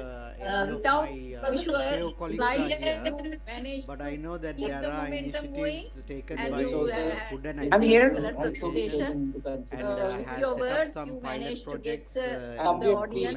Wait for a while, madam. So look it at was how the school, some of the schools have I would very like big to ask area one question before of the land, audience and how asks any. the land can be What used is as a means to the mechanism cultivate to and develop the provide school for the school gardening meals. or the Well, if you ask my personal opinion, that is going to be a little bit challenging. Professor Leena, we are ready. Given how the school Yes. system is Yep. to run. I know that all these First things, of all, but yeah. from the World Food Program, we are actually helping Karai I'm here. how these caterers can be supported through local Are you hearing me? smallholder farmers and doing home gardening and home-based poultry farming, because the eggs Are you the hearing most me? difficult commodity to find these days. So we find it There is encouraging, and caterers also find it your place, quite madam. useful, especially during the past Wait for a while. sessions. They have found it really helpful to Okay. to do their own I home think gardening and you use have that quite produce many in the meal. Quite many channels open there, and there are delays and repetitions all the time. But I have heard a question. I would like to answer. First of all, Yeah. school gardening, put together the learning. So all that Actually were helping in one package like. So I think that is something that I'm can here. be done. I know how Sugat, these Sugat, are you caterers there? can be To UNICEF? supported. Yes. So he promoted Are how you the hearing community me? could Yes, I am hearing engage all in the the voices. I school don't know. garden, There how are to so many utilize the channels school, open. very So mostly so abandoned I school think I'm gardens. hearing you So the too. community was given the So opportunity to we use find the it. school gardens. They produce food and collaboration together there. So now I think we are running short of. Yes, you can. Yes. They have found it really, really helpful. Now, To do their own. I think you have quite many in the meal. channels open there, and there are delays and repetitions all the time. But I have heard a question. How to get that. I would like to answer. First of all, one of those obstacles that prevent children from going to school.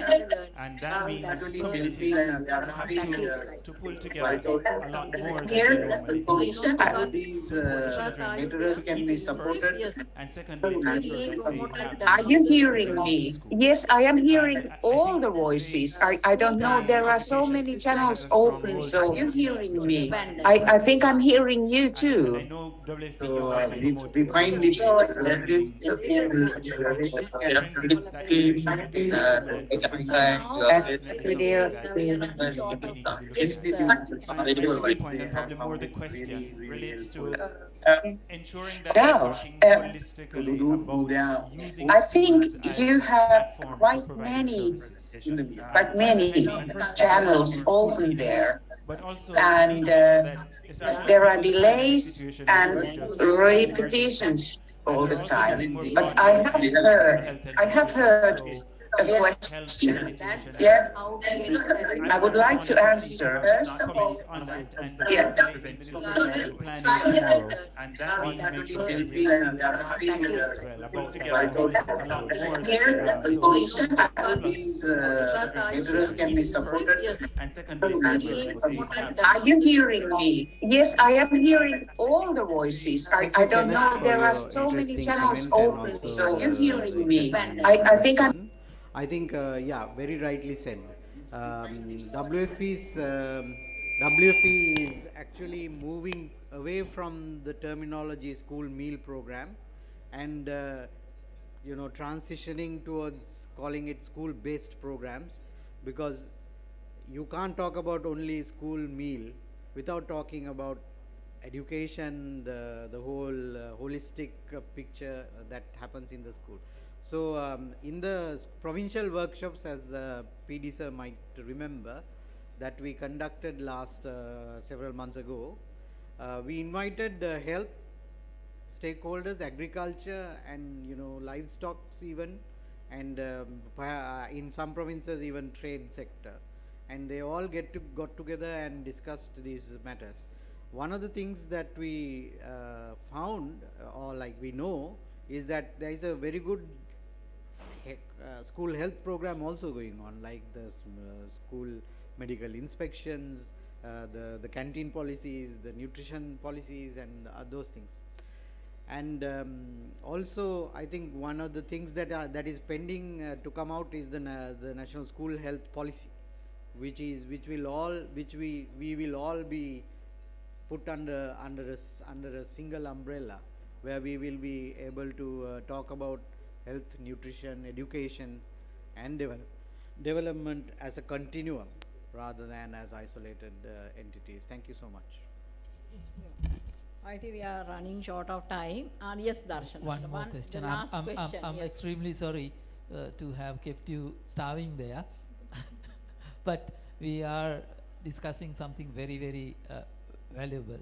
So one important point from your presentation. Now, this is food for thought for tomorrow's planning session. Unfortunately, I won't be able to be there to join you in the planning session.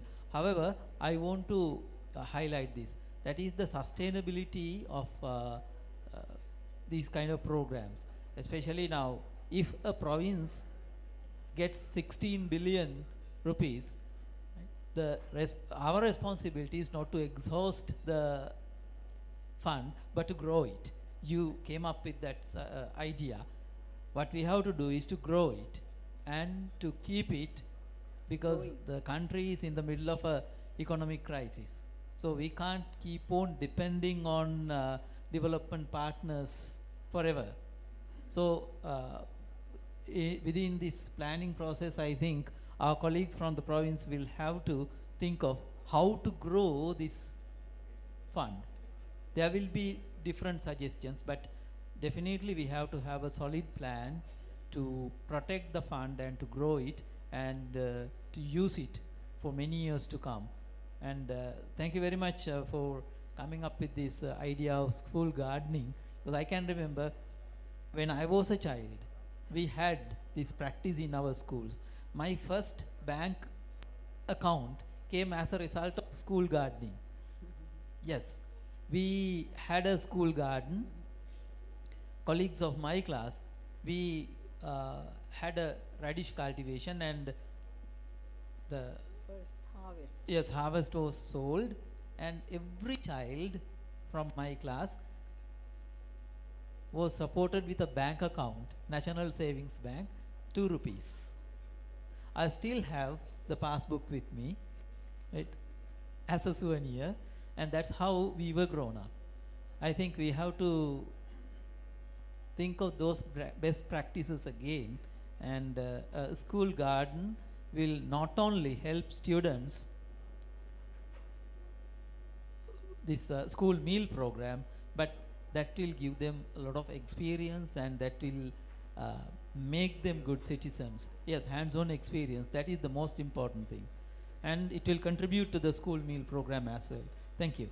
Yeah, thank you, Darshana. Actually, I have some records of past old log entries of schools going back to 1930s log entries. So there were mainly, they have mentioned about the school garden. It was signed by, that log entry was supervised and signed by the government agent, British government agent at that time. It was in Hambantota. So they were talking of how many Vattaka kochchara kaduwada කියන එක log entry එකේ that they have recorded it in the log entry. I have those. I will share it with you if you need. So those, it goes back to so many more than 100 years we had that practice. Now I think for the planning session tomorrow, those ideas will be very important, and the sectoral expertise we have so much. I'm very happy if the doctors would have stayed the whole day. So then the medical, I mean health and the education should get together and work together to solve this problem, and use the holistic interventions as the magic word for your planning for tomorrow. So the holistic interventions, holistic approach, and the multi-sectoral approach. So those are the keywords that you need to get this expertise together and make a good, otherwise alone we cannot, and the principals and teachers can look after the learning side, but there are so many other factors affecting the learning.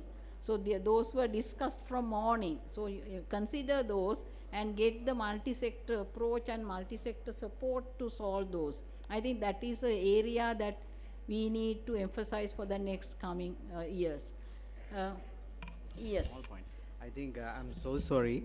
It's just one small comment for doctor's inputs. I think when it comes to growing this fund, there is a lot of attention now towards the school meal program from different stakeholders. It can be a strength, but devolution doesn't mean like disintegration.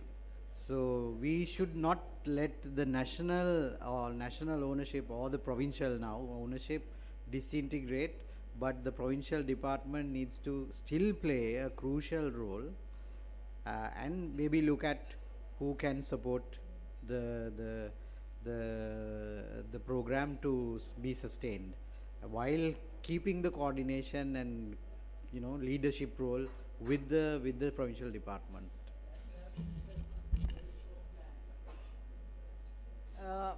Is Professor Lena still online? We missed her at the beginning. There she is there.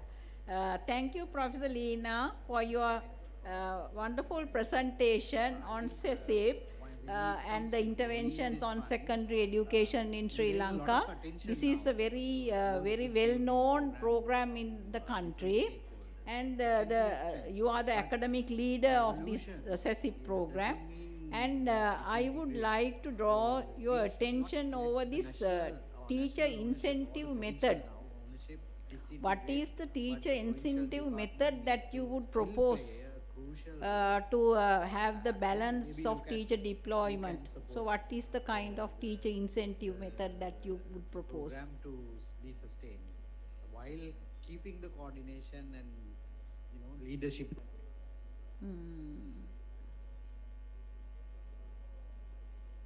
විනාඩි දෙකක් විතර යනවලු එයාට.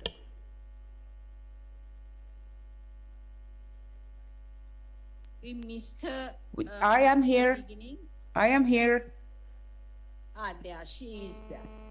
Thank you, Professor Lena, for your wonderful presentation on CESIP and the interventions on secondary education in Sri Lanka. This is a very well-known program in the country, and you are the academic leader of this CESIP program. And I would like to draw your attention over this teacher incentive method. What is the teacher incentive method that you would propose to have the balance of teacher deployment? So what is the kind of teacher incentive method that you would propose? Thank you. So what I would like to say is that it's very good that you have this teacher incentive policy plan in the ministry. I am here ministry level. But thank you, Professor Lena, for your wonderful presentation on CESIP and the interventions on secondary education in Sri Lanka. This is a very well-known program in and you are the academic leader of this CESIP program, and I would like to draw your attention over this teacher incentive method. What is the teacher incentive method that you would propose to have the balance of teacher deployment? So what is the kind of teacher incentive method that you would propose? Thank you. So what I would like to say is that it's very good that you have this teacher incentive policy plan in the ministry. I am here ministry level. But thank you, Professor Lena, for your wonderful presentation on CESIP and the interventions on secondary education in Sri Lanka. This is a very well-known program in and you are the academic leader of this CESIP program, and I would like to draw your attention over this teacher incentive method. What is the teacher incentive method that you would propose to have the balance of teacher deployment? So what is the kind of teacher incentive method that you would propose? Thank you. So what I would like to say is that it's very good that you have this teacher incentive policy plan in the minister. I don't hear ministry level. But thank you, Professor Lina, for your wonderful presentation on SESTIV and the interventions on secondary education in Sri Lanka. Yeah, I think with the time gap and we are taxing Professor Lina too much, I suppose. So we need to now wind up the session. To summarize the session, presentations of the session, actually Professor Lina's presentation on the remedial activities and how the secondary education could be improved with this remedial, and why she emphasized on the assessment. First emphasis was on assessment, then reducing the curriculum content and the load, and the pedagogical delivery methods, and teacher incentive method, and administrative delivery methods. I think in the education reforms, all these areas have been considered now, so we are in the process of attending all those. So therefore they are very important points for us. And also then Dr. Venkatraman's South Indian experience on schools closures, how it has affected learning, was very important, and it is very much equal to our situation. So it is a well-designed, well-structured survey research.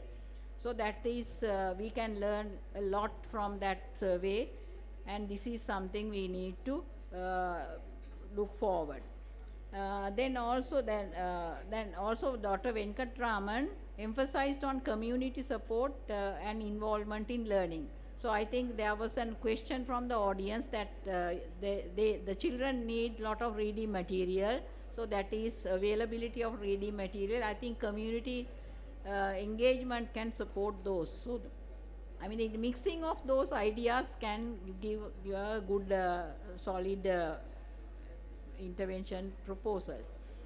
Then Miyake's presentation on disabled children, and our attention over those, very number is small, but still we need extra attention on those children to include in the education, to make sure their right to education fulfilled. Then Dr. Kalana, with the very this is the burning issue in the country. So the children are starving. People says everyday news, when you watch news, they mention the teachers reporting the school children are starving, so they don't attend the school. School absenteeism has gone up. Then the assessment has shown the level of their learning is low. So all those is a matter of this food and the risk factors affecting the food shortage. So those are very important points for tomorrow's planning. I think that this is something we need to consider, that holistic, I would say this is the magic word, holistic approach. So we need to look at the child is not just an individual. Child gets things collectively. So we need to support the child collectively. So then only the child will get all the requirements fulfilled. It is the adult's duty. So I would, if there are no questions, and the burning issue is now the food, there is a risk of losing food for us, I suppose. The audience, they enjoy the food while the session's going on. So we will close the session. Thank you so much for participating and for your great presentations. Thank you. Okay, thank you, Madam, for moderating the session, and also a big thank to Dr. Venkatraman and Professor Lina for joining online, and also Ms. Miyako and Dr. Kalana for physically presenting your presentations here. So we are going to do a little awarding ceremony. I would like to call upon and invite Mr. N.P. Ailapperuma, the Commissioner General of Department of Publications, to give the certificates.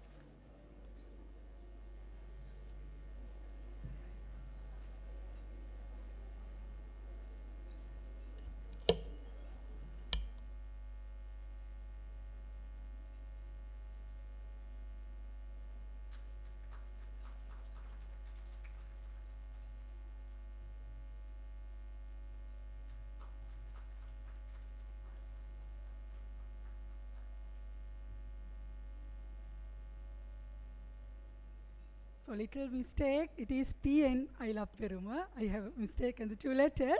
Okay, and now we are moving to the professional hour.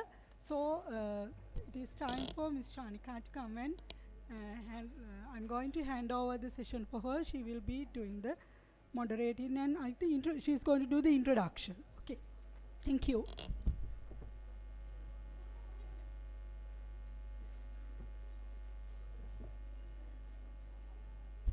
Good afternoon, everyone. I hope the rest of the audience has had their lunch. Not yet? Not yet. Okay. So I think this is the most challenging hour of the day, where maybe half the room has had their lunch, half hasn't had the lunch. So it's going to be a bit of a challenge. But we have an interesting lineup of speakers for you today in the professional hour. So I would first like to call upon the moderator, Dr. Sampath Fernando from the University of Sabaragamuwa, to join us at the head table. And then we have 5 presenters for the next session. 2 of the presenters will be joining us online. The first presenter will be Dr. Tara Dimel. She represents the organization Rise Up, and she was a former education secretary as well. So she will be talking about the gravity and the remedies that have been used during the pandemic or COVID-19. Then we would move on to Dr. Kenneth Russell, who has joined us all the way from New York. Kenneth is attached to UNICEF and is an education specialist, and also has been working in Sri Lanka about 10 years ago. So nice to have him back. Kenneth will talk about things from a global level, the impact of the crisis and how it has impacted learning at the foundational learning levels. Then we also have Chizuru Iwata, who is also an education specialist. She has joined us from our regional office from Kathmandu. So she will talk to us about some regional perspectives and best practices. And we also have Mr. Tharindu Samaratunga. He represents Save the Children, and he will speak of inclusive education and also talk about usage of a practice that is taking place in the Ratnapura district. And finally, we have Mr. Shanta Kulatunga, who will join us online, and he will speak about blended learning experiences in the Sabaragamuwa province. So over to you, Doctor. Thank you. I think even after cutting down the lunch half an hour, still we are 30 minutes behind the schedule. Dr. Tara Dimel, is she online?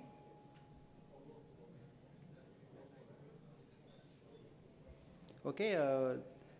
The first speaker is Dr. Tara Dimel, former Secretary, Ministry of Education. I think one of those very active secretaries in the past.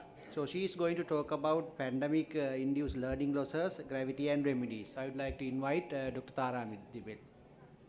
It's over to you, madam.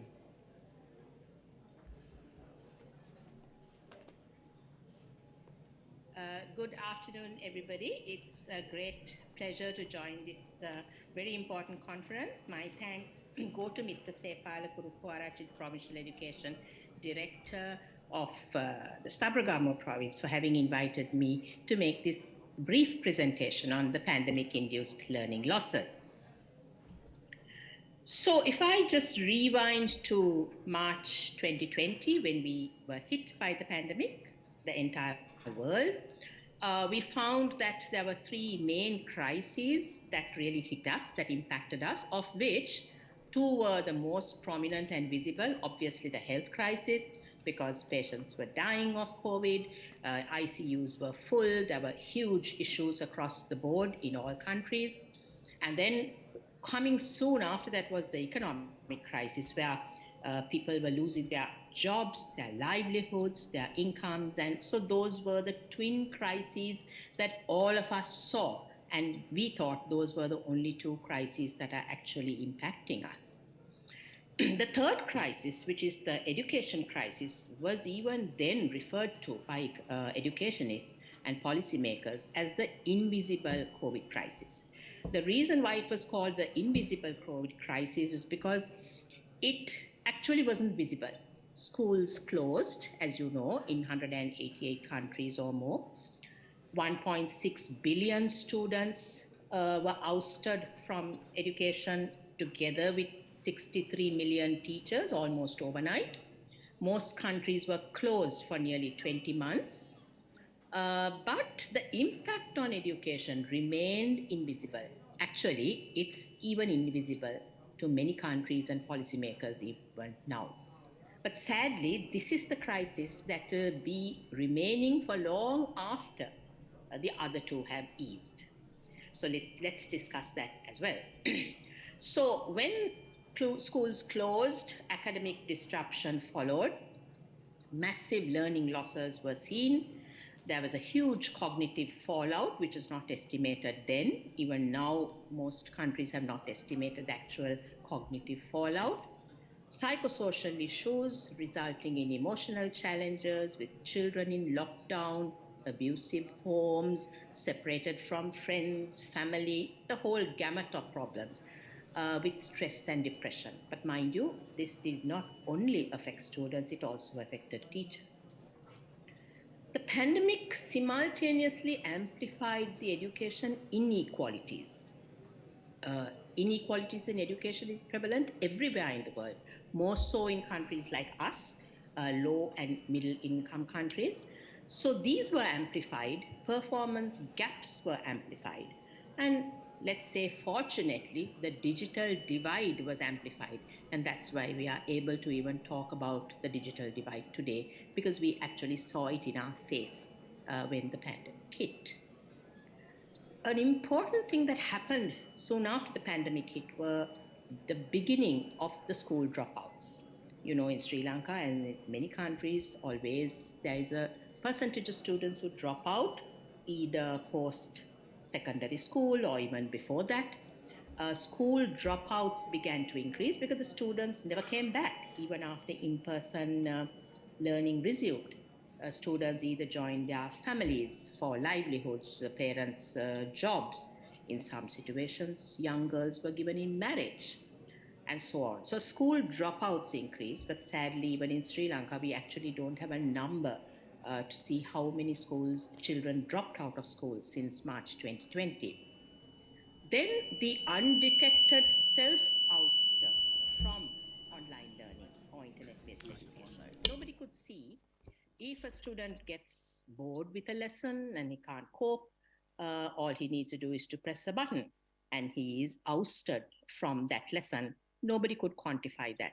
So indeed, these are all huge problems, and that's why it's called the biggest crisis in education in a century. So is it necessary to understand the gravity and to quantify learning losses? The answer is obviously yes. But before that, let's take a look at this definition. This is a globally accepted definition of a learning loss. The learning that is expected to take place in a student at a particular age or a particular grade is measurably less than if schools were kept open. So it's a comparison. It's a measure of what kind of learning took place if a student attended school or if a student didn't attend school, as per grade and age. So these are now measurable, quantifiable data, and they're all in the public domain. Most countries did national assessments on learning losses. So it's difficult to understand the depth and the breadth of a learning loss in a particular area of a country or the whole country, and in which subject domains this happens, unless we have a measurable value, unless we have data. Also because it varies with individuals, with socioeconomic status, and so on. So let's take a look at a student who was in March 2020 at grade 3. Schools began to open by and large by November 2021, at which point the child would have been in grade 4. There were adjustments made, I know, for grade level adjustments in primary and secondary school, yet schools closed again in January, as you know, because of the economic fall and the food crisis. It was last week of July 2022 that schools opened again in Sri Lanka. So that student technically could have been in grade 5, although for nearly 20 months that student did not receive a proper education. And as per the definition that is right there at the top of the slide, the learning loss has not been quantified.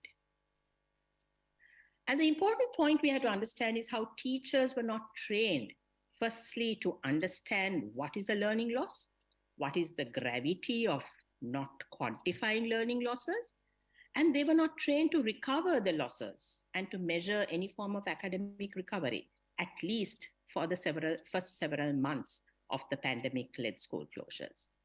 Therefore, teachers were at sea, couldn't understand catch-up learning, how to institute remedial teaching, and so on.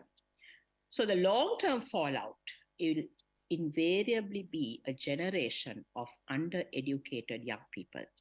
So that's why they say learning losses translate into earning losses, because undereducated youth will only get low-income jobs, underskilled jobs. So therefore, their earning losses will be low, and therefore their contribution towards the economy will be negligible. So when schools closed and in-person learning stopped, remote learning or distance learning became the automatic choice in every country. So what happened in Sri Lanka? It was the same, but Sri Lanka entered this scenario with poor access to devices.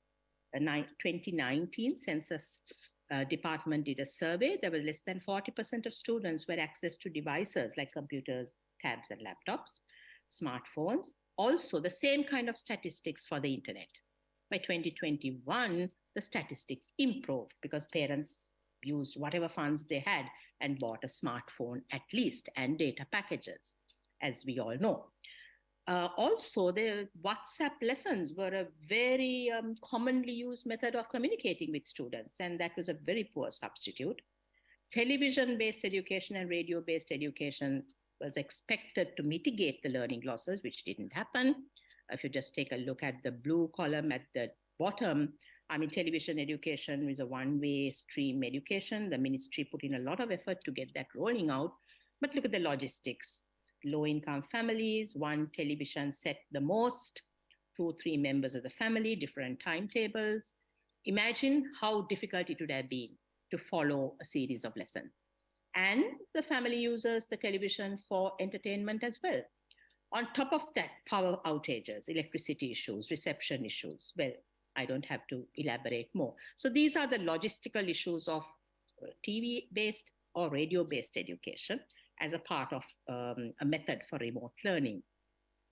So in all, in comparison to in-person learning, remote learning was proved to be weak, unfair, unequal, and always partial towards the privileged students with money. And if the question was asked whether remote learning was favorable to teachers, obviously the answer is no, because teachers never had a training on how to use digital equipment for teaching and learning. Their pedagogical skills were poor, digital literacy was poor. They had hardly any equipment, devices, internet access. The full gamut of issues affected teachers as well. And nor were they supported or incentivized at the beginning of the pandemic to get on board with some form of digitally based remote learning. So there were multiple issues. I mean, everybody who lived in Sri Lanka since the pandemic hit would know what I'm talking about. So teachers were as badly affected as students. Actually, there was not much of a difference there, if you ask me. One of the good things that happened during the pandemic, due to the pandemic rather, was this emphasis on digital learning. And I'm really glad that the pandemic happened only for this reason, if at all. because digital learning was something, you know, very alien to us, a kind of prerogative of the rich and the wealthy and those who had access to devices and the internet. But you found that digital learning became the most important thing for students as they emerged from the COVID pandemic-led school closures. And when in-person learning resumed, digital learning has now emerged as the frontier in education. So we are now compelled to know what is digital learning, what is digital literacy. Are our teachers and students able to use digital tools for understanding education and the different types of disciplines involved in education? Similarly, the 21st century skills and competencies. So this has been really brought to our face, which is a great thing, because 21st century skills and competencies, we all know what they are, the usual creativity, communication, collaborative learning, and so on. These are now need to be understood and learned through digitally enabled learning. And that's what's needed to move ahead in the 4th and the 5th industrial revolutions.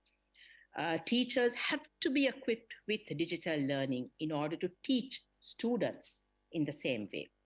Fortunately, today, education teachers are no longer the monopoly in terms of holding education, because we have digital learning before us, and the pandemic showed how well it is possible.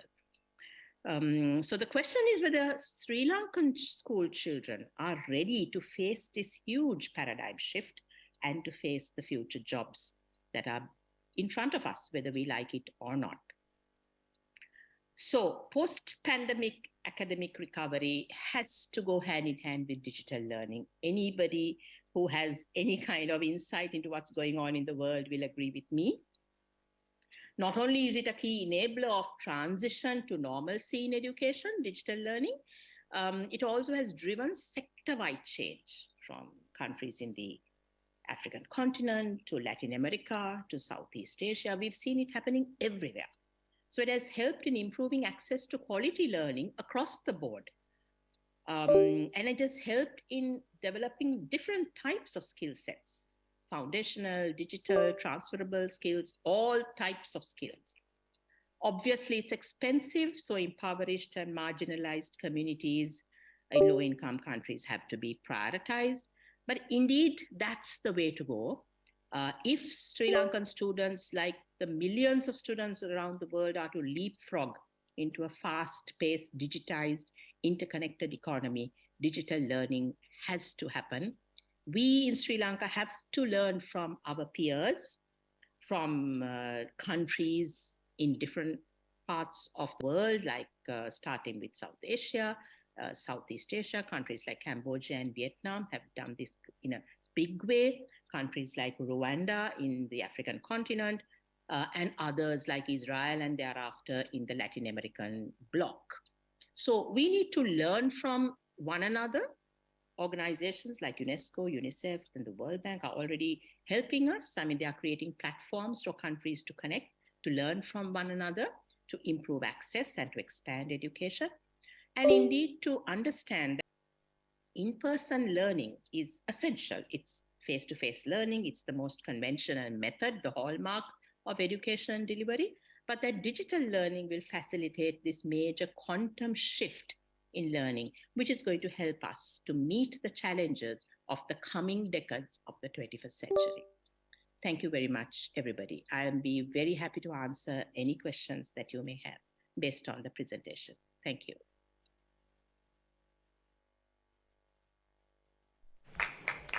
Okay, thank you, madam. Is she there online?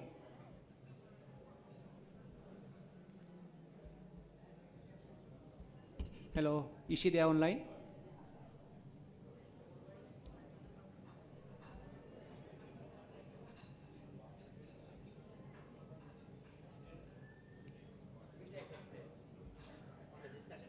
Okay.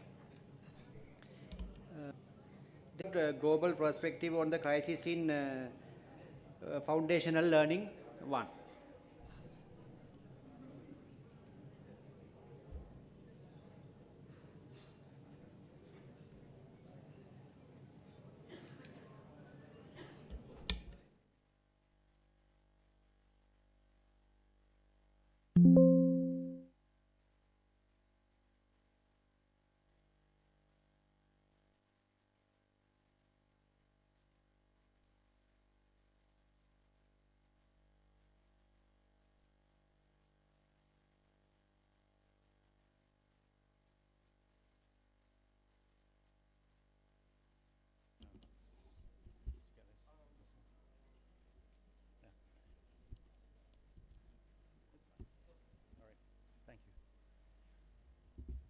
Hi, good afternoon, everybody. It's a pleasure to be here, and I'm looking forward to a discussion as we think about how to go forward and how to address some of the challenges related to the pandemic and foundational learning. Yeah, I'm trying. Okay. I'm a little tall as well, so it doesn't help.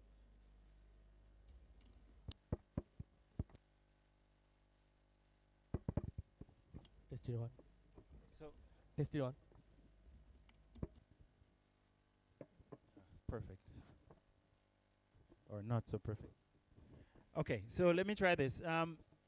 So my presentation is focused on thinking about how we understand, then thinking about how we recover.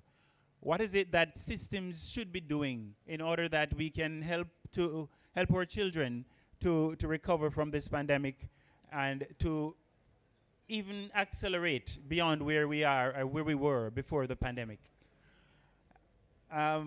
So I wanted to start by showing you, and I'm sorry about the pixel on the screen, you can't see it well, but it speaks to the learning loss being suffered across contexts.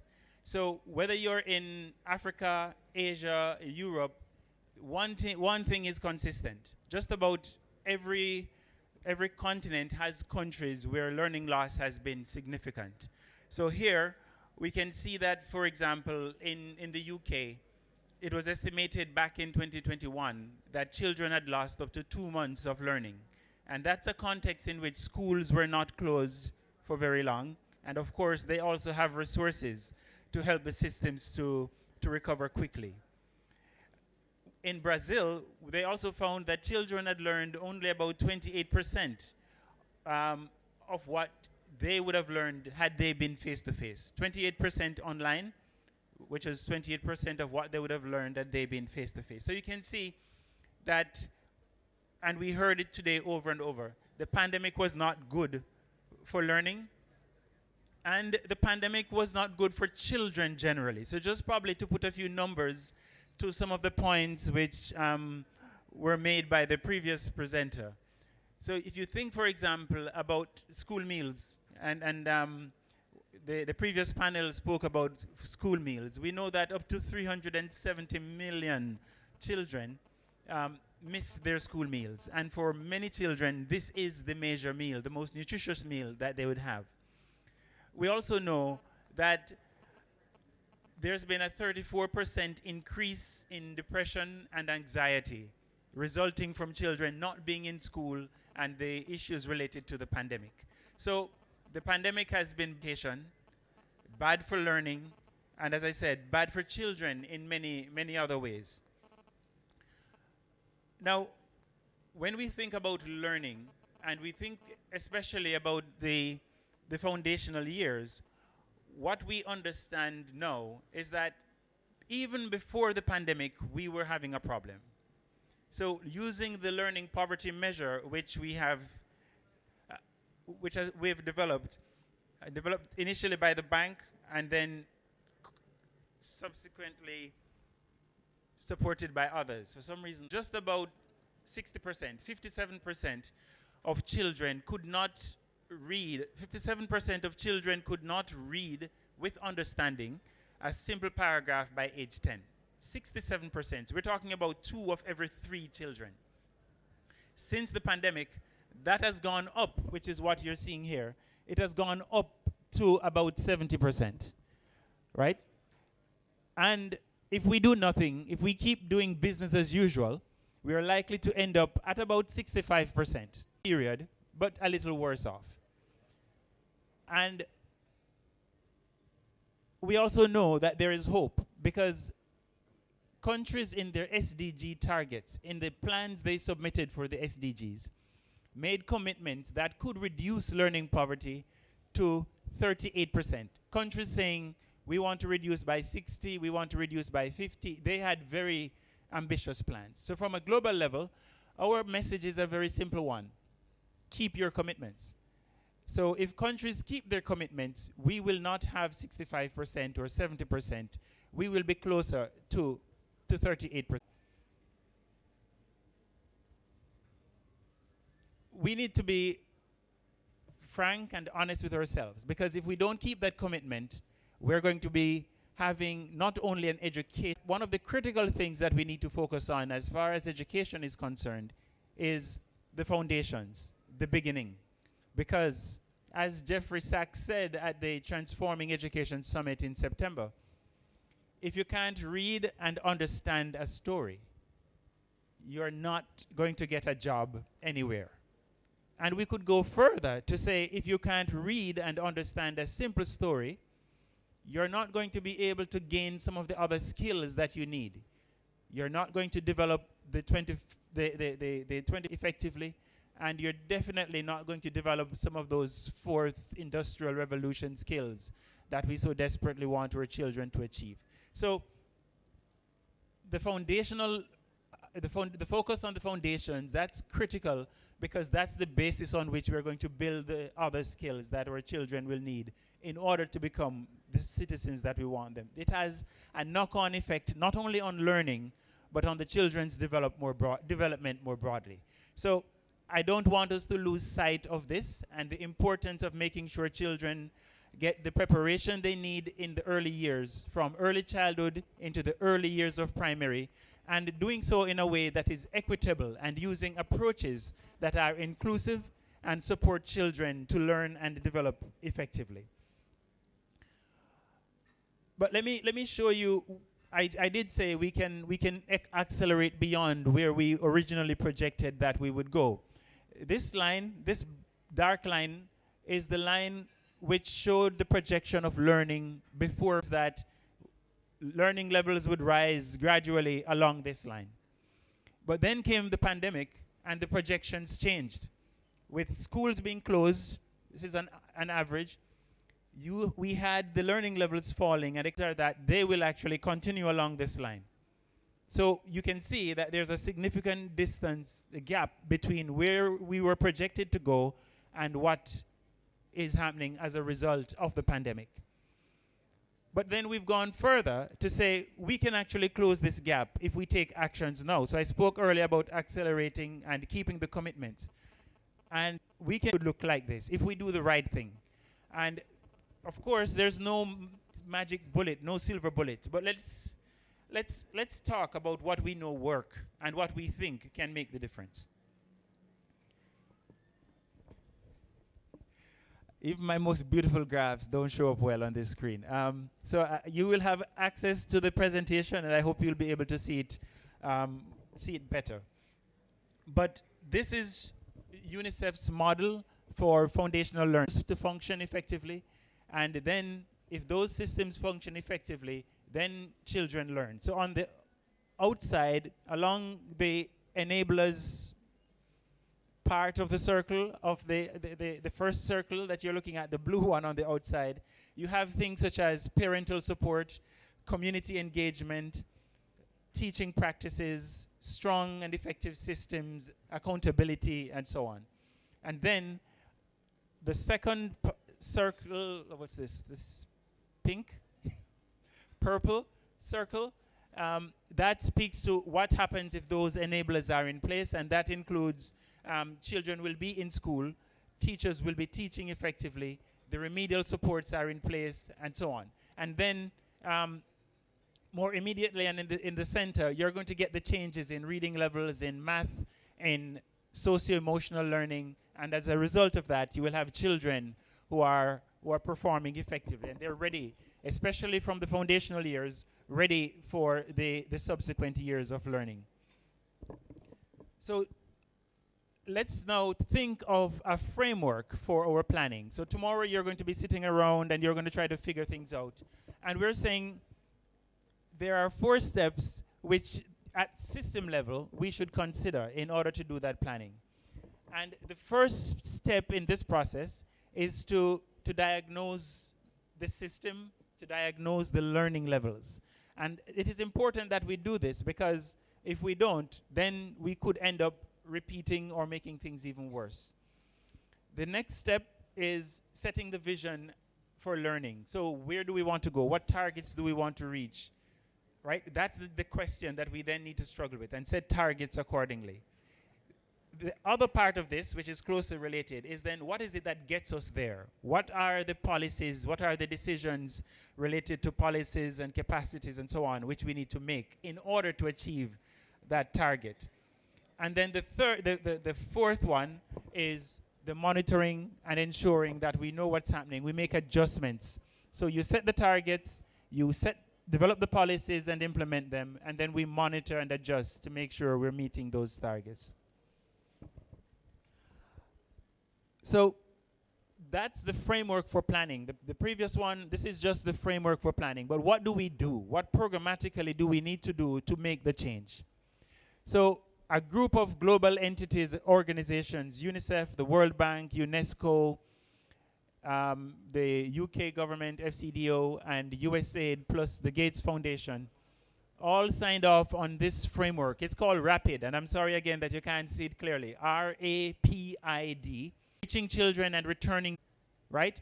The second one, A, is focused on assessment, making sure we know when children come back to school where they are in their learning. P is about prioritization. Our curricula are usually too full anyway to be completed in a year. And when we think that children have lost 15 months, 20 months, then you have to prioritize what you teach. And I'm going to come back to these. What's that? That's P. I is for increasing access to catch-up programs. And D is for developing the psychosocial supports and the well-being services that children need. So we want to make sure that they are ready to learn, making psychosocially, and we heard this morning that we need to make sure that the children are in the state of mind. We need to make sure that schools are safe and children are protected and so on.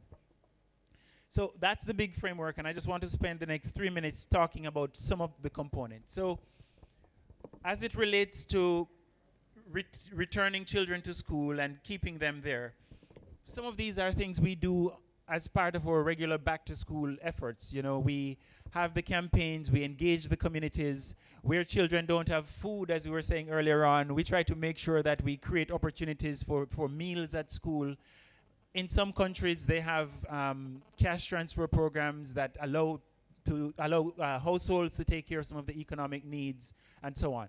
But the big thing here is that we need a clear plan that helps us to address especially the barriers that affect groups such as the most disadvantaged groups, usually ethnic minorities, but also girls and so on. And we need to monitor so that we have an early warning system to know if they will drop out, when they will drop out, and can take action as soon as possible. As it relates to assessment, I have 2 points which I want to make. One is, if you don't assess, then you don't know what you're teaching, and especially when children have been, which teachers can do. So we need to prepare our teachers to be able to do what are called formative assessments. So they can check where children are in their learning levels, and then use that to teach the children to take them to the next level. So if you come in to school after 3 months, you should be assessed so that we know how much you've lost or gained, and then be supported. You're taught at which you're assessed.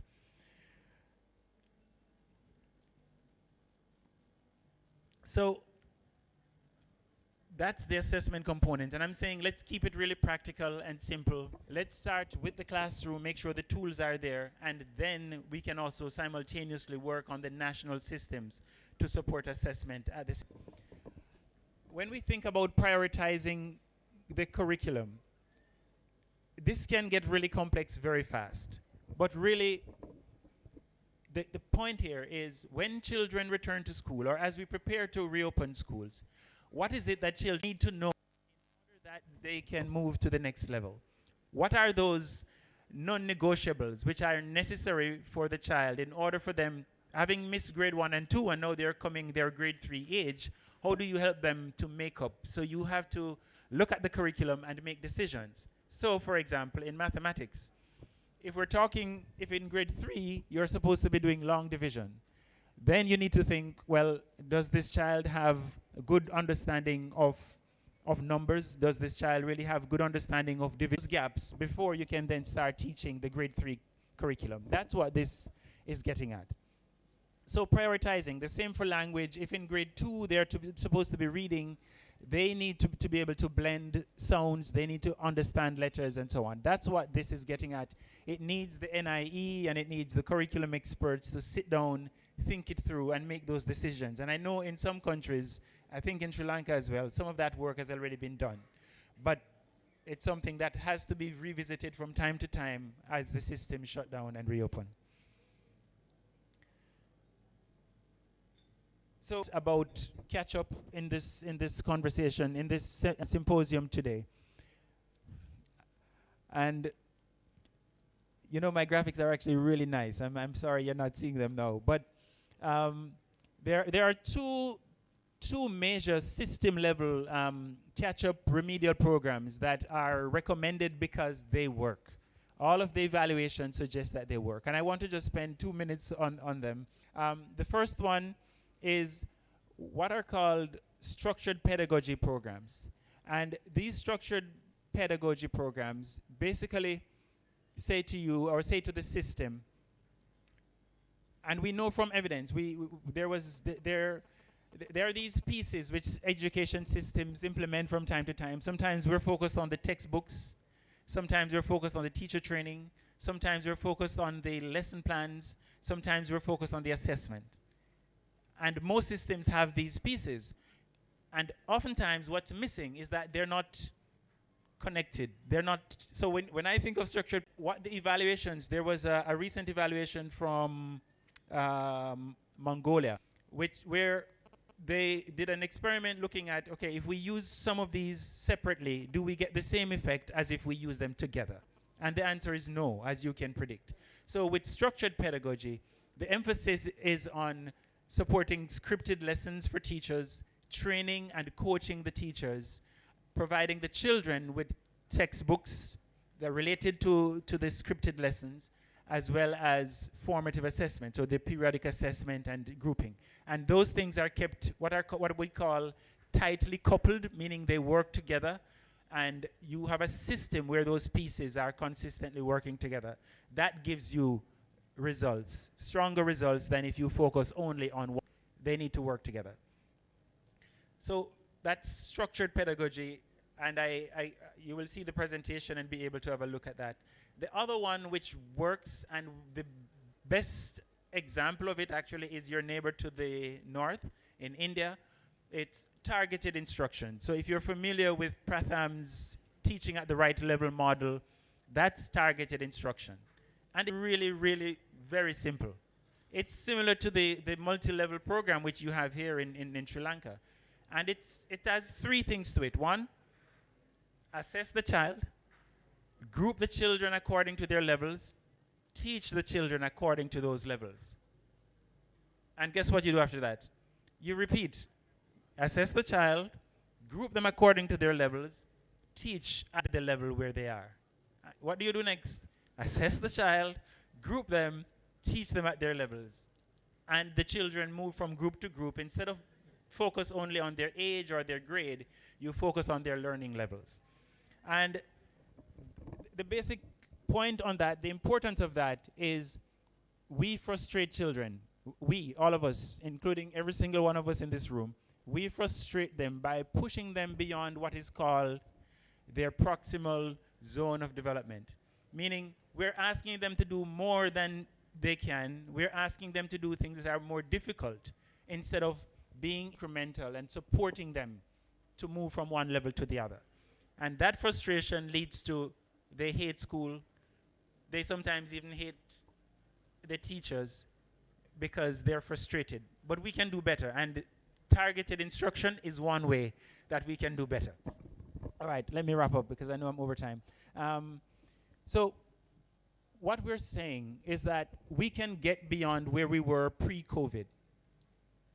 And the evidence from large-scale targeted instruction and remedial and structured pedagogy programs suggests that if we do the following things, it is possible. The lessons say, use the government systems. implement through the government system. It doesn't serve the system, it doesn't serve the development partner if you create new structures. Use the national, use the systems.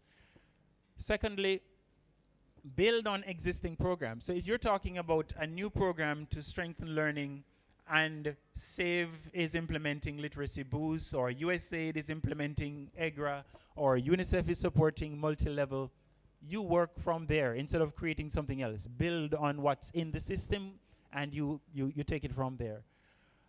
Focus on effective training of teachers, and effective training, I'm sorry, it's not this. This has its place, but this should just be one step in the process. It should be this plus you have Professor, Dr., Miss Rukmini, Padmini and the others going into the setting, practicing, coaching, supporting teachers. That's what works, the coaching. And you coach the system as well, including the supervisors. Support teachers, support the system through the change process. And as I said earlier on, tightly coupling these things, the assessment with the teacher training, with the scripts for lesson plans, and so on and so forth. No one piece is going to get us the result that we want. So we have to make sure these things are working together. I'm done. I just want to say, coming from the Transforming Education Summit, one of the things that we are pushing governments to do is to say, let's all commit to reducing the percentage of children who are not reading by age 10, because we know we need them to start early. We need those foundations to be solid. So if we're really going to survive this pandemic without hurting future generations, we have to get the foundations right. Early childhood into early primary, if we don't win there, we're going to have a much longer term problem that we can't resolve. And so this commitment to action is a global commitment which we're asking governments to make, so you will be hearing more. And my presentation will be available to anyone who wants a copy. And apologies for going over time. Thank you. Thank you, Dr. Russell. I think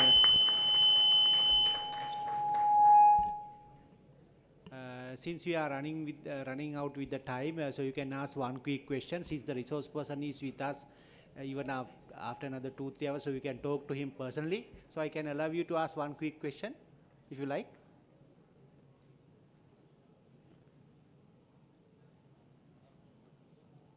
Okay, so then I would like to invite the next person, Ms. Chizuru Iwata, again from UNICEF. She's also going to talk about the same topic, global perspective in the crisis in foundational learning.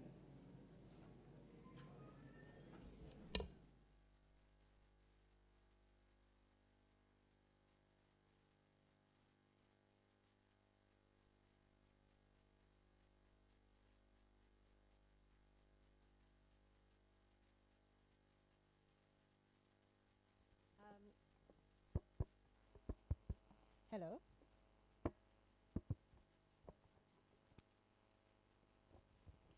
Hello. Can you hear me? It's not working.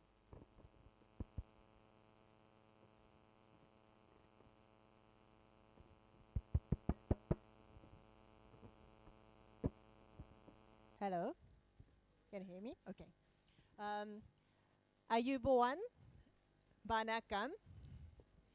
Mage nama chizuru, enatu pear chizuru. Sorry, this is as much as I remember in the local language, so I need to present in English. But thank you very much for this opportunity. I'm very delighted to have this opportunity to present my presentation here, and then also meeting the key education stakeholders at the national and then also at the provincial level, and then hearing a great presentation from other people today. So, today I would like to share some regional practice on learning recovery initiative in South Asia.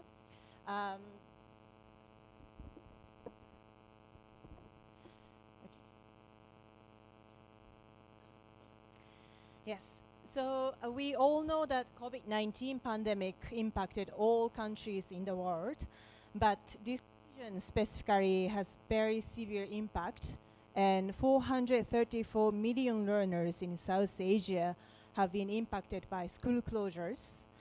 And UNESCO estimated that 5.9 million children are at the risk of not returning to school after the COVID. And the countries, governments in this region have implemented several various education-related response programs. And UNICEF at the country level, at the regional level, at the global level, we supported the government to implement learning continuity activities, including development of some key resources and guidance documents. And I believe Sri Lanka has very quickly implemented learning continuity program during the COVID-19 pandemic, which is very great. But looking at the regional trends and global experiences, unfortunately, it is difficult to reach every child with the distance learning program. And as Professor Kapila mentions in his opening remark, children from the poor family are disproportionately impacted by the school closure because they have a limited access to those devices and the internet. So we really need to think how we can make sure that all children in the country can recover from the learning loss during the COVID-19 pandemic. And Sri Lanka is famous as a top runner in the region in the education sector. But similar to other countries, that's in order to recover from this learning loss, we really need to focus on this agenda and learning loss. So today, as Dr. Tara mentioned, that the countries in this region are having similar challenges and situation. So I would like to share some example from 3 countries in the region. Probably maybe something can be also learn each other and then share experiences. So the first one is from India. Sorry, it's difficult to see in the screen. So India, it's maybe you know that India has very decentralized the government structure. So the national government, National Ministry of Education, instructed state governments to develop the learning recovery strategies, like very comprehensive learning recovery strategies, that is including the identification of out-of-school children and help them back to the education journey. They also instructed to implement 12 weeks of BREACH school readiness program for the grade 1 to 3, and then to focus literacy and numeracy skills. Also implement large-scale remedial learning enhancement program. To implement 100 days reading campaign, and also update school calendar to adjust to increase the class hours. And then also distribute teaching resource package and then learning engagement package. And then most importantly, allocate budget for learning recovery program, at least $8 per student. And then they also conducted learning assessments at the national level to understand the current learning level of students. And this one showing the very interesting figures, I want to explain it here.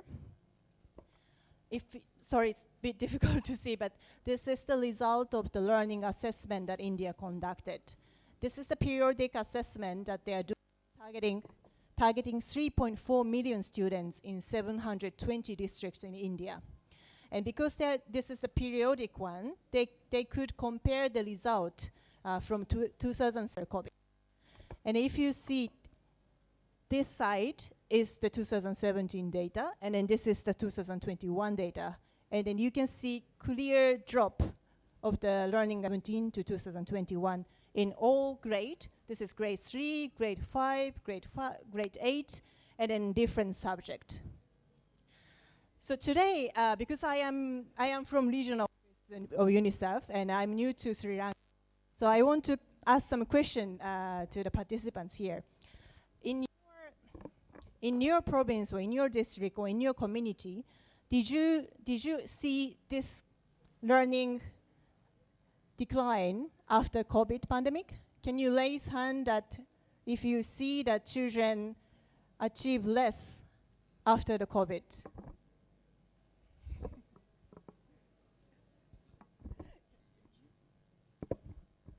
ඔව් මගේ අපේ රිසර්චර් අහන්නේ Covid වසංගතයත් එක්ක ඒකෙන් පස්සේ දරුවන්ගේ අධ්‍යාපනික ප්‍රතිඵල සහ අධ්‍යාපනික එයාලගේ ප්‍රතිඵල කොයි ආකාරයටද ඔයාලගේ අපේ ප්‍රජාවන්ගේ පල්ලෙහාට වැටුනේ කියන එක. ඒක සම්බන්ධයෙන් ඔයාලට අදහසක් තියෙනවද? එහෙම ඒකට ඔයාලා එකඟ වෙනවද? එහෙම වැටුණා කියලා.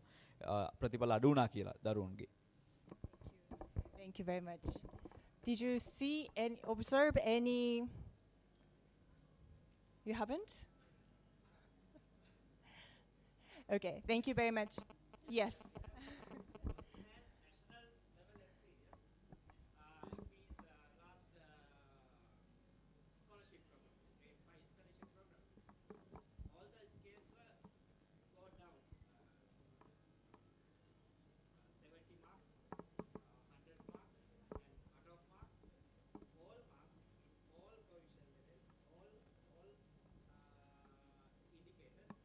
Trend in Sri Lanka as well. And then in India, they also kind of analyze this data to identify where are the gaps are, and then to identify those like location or those group that who are especially lag behind in education.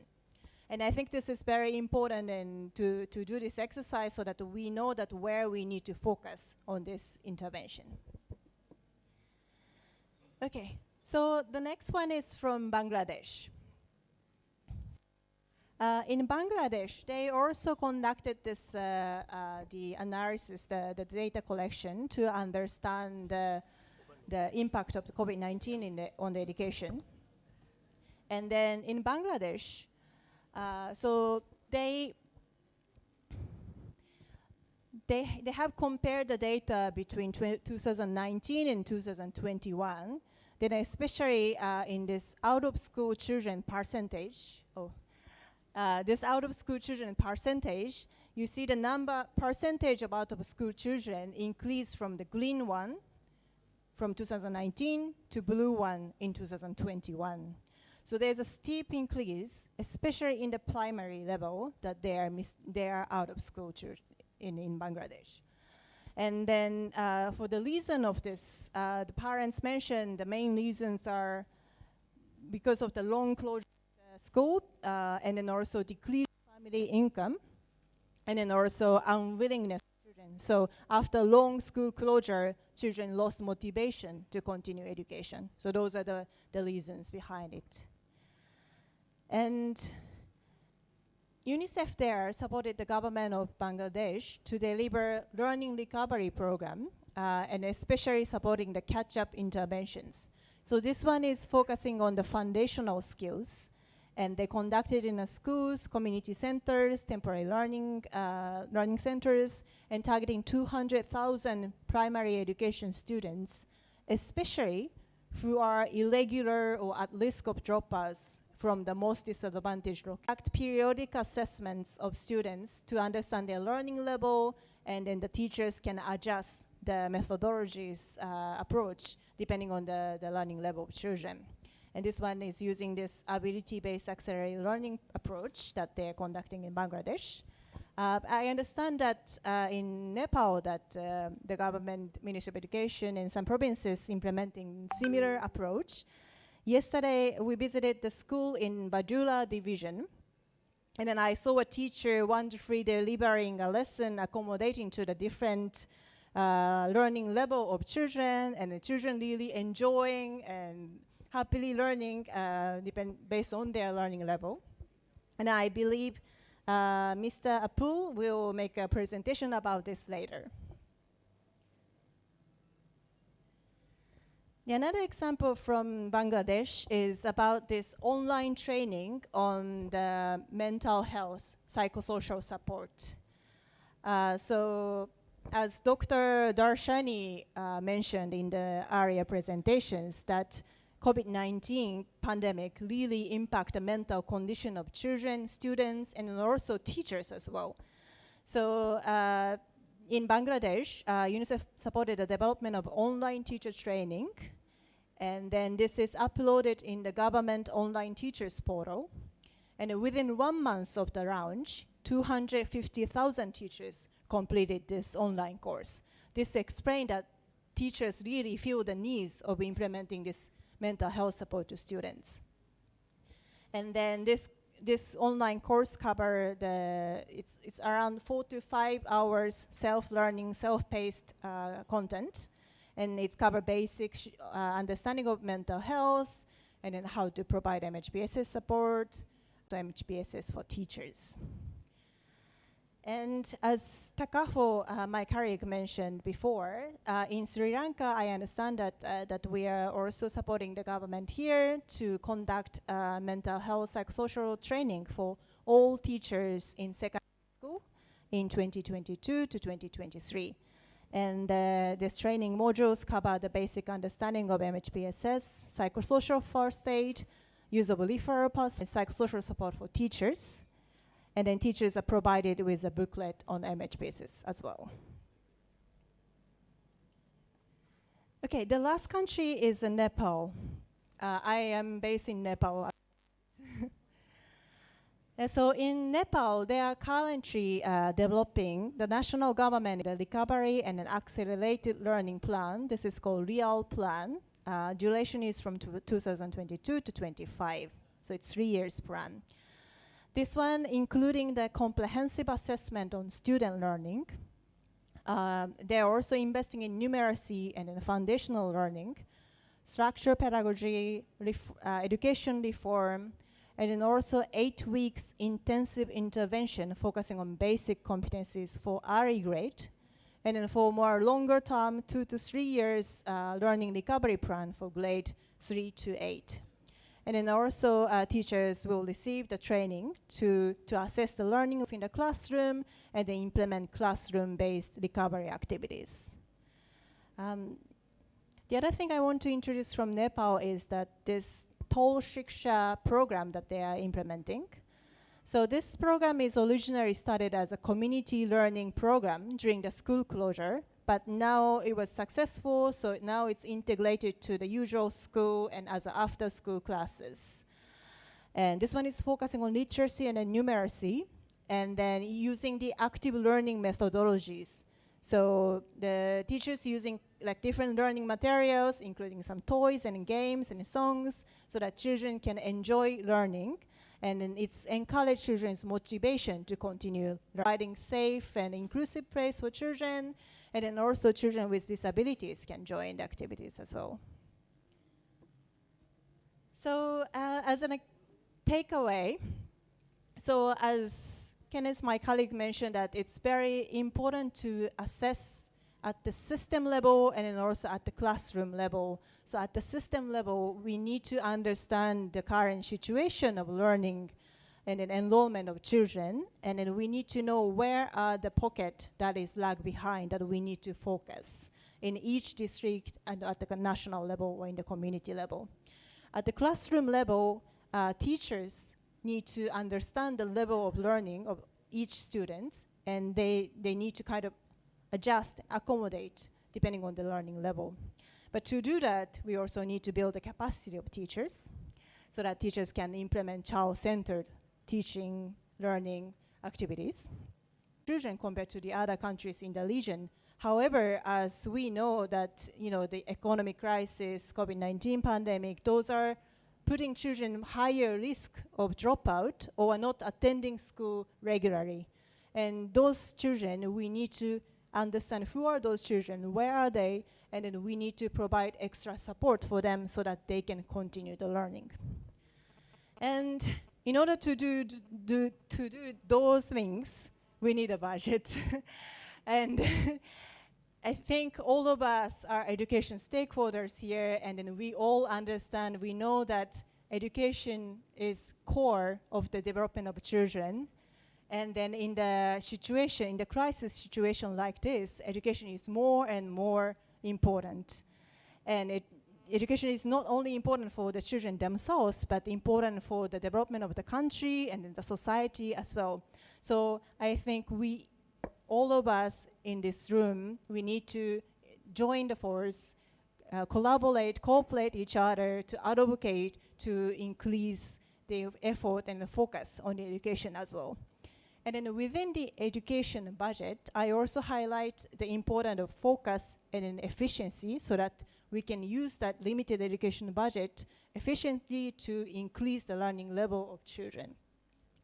And here I want to focus on the importance of foundational learning, which is literacy and numeracy, and also the importance of the focus on the primary level education as well. The last slide here showing the allocation of education budget between primary education and then higher education. And the most equitable country is in orange. You can see the gap between the budget allocation for primary education and the higher education is less. It's balanced. But for the most it's the blue one, so the most inequitable countries the gap is very steep. They're spending more in the higher education, spending less in the primary education. But we know that those children who reach to the higher education are often from more richer, wealthier, advantaged families. And the children from disadvantaged family, unfortunately, having challenges to reach to the higher level. But in order to make sure that those children can learn and can prosper and then go up to the higher education, we need to increase the budget allocation for the primary level so that it's balanced and so that all children in the country can learn, can acquire necessary foundational skills that is core for them and that is core for the country's development as well. So this is the end of my presentation. Sorry, it's a bit over time. Stuti and Nangri, thank you very much.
Okay, thank you, Ms. Iwata. So the next presenter is Mr. Tharindu Samaratunga from Save the Children. He is going to talk about theoretical understanding and using of inclusive education in Ratnapura district.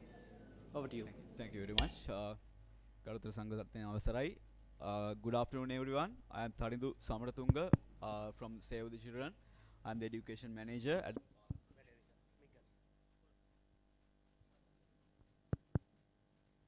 All right. So I am going to discuss. This is not a very well structured research, but this is an experience sharing of Save the Children International and our activities, based on our activities in Ratnapura district. So I think we have a fair amount of sample to get into conclusions and to bring some kind of a knowledge base. So before getting started, I would like to give you an overview of what we are doing here. To elaborate more on the Save the Children as a global organization, but I would like to highlight what we are doing here in Ratnapura district. So Save the Children is funded by the United States Department of Agriculture, which is called the Parliament Project. So through that, as Dr. Russell also mentioned, that Save the Children has a knowledge base which is aimed at developing literacy, numeracy, and social and emotional skills of the students. So that one of those components, the first one is Literacy Boost module developed by Save the Children. Now we have adjusted it with the support of the National Institute of Education and the Ministry of Education in Sri Lanka. Now we have adjusted and absorbed into our own practice, adjustable to the Sri Lankan context. So in Ratnapura district, we are delivering the LB or Literacy Boost teacher training modules to 2 educational zones in the Ratnapura district, Ambilipitia Education Zone and Balangoda Education Zone. So based on the experiences that we are going to present today on the conceptual understanding and practice of the inclusive education among the primary school teachers in Ratnapura district. මම සිංහලෙන් ඉතාම කෙටියෙන් කිව්වොත් අන්තර් කරන අධ්‍යාපනය සම්බන්ධයෙන් රත්නපුර දිස්ත්‍රික්කයේ ගුරුවරුන්ගේ ඒක අපි සාම්පල් එකක් අපි අරගෙන අපි කතා කරන්න බලාපොරොත්තු වෙනවා එයාලගේ අන්තර් කරන අධ්‍යාපනය සම්බන්ධයෙන් එයාලගේ අවබෝධය සම්බන්ධයෙන් මම හැම වෙලාවෙම සිංහලෙන් කියන්න යන්නේ නැහැ මම ඉතාම කෙටියෙන් පුළුවන් විදිහට බහුතරයක් දෙනාට අවබෝධ වෙන්න මම මේක කියන්න කැමතියි. හරි. Okay.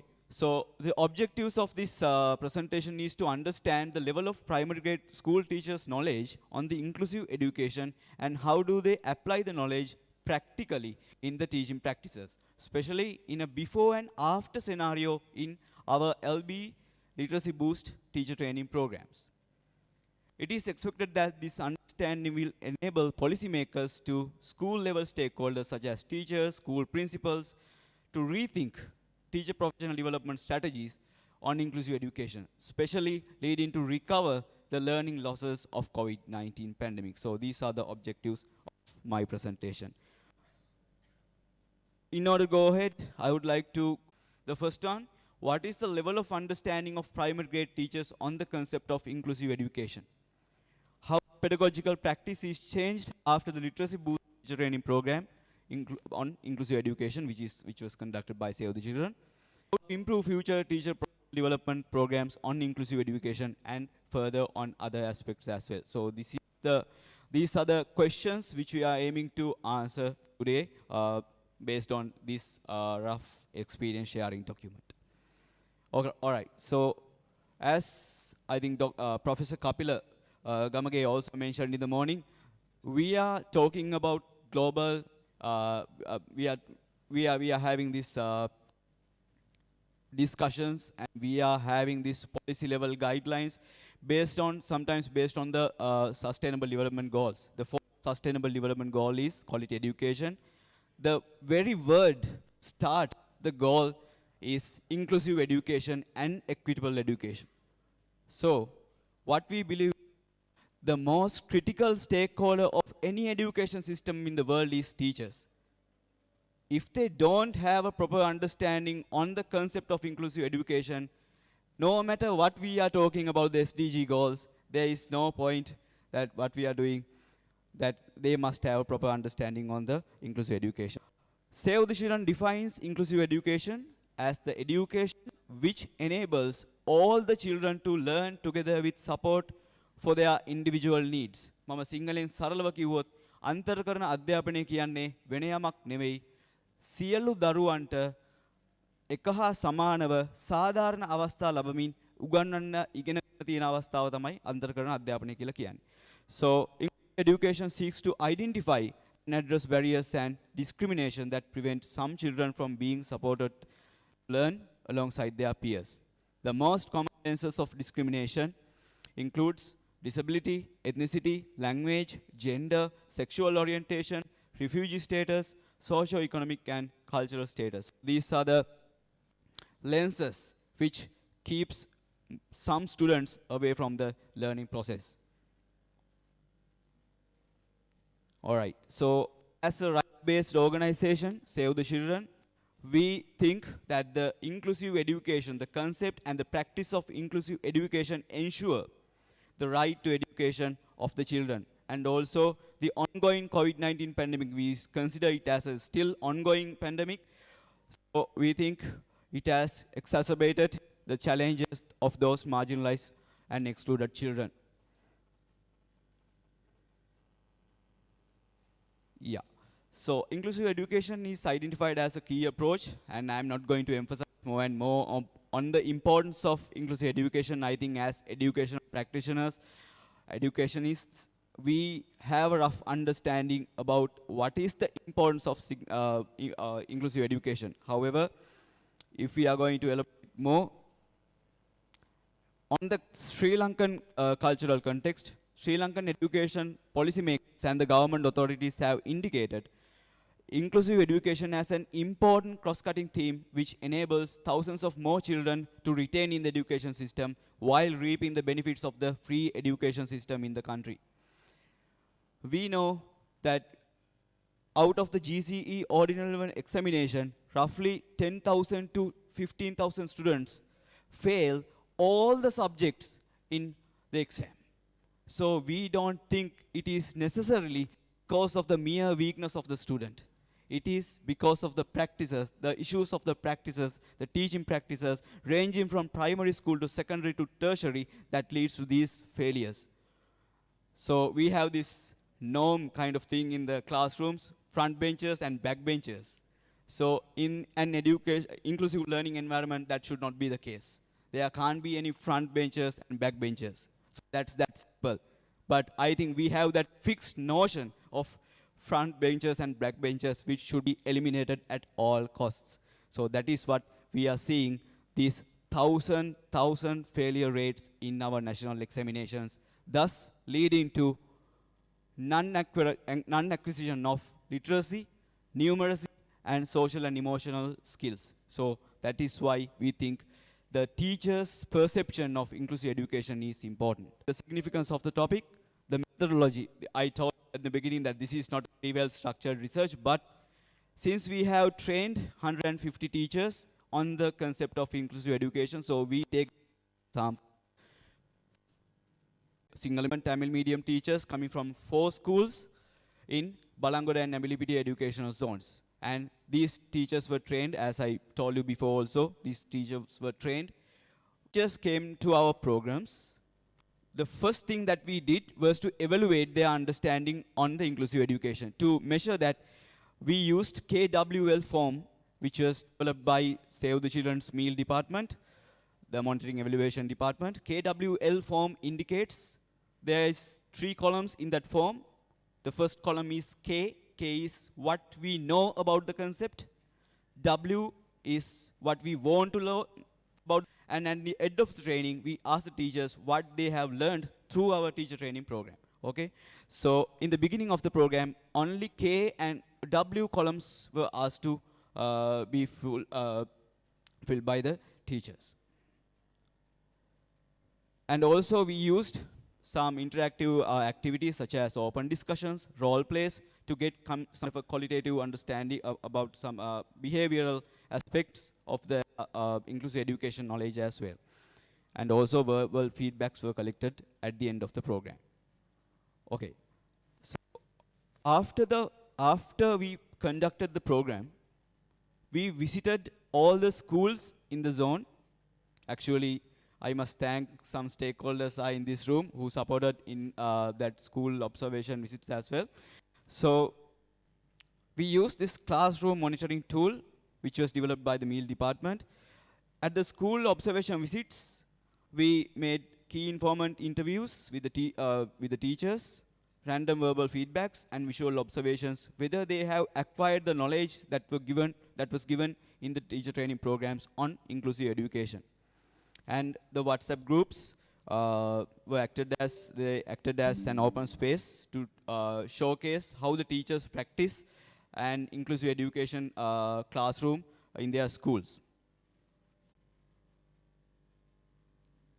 Okay, so the major findings based on the KWL forms and other methodologies that we used in the teacher training programs, what we noticed was that majority of the teachers were unclear about the concept of inclusive education.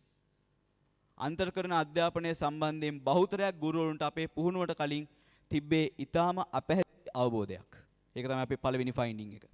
Majority of the teachers wanted to get a deeper understanding of the concept of inclusive education. ගුරුවරු බහුතරයක් අන්තර්කරණ අධ්‍යාපනය සම්බන්ධයෙන් ගැඹුරු දැනුමක් අපේක්ෂාවෙන් හිටියා. Though some teachers had pre-learned about the term through their different educational institutes, either College of Education, universities, they had learned this term, but they didn't have a deeper theoretical understanding and practical application knowledge of the concept. And teachers were confused about other three contrasting terms. We know in a classroom that there are four things that can happen in a classroom. The first one thing is exclusion. If there is a student with a learning difficulty, you can ask. I'm taking an example. Okay, so so the teacher can ask the student to leave from the class, but without paying attention at all. So this is a scenario. And that is called, theoretically, that is called exclusion. And segregation means you are sending the kid out of the class, but you are paying attention. For example, special education units are falling into this category, the segregation. And integration means you are having the student with learning difficulty inside the classroom, then paying possible attention. This is the other scenario. And the last one is inclusive education, which the teacher is giving possible attention without segregating or separating them. Some of the teachers had started that practice after our trainings. All right. According to the verbal feedback of the school principals, the number of teachers who attempt to push students with learning difficulties to special education needs has been reduced.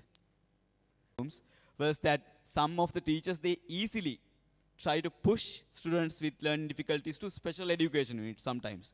So this is a feedback that we got through the school principals, and according to the school principals, that the number has been reduced. The number of teachers who try to push, that has been reduced. This is the verbal feedback. So, okay, I told you this is not a systematic research, but this is an experience sharing. So, in general, majority of teachers show slight weaknesses in the technical competency related to the effective management of different, we call it accommodation, different difficulties such as visual difficulties, hearing difficulties, autism, Down syndrome also. The technical capacities to how to accommodate those students in different scenarios. So majority of the teachers, they lacked that technical competencies. And also, some of the teachers claim that policies and also the push, the several educational entities is given to start special education units is conflicting or contradicting with the inclusive learning environments or inclusive education practices. So these observations. And also what we could see was the fast-paced learning environment with the grade 5 scholarship examination was leading to non-inclusive classroom pedagogical practices with the students. When the grades advance from 1, 2, 3, 4, 5, we could see that the 3, 4, 5 grades students, that they were not enjoying that much of an inclusive learning environment because they were pushed towards the grade 5 scholarship examination by the system. So this is one of the challenges. We saw the grade 5 scholarship examination as a challenge to create a inclusive learning environment for the, okay. So it is interesting to see that, sorry about this, I don't know whether the people in the behind can see it. However, it is most teachers had come across the term inclusive education during their pre-service training.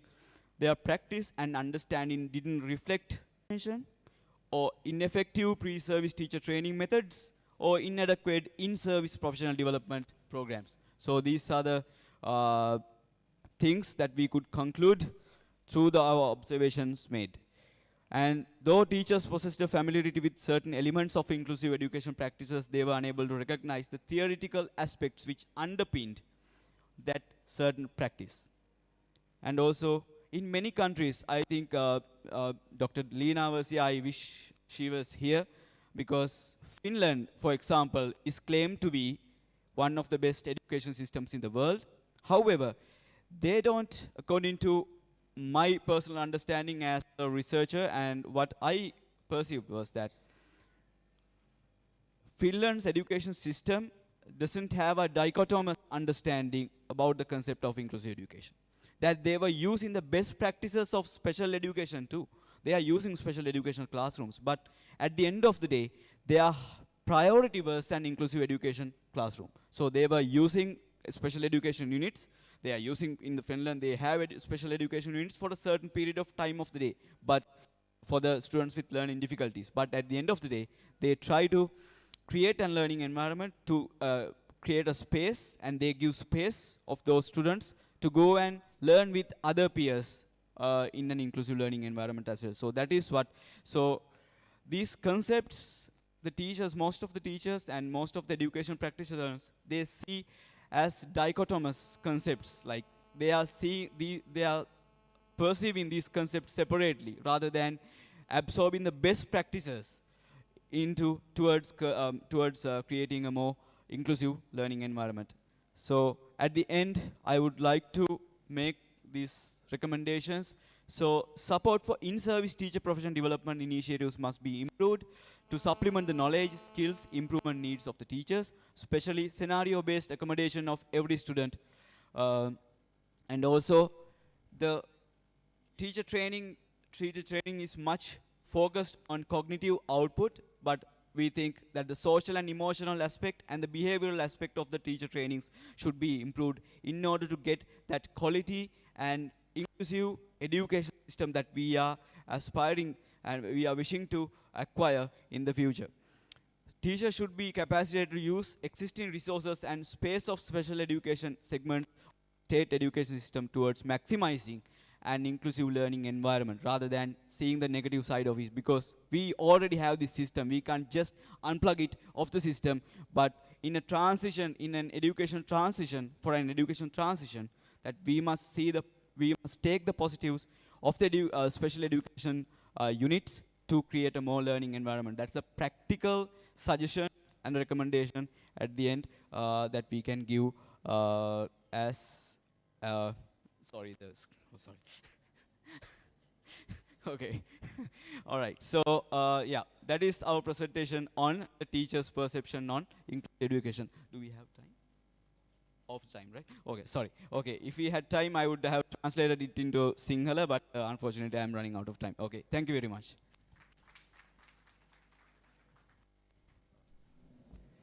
Okay, thank you. So already we are 56 minutes behind the schedule. So the last.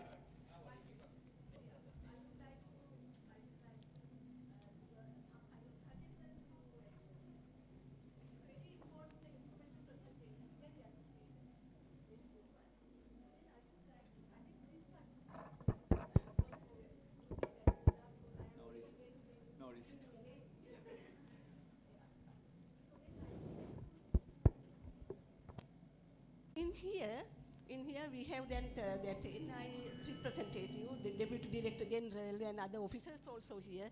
I work for the DMA NI. I am retired person, but still I am working for especially in this inclusive unit in the NI.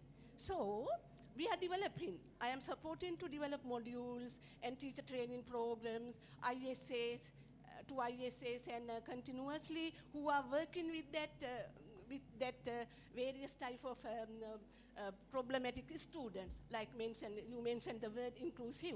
Yeah. So then I would like to suggest this one. So then you express some kind of special model through your experiences. You emphasize that model, KW model or something like that. KWL. Yes. So when we develop that model to apply that model also, that method also. So therefore, it is better to work with that inclusive unit in the NI. So then better to express this research, why we are doing research, to express and share our new experiences to policymakers and implementers and who are responsible for doing various important tasks related to education. No, Puta?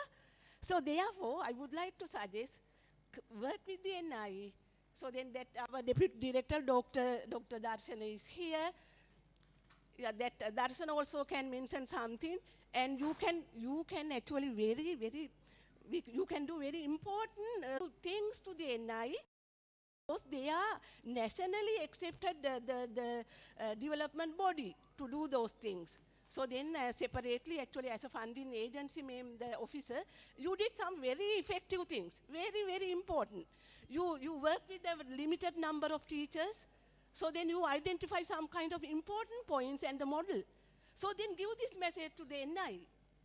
They are doing, they are developing modules, they are conducting teacher training, ISA training, and teacher education also. They are responsible for pre-service and in-service teacher development programs. That is what, Putta, I want to give that message. Work with the NI, give this message to the, okay, thank you. Thank you, thank you. Okay, so we have to move to the next presenter, Ms. Chanta Kulatunga, who is going to talk about acquiring national level practices through provincial level best practices, a case study on the blended learning experience of the Sunline.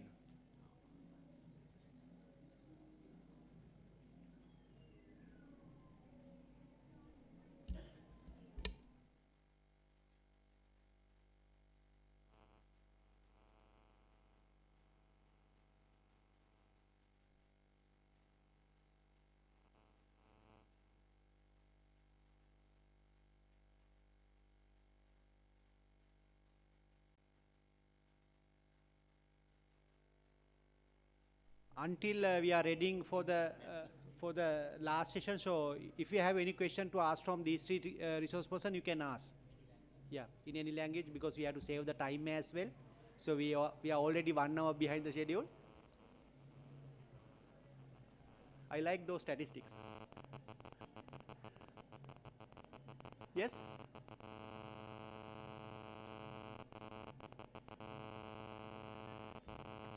If you have any question, ask from these three resource person. This is the time for you.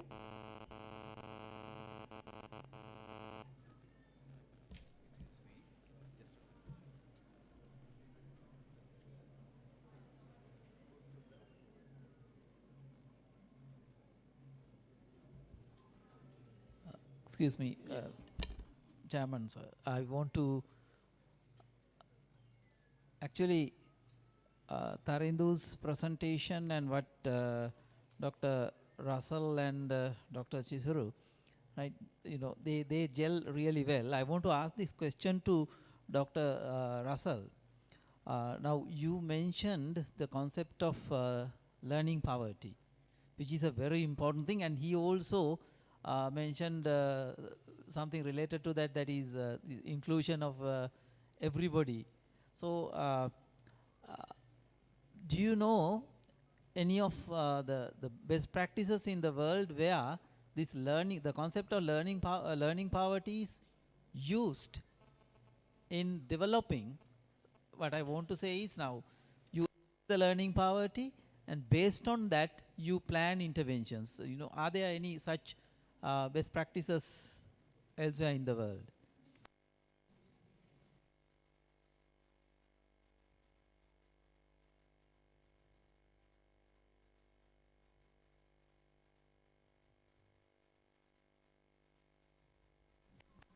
So sharing.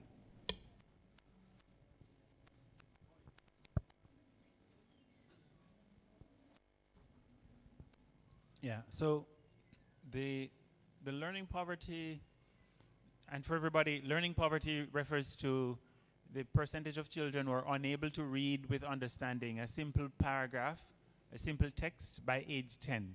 And I mentioned earlier on that globally it is, among low and middle income countries, it is every year we do an update led by the World Bank, really, on the poverty rate among countries. So some countries use that as a basis to do their, not just to plan a response. So if you take, for example,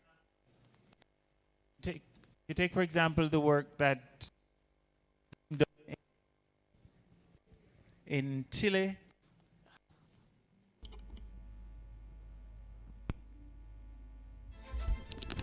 yeah, so a lot of countries use it as a basis for planning, including their sector plans. The example I was going to give was Chile, and especially in the last year, 2 years with the pandemic, there tends to be a response to the pandemic, but also a poverty rate. So for Chile, and even the example from Nepal, which Dr. Iwata gave, those are examples of countries using that, because it's oftentimes a scary number. So it gets the attention of governments, it gets reaction of the politician, and gets some commitment to acting on it. One of the joint interventions we support with the World Bank and the Gates Foundation focuses on improving learning poverty. Several countries that are doing work to address this. It's the benchmark that they use. It includes reading and math, but it's also inclusive of out of school and so on. So it is a good measure that countries can use to plan their education responses. Yeah.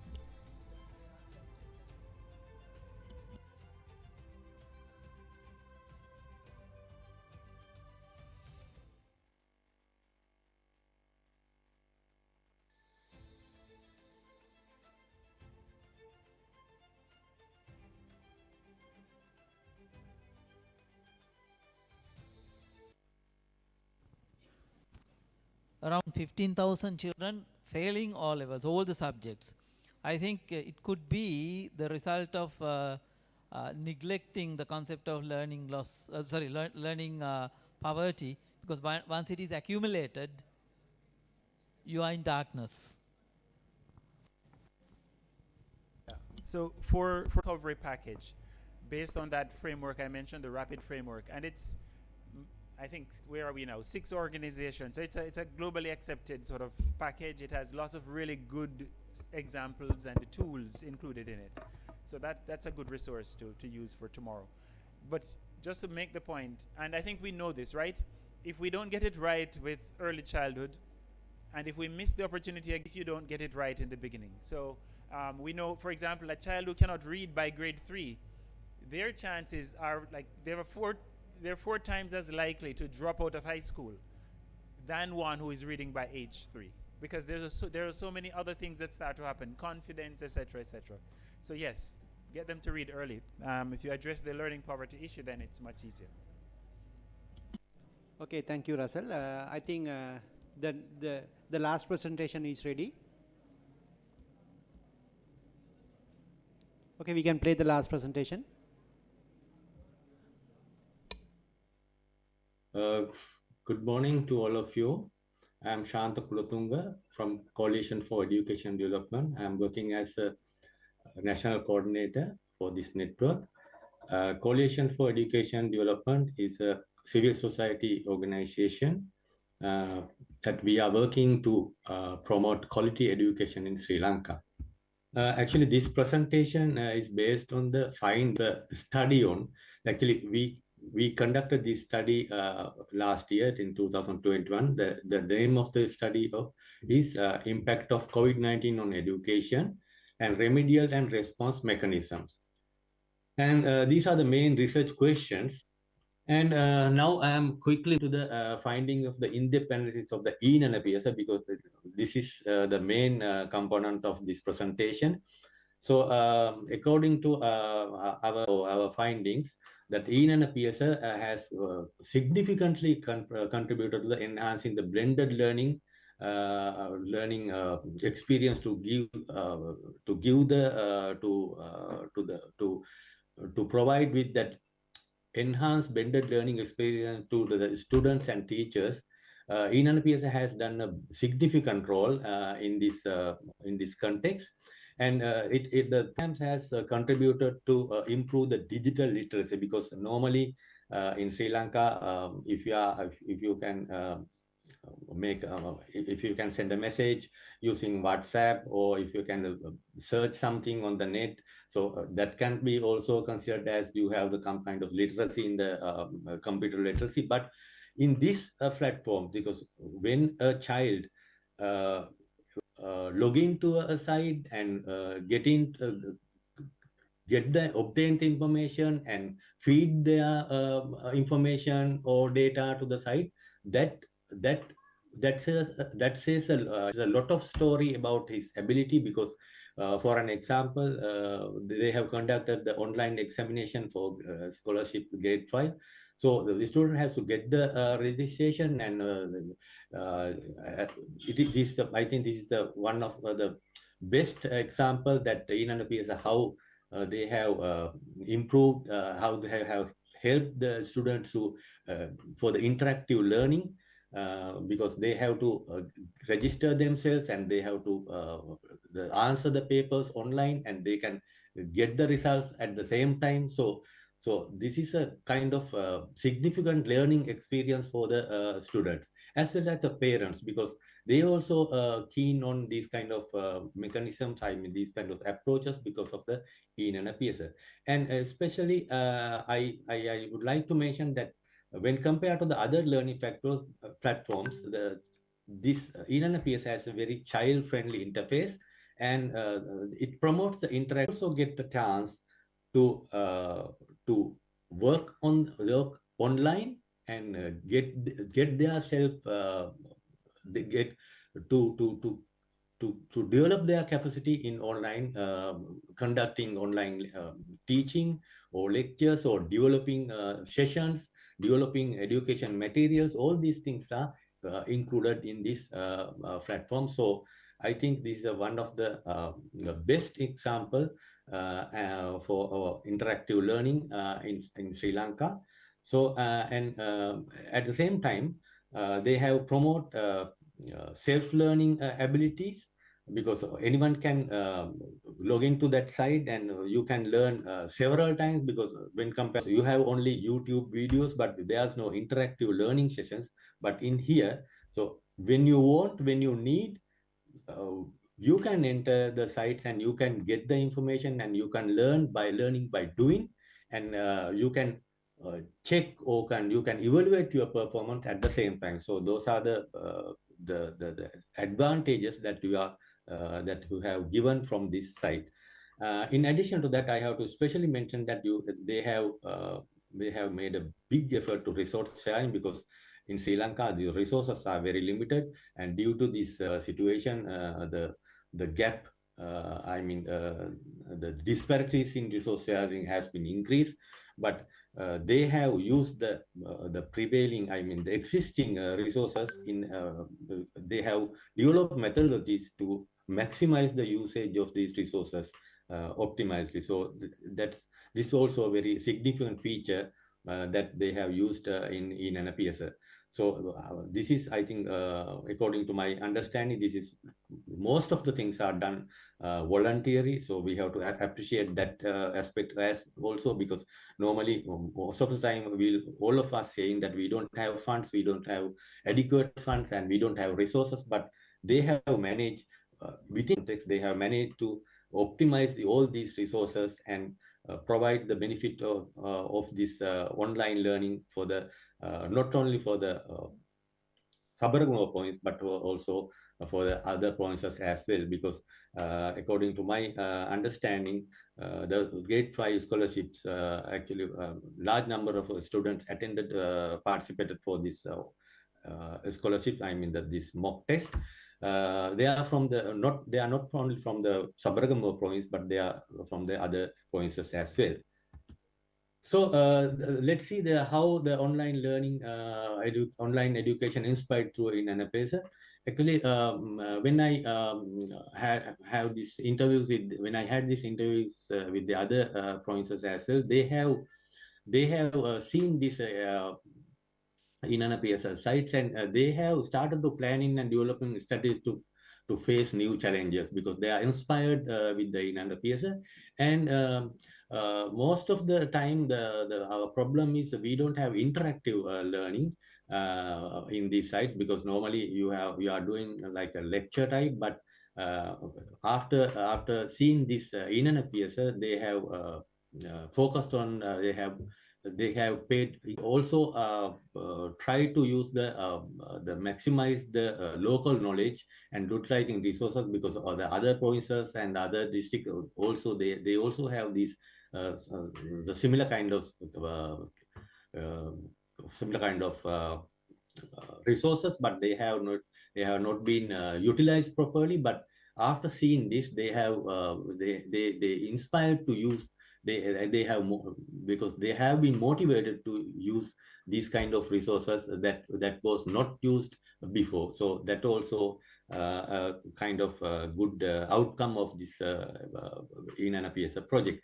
And in addition to that, the teacher training, because teacher training is a very important area in this online learning, because our teachers, they didn't have chance to train themselves, or they didn't have to chance to expose themselves to the this kind of online environment. But this in an PSA, they have introduced several teaching sessions, and that teachers can involve and get themselves developed. So followed by those things, the other provinces as well, they have followed the same thing, and so that also another advantages that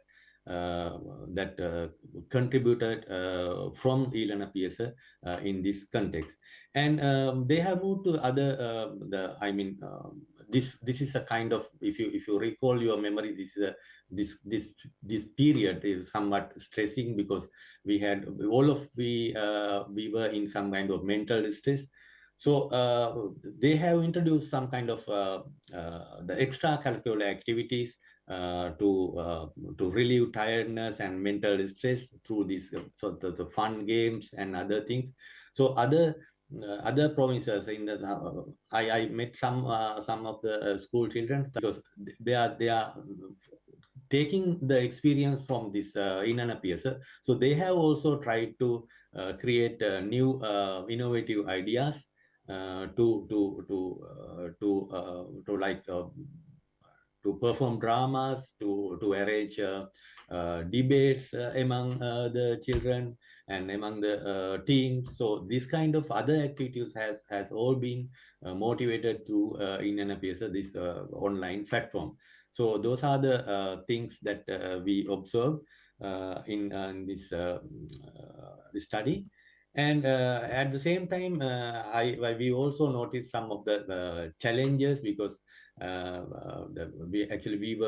all of us have been trained to a traditional learning education system. So getting out of that and thinking out of the box is somewhat difficult. So anyway, because now the time has to promote this kind of blended learning schemes. And in addition to that, the lack of infrastructure and devices and the financial constraints also contributed to as a challenge to promote this online learning system. And the thirdly, as I mentioned, the lack of training experience of both student and teachers also made a big challenge to the literacy. It means a lot of things, because you have to be very careful when you are dealing with the internet and when you are sharing information. So we had a lot of problems, so not only for the students, but the adults also, they face difficulties because of the lack of digital literacy. And at the same time, I have to mention that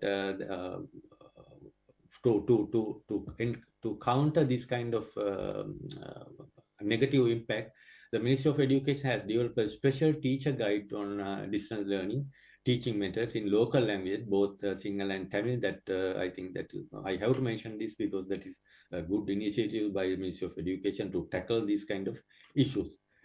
And finally, we are moving to recommendations. Only I am considering the education sector.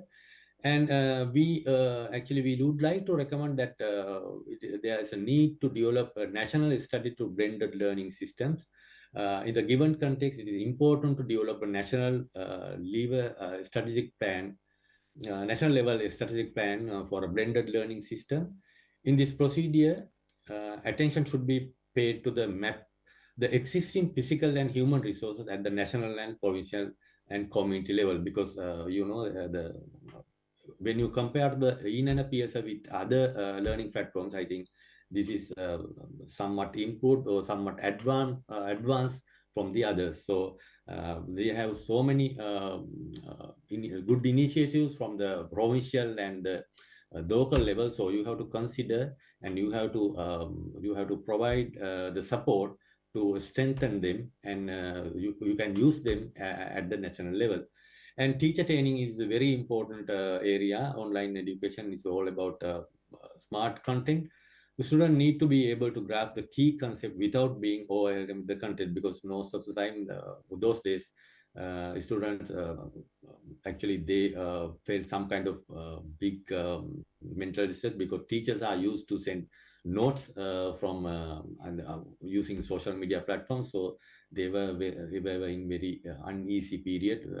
We had another study on the mental health condition of the students. So most of them complained that they are loaded with these notes and they are unable to cope up with this. And we would like to suggest that that we have to continue blended learning even school reopens, because sometimes because although our COVID pandemic was over, we had problem with the fuel issue, so we had to close our school. So if we have continued this blended learning, I mean the online learning, so without transport, so you can continue the learning through this new approach. And we have to update the learning process. Digital literacy and English language skills are other factors that need to be considered for the educational change in Sri Lanka. And developing capacity and emphasizing the responsibility of parents, that is very important, because online learning has also resulted in parents having a larger role in learning process, because they have to play an intermediate role between the teacher and student. So they have to, because we have to develop their capacity as well to facilitate the student to continue their learning. And promoting digital literacy is very important, because our digital literacy is somewhat low in Sri Lanka.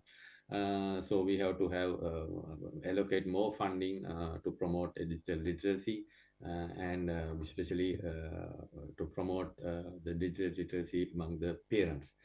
And we can save a lot of resources by avoiding replications, because we are doing the same thing by the several institutes are doing same thing. So we are wasting our time and resources. So there should be a monitoring system to avoid replication.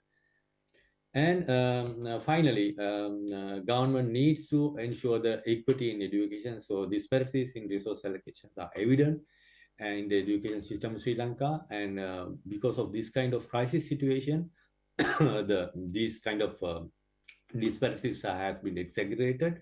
And we have to provide financial support or the resources to develop the basic structure, infrastructure, and resources in the public schools to continue with the online learning.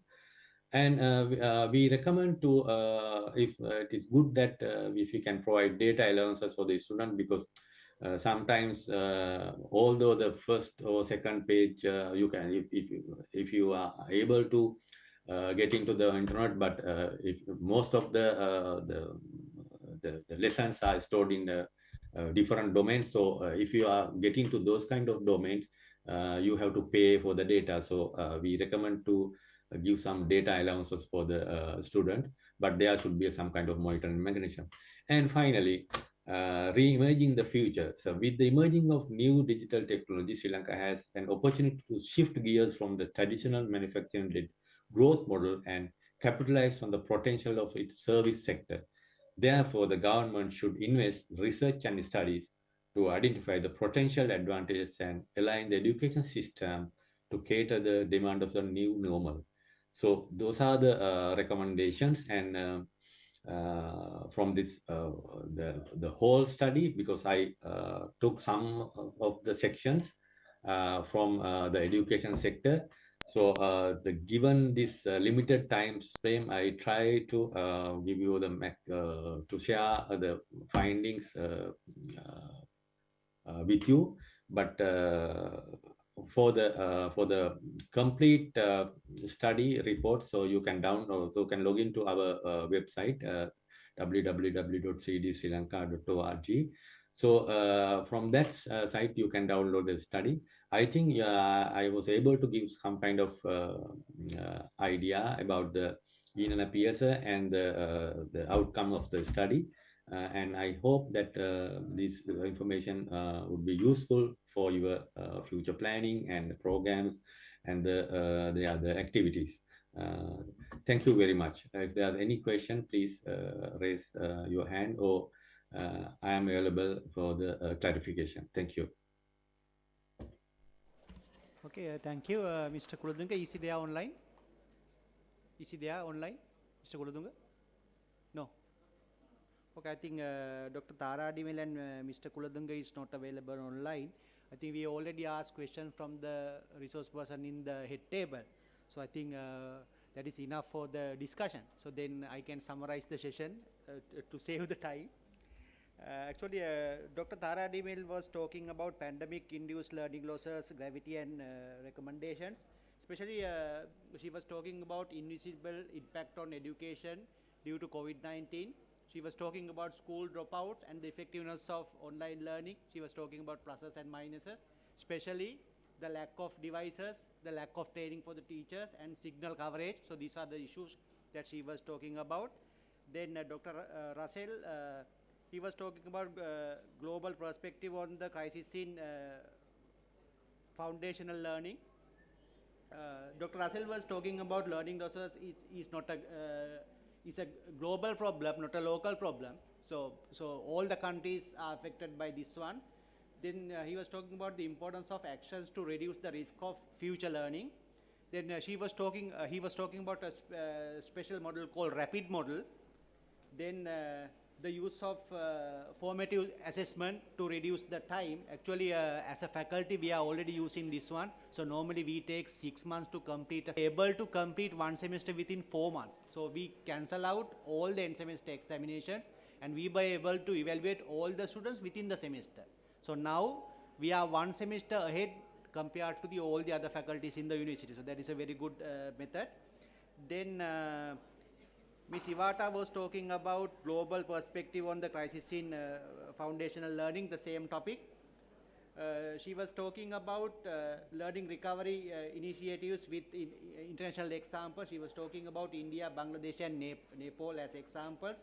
Compare the learning losses of grade 3, 4, 5 before and after COVID-19. Then Mr. Tarindu Samarsingh was talking about theoretical understanding and using of inclusive education in Ratnapura district. Especially he was talking about the teacher training program related to literacy boost. Then especially he was trying to highlight the lack of teacher knowledge in inclusive education. Then very recently, Mr. Samarthunga, who was talking about inspiration national level practices through provincial level best practices, a case study on the e-NANAPSR. He was talking about what are the facilities available in e-NANAPSR. I think it is a good time to conclude this session. So already we are 1 hour behind the schedule.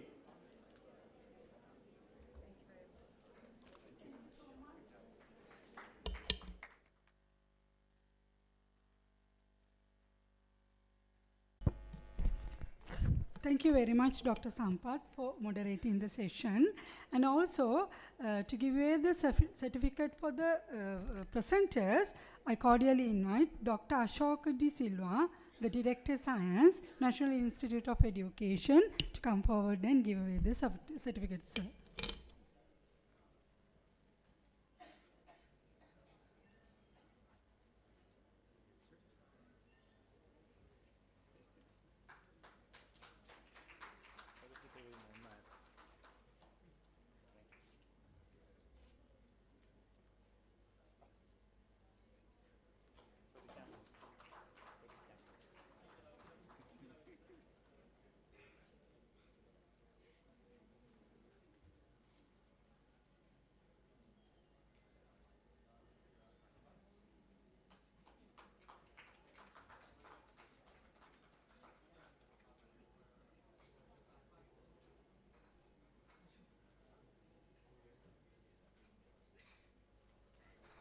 Thank you, sir.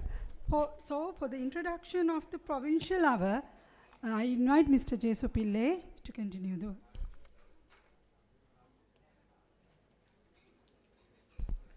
Thank you, Amari madam. මම හිතන හැටියට ගොඩක් අය අදම හෙට දවසේ planning එකට discuss කරන්න පටන් අරගෙන තියෙනවා. මම හිතනවා ඉතිරි එකේදී නිශ්ශබ්දව මේකට සහයෝගය දක්වාවයි කියලා එහෙම. We would like to invite the Deputy Director of Education, Mr. Lakmal Erandakumara, to the head table to moderate this session. This is the Provincial Hour session. And we would like to invite Mr. Upul Basnayaka, Assistant Director of Education, Uva Province, and Mr. S.J.U.B. Korlegadara, Primary Education Director of Sabaragamuwa Province, and Mrs. Amali Vikramasinghe, Mrs. Husna Sajan, the DDE, and also Mrs. Amali Vikramasinghe again, Mr. Ansaf, the ADE, to the head table. Shall we give them a big round of applause?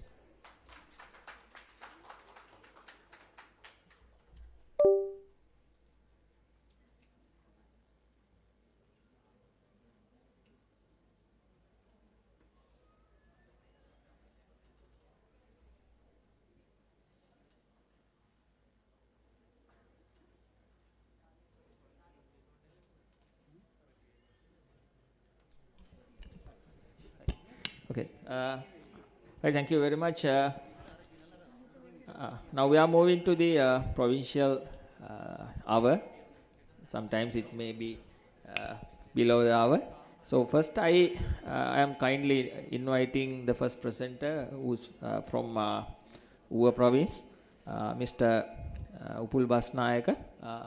He's going to talk about multi-level teaching as a solution for learning losses, a research conducted by him. So let's move to and let's listen to him about the multi-level teaching as a solution for learning loss. බොහොම ස්තුතියි. සියලු දෙනාටම සුබ සන්ධ්‍යාවක් වේවා. මම සිංහල භාෂාවෙන් තමයි මගේ ප්‍රසන්ටේෂන් එක ඉදිරිපත් කරන්නේ. ඇත්තටම ඌව පළාතේ මේ වෙන විට බහුතල ඉගෙනුම් ක්‍රියාවලිය යුනිසෙෆ් ව්‍යාපෘති අනුග්‍රහයෙන් අපි පවත්වාගෙන යනවා. මේ වෙනකොට එහි ප්‍රතිඵල ලැබෙමින් ඉන්නවා. ඒ වගේම මම හිතනවා ලබන අවුරුද්දේ ඉඳලා ගොඩක් වෙලාවට සබරගමුව පළාතටත් බහුතල මෙතනදී මේ මම ඉංග්‍රීසි ප්‍රසන්ටේෂන් එක මෙහි යයි. මම සිංහලෙන් පැහැදිලි කිරීම කරගෙන යනවා. ඇත්තටම අපි බහුතල ඉගෙනුම් ක්‍රියාවලිය අනු කුමක්ද කියලා අපි හොයලා බැලුවොත් එහෙම මේ බහුතල කියන එකේම පොඩි අර්ථයක් මේකට තියෙනවා. මම හිතනවා හැමදෙනාම මාත් එක්ක ඍජු සම්බන්ධතා ගොඩනගා ගනී කියලා. තල කීපයක් අපි දන්නවා සාමාන්‍යයෙන් අපේ පන්ති කාමරයට එන දරුවෝ ඊටවලදී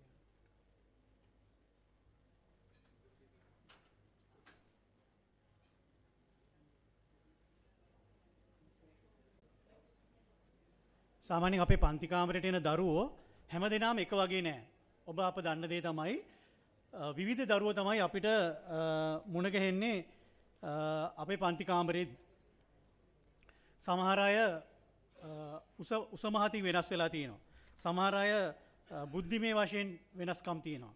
ඒ වගේම සමහර අයගේ සමාජීය තත්ත්වය වෙනස් වෙලා තියෙනවා.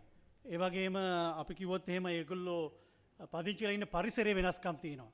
මේ හැම දෙයක්ම අරගෙන තමයි අපගේ පන්ති කාමරයට අපේ දරුවෝ එන්නේ.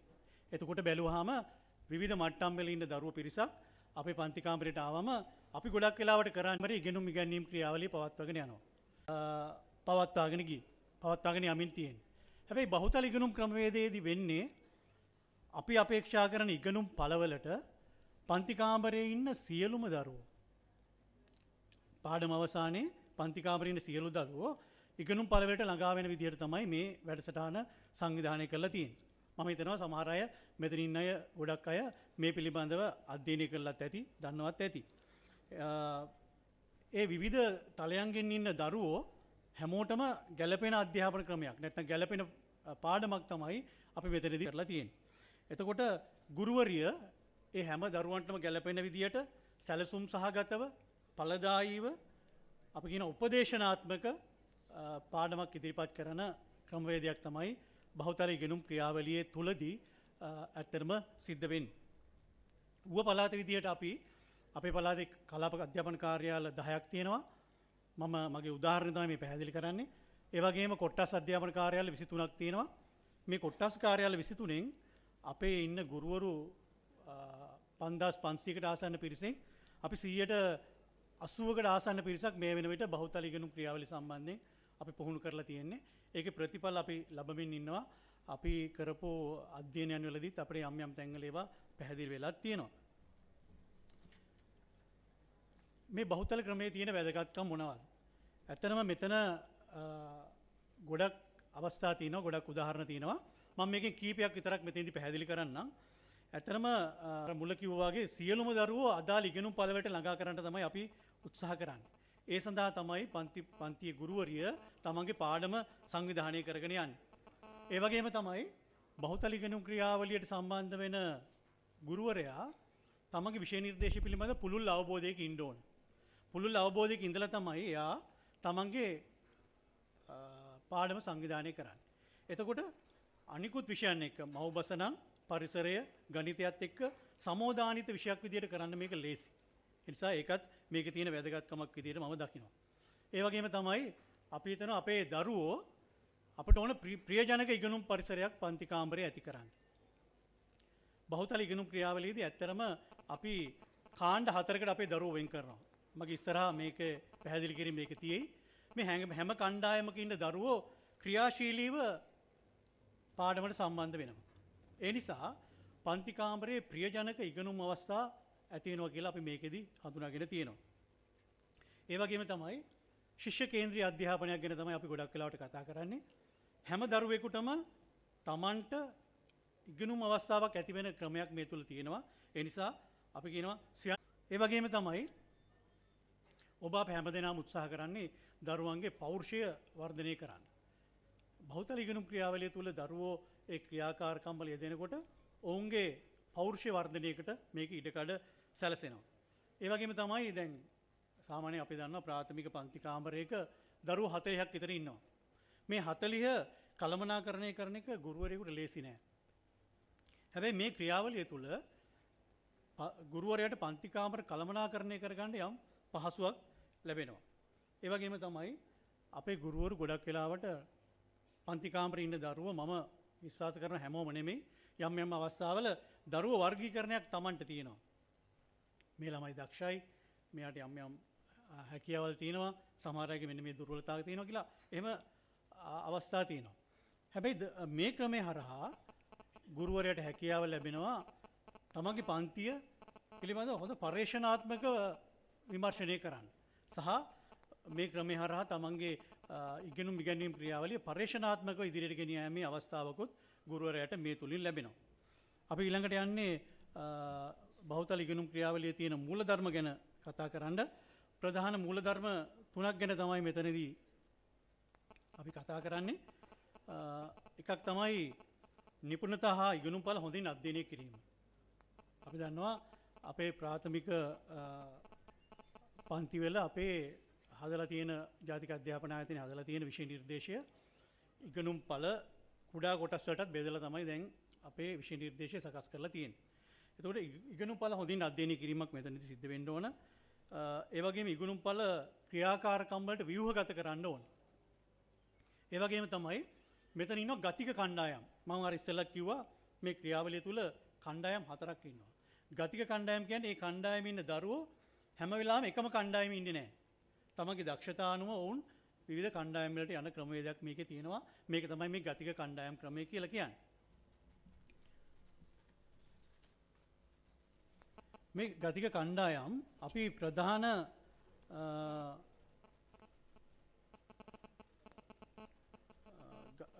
අපි ඉගෙනුම් පළවට අදාළව ක්‍රියාකාරකම් සැලසුම් කරනකොට ඉගෙනුම් පළට ළඟා වෙන්න නම් ක්‍රියාකාරකම් ප්‍රධාන කොටස් 5ක් යටතේ සැලසුම් කරන්න ඕන.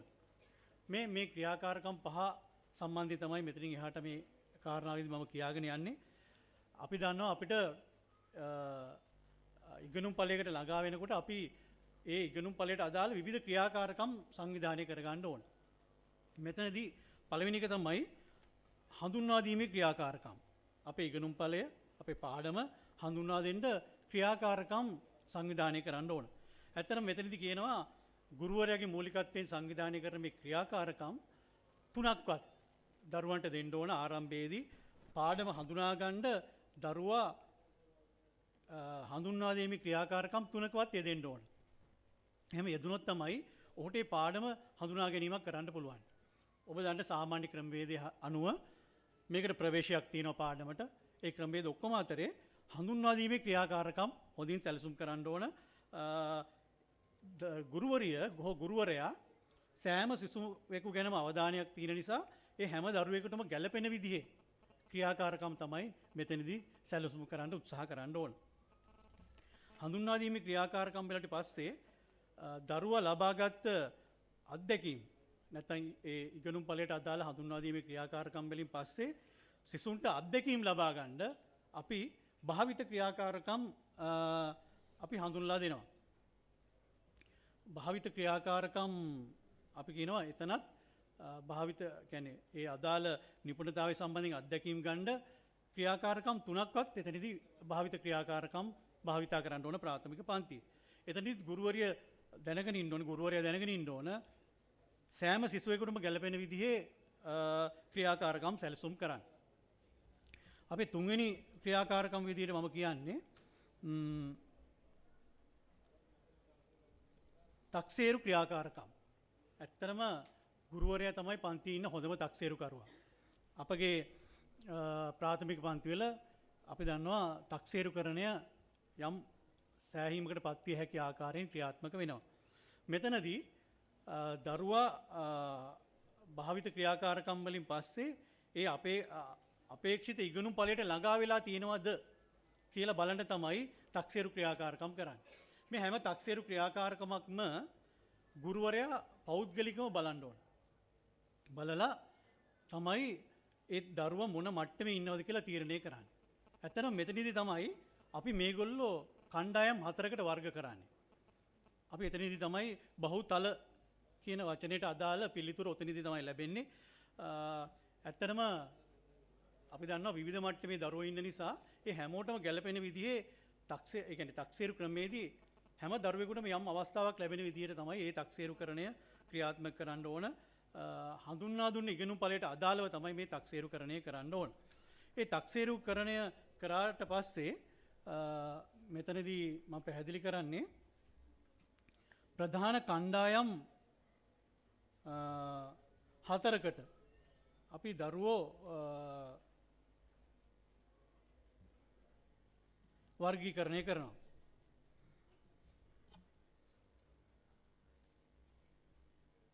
ප්‍රධාන කාණ්ඩ හතරකට වර්ගීකරණය කරනවා.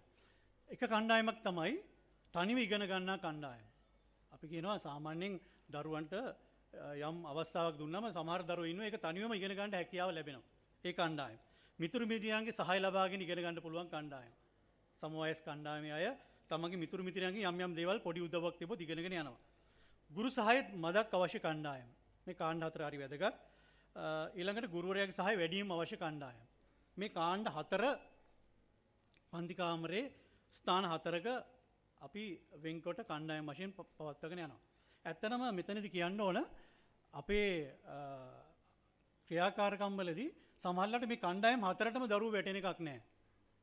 ඇත්තටම අපේ දරුවෝ හොඳම මට්ටමේ ඉන්නවා නම් නැත්නම් දරුවෝ ඔක්කොම එක වගේ මට්ටමේ ඉන්නවා නම් බහුතල ක්‍රියාවලියක් අවශ්‍ය වෙන්නේ නැහැ එතනදී. හැබැයි අපි දන්නවා අපි දරුවෝ ඔක්කොම එක වගේ නැහැ. ඒ නිසා තමයි ඒ ක්‍රියාකාරකම් වලින් පස්සේ ඒ දරුවෝ කණ්ඩායම් හතරකට වර්ගීකරණය කරන්නේ. මම නැවතත් ඒ හතර කියන්නම්. තනියම ඉගෙන ගන්නා කණ්ඩායම, මිතුරු මිත්‍රයන්ගේ සහාය ලබා ගන්නා කණ්ඩායම, ගුරු සහාය මදක් අවශ්‍ය කණ්ඩායම සහ ගුරුවරයාගේ සහාය වැඩිම අවශ්‍ය කණ්ඩායම.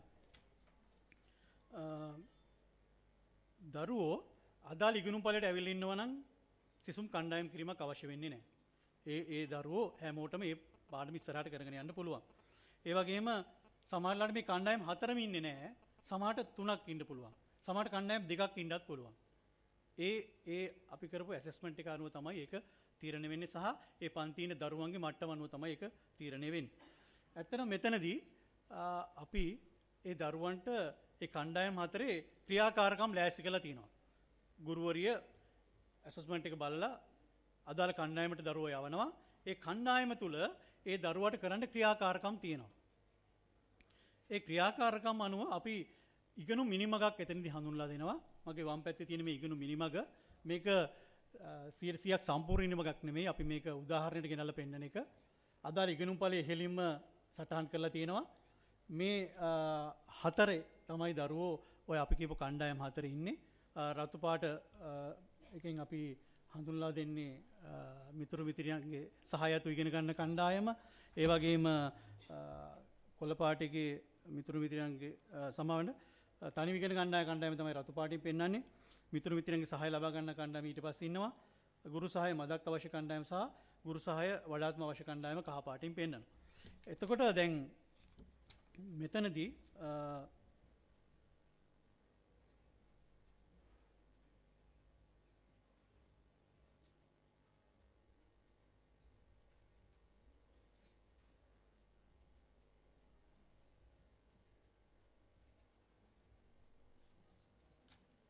මේ ඉගෙනු මිනිමගේ කොහොමද භාවිතා කරන්නේ? මම කිව්වා මේ කණ්ඩායම් හතරට වෙන වෙනම ක්‍රියාකාරකම් ගුරුවරු ලෑස්ති කරලා තියෙනවා. ඒ ක්‍රියාකාරකම් කරාට පස්සේ ඒ ක්‍රියාකාරකම ගුරුවරු විසින් බලනවා. දැන් අපි කියනවා ගුරුවරයෙක් සහ වැඩිම අවශ්‍ය කණ්ඩායමේ දරුවෙක් එන බව පේනවා නම් ඉගෙනුම් ඵලයේ කුඩා කොටස් වලට බෙදලා තියෙන්නේ. මේ ගුරු සහ වැඩිම අවශ්‍ය කණ්ඩායමට අදාළ කුඩා ක්‍රියාකාරකම් මෙතන තියෙන්නේ. ඒ ක්‍රියාකාරම කරා නම් ඒ දරුවා මේ ඉගෙනුමගේ ඉනිමගේ ඉහළට එන්න පුළුවන්. එතකොට සෑම දරුවෙක්ම මේ ඉගෙනුම ඉනිමගේ තමන්ගේ නම සටහන් කරලා තියෙන්නේ. ගුරුවරයා ක්‍රියාකාරකම් කළ කණ්ඩායමට යවනකොට දරුවා කණ්ඩායමට යන්නේ තමන්ගේ නම මේ ඉගෙනුම ඉනිමගේ ඒ අදාළ තැන සටහන් කරලා. නැත්නම් කාඩ් එකක් තියෙනවා. ඒ කාඩ් එක මේකේ අපි සූදානම් කරලා තියෙන කාඩ් එක රඳවන්න පුළුවන් විදියට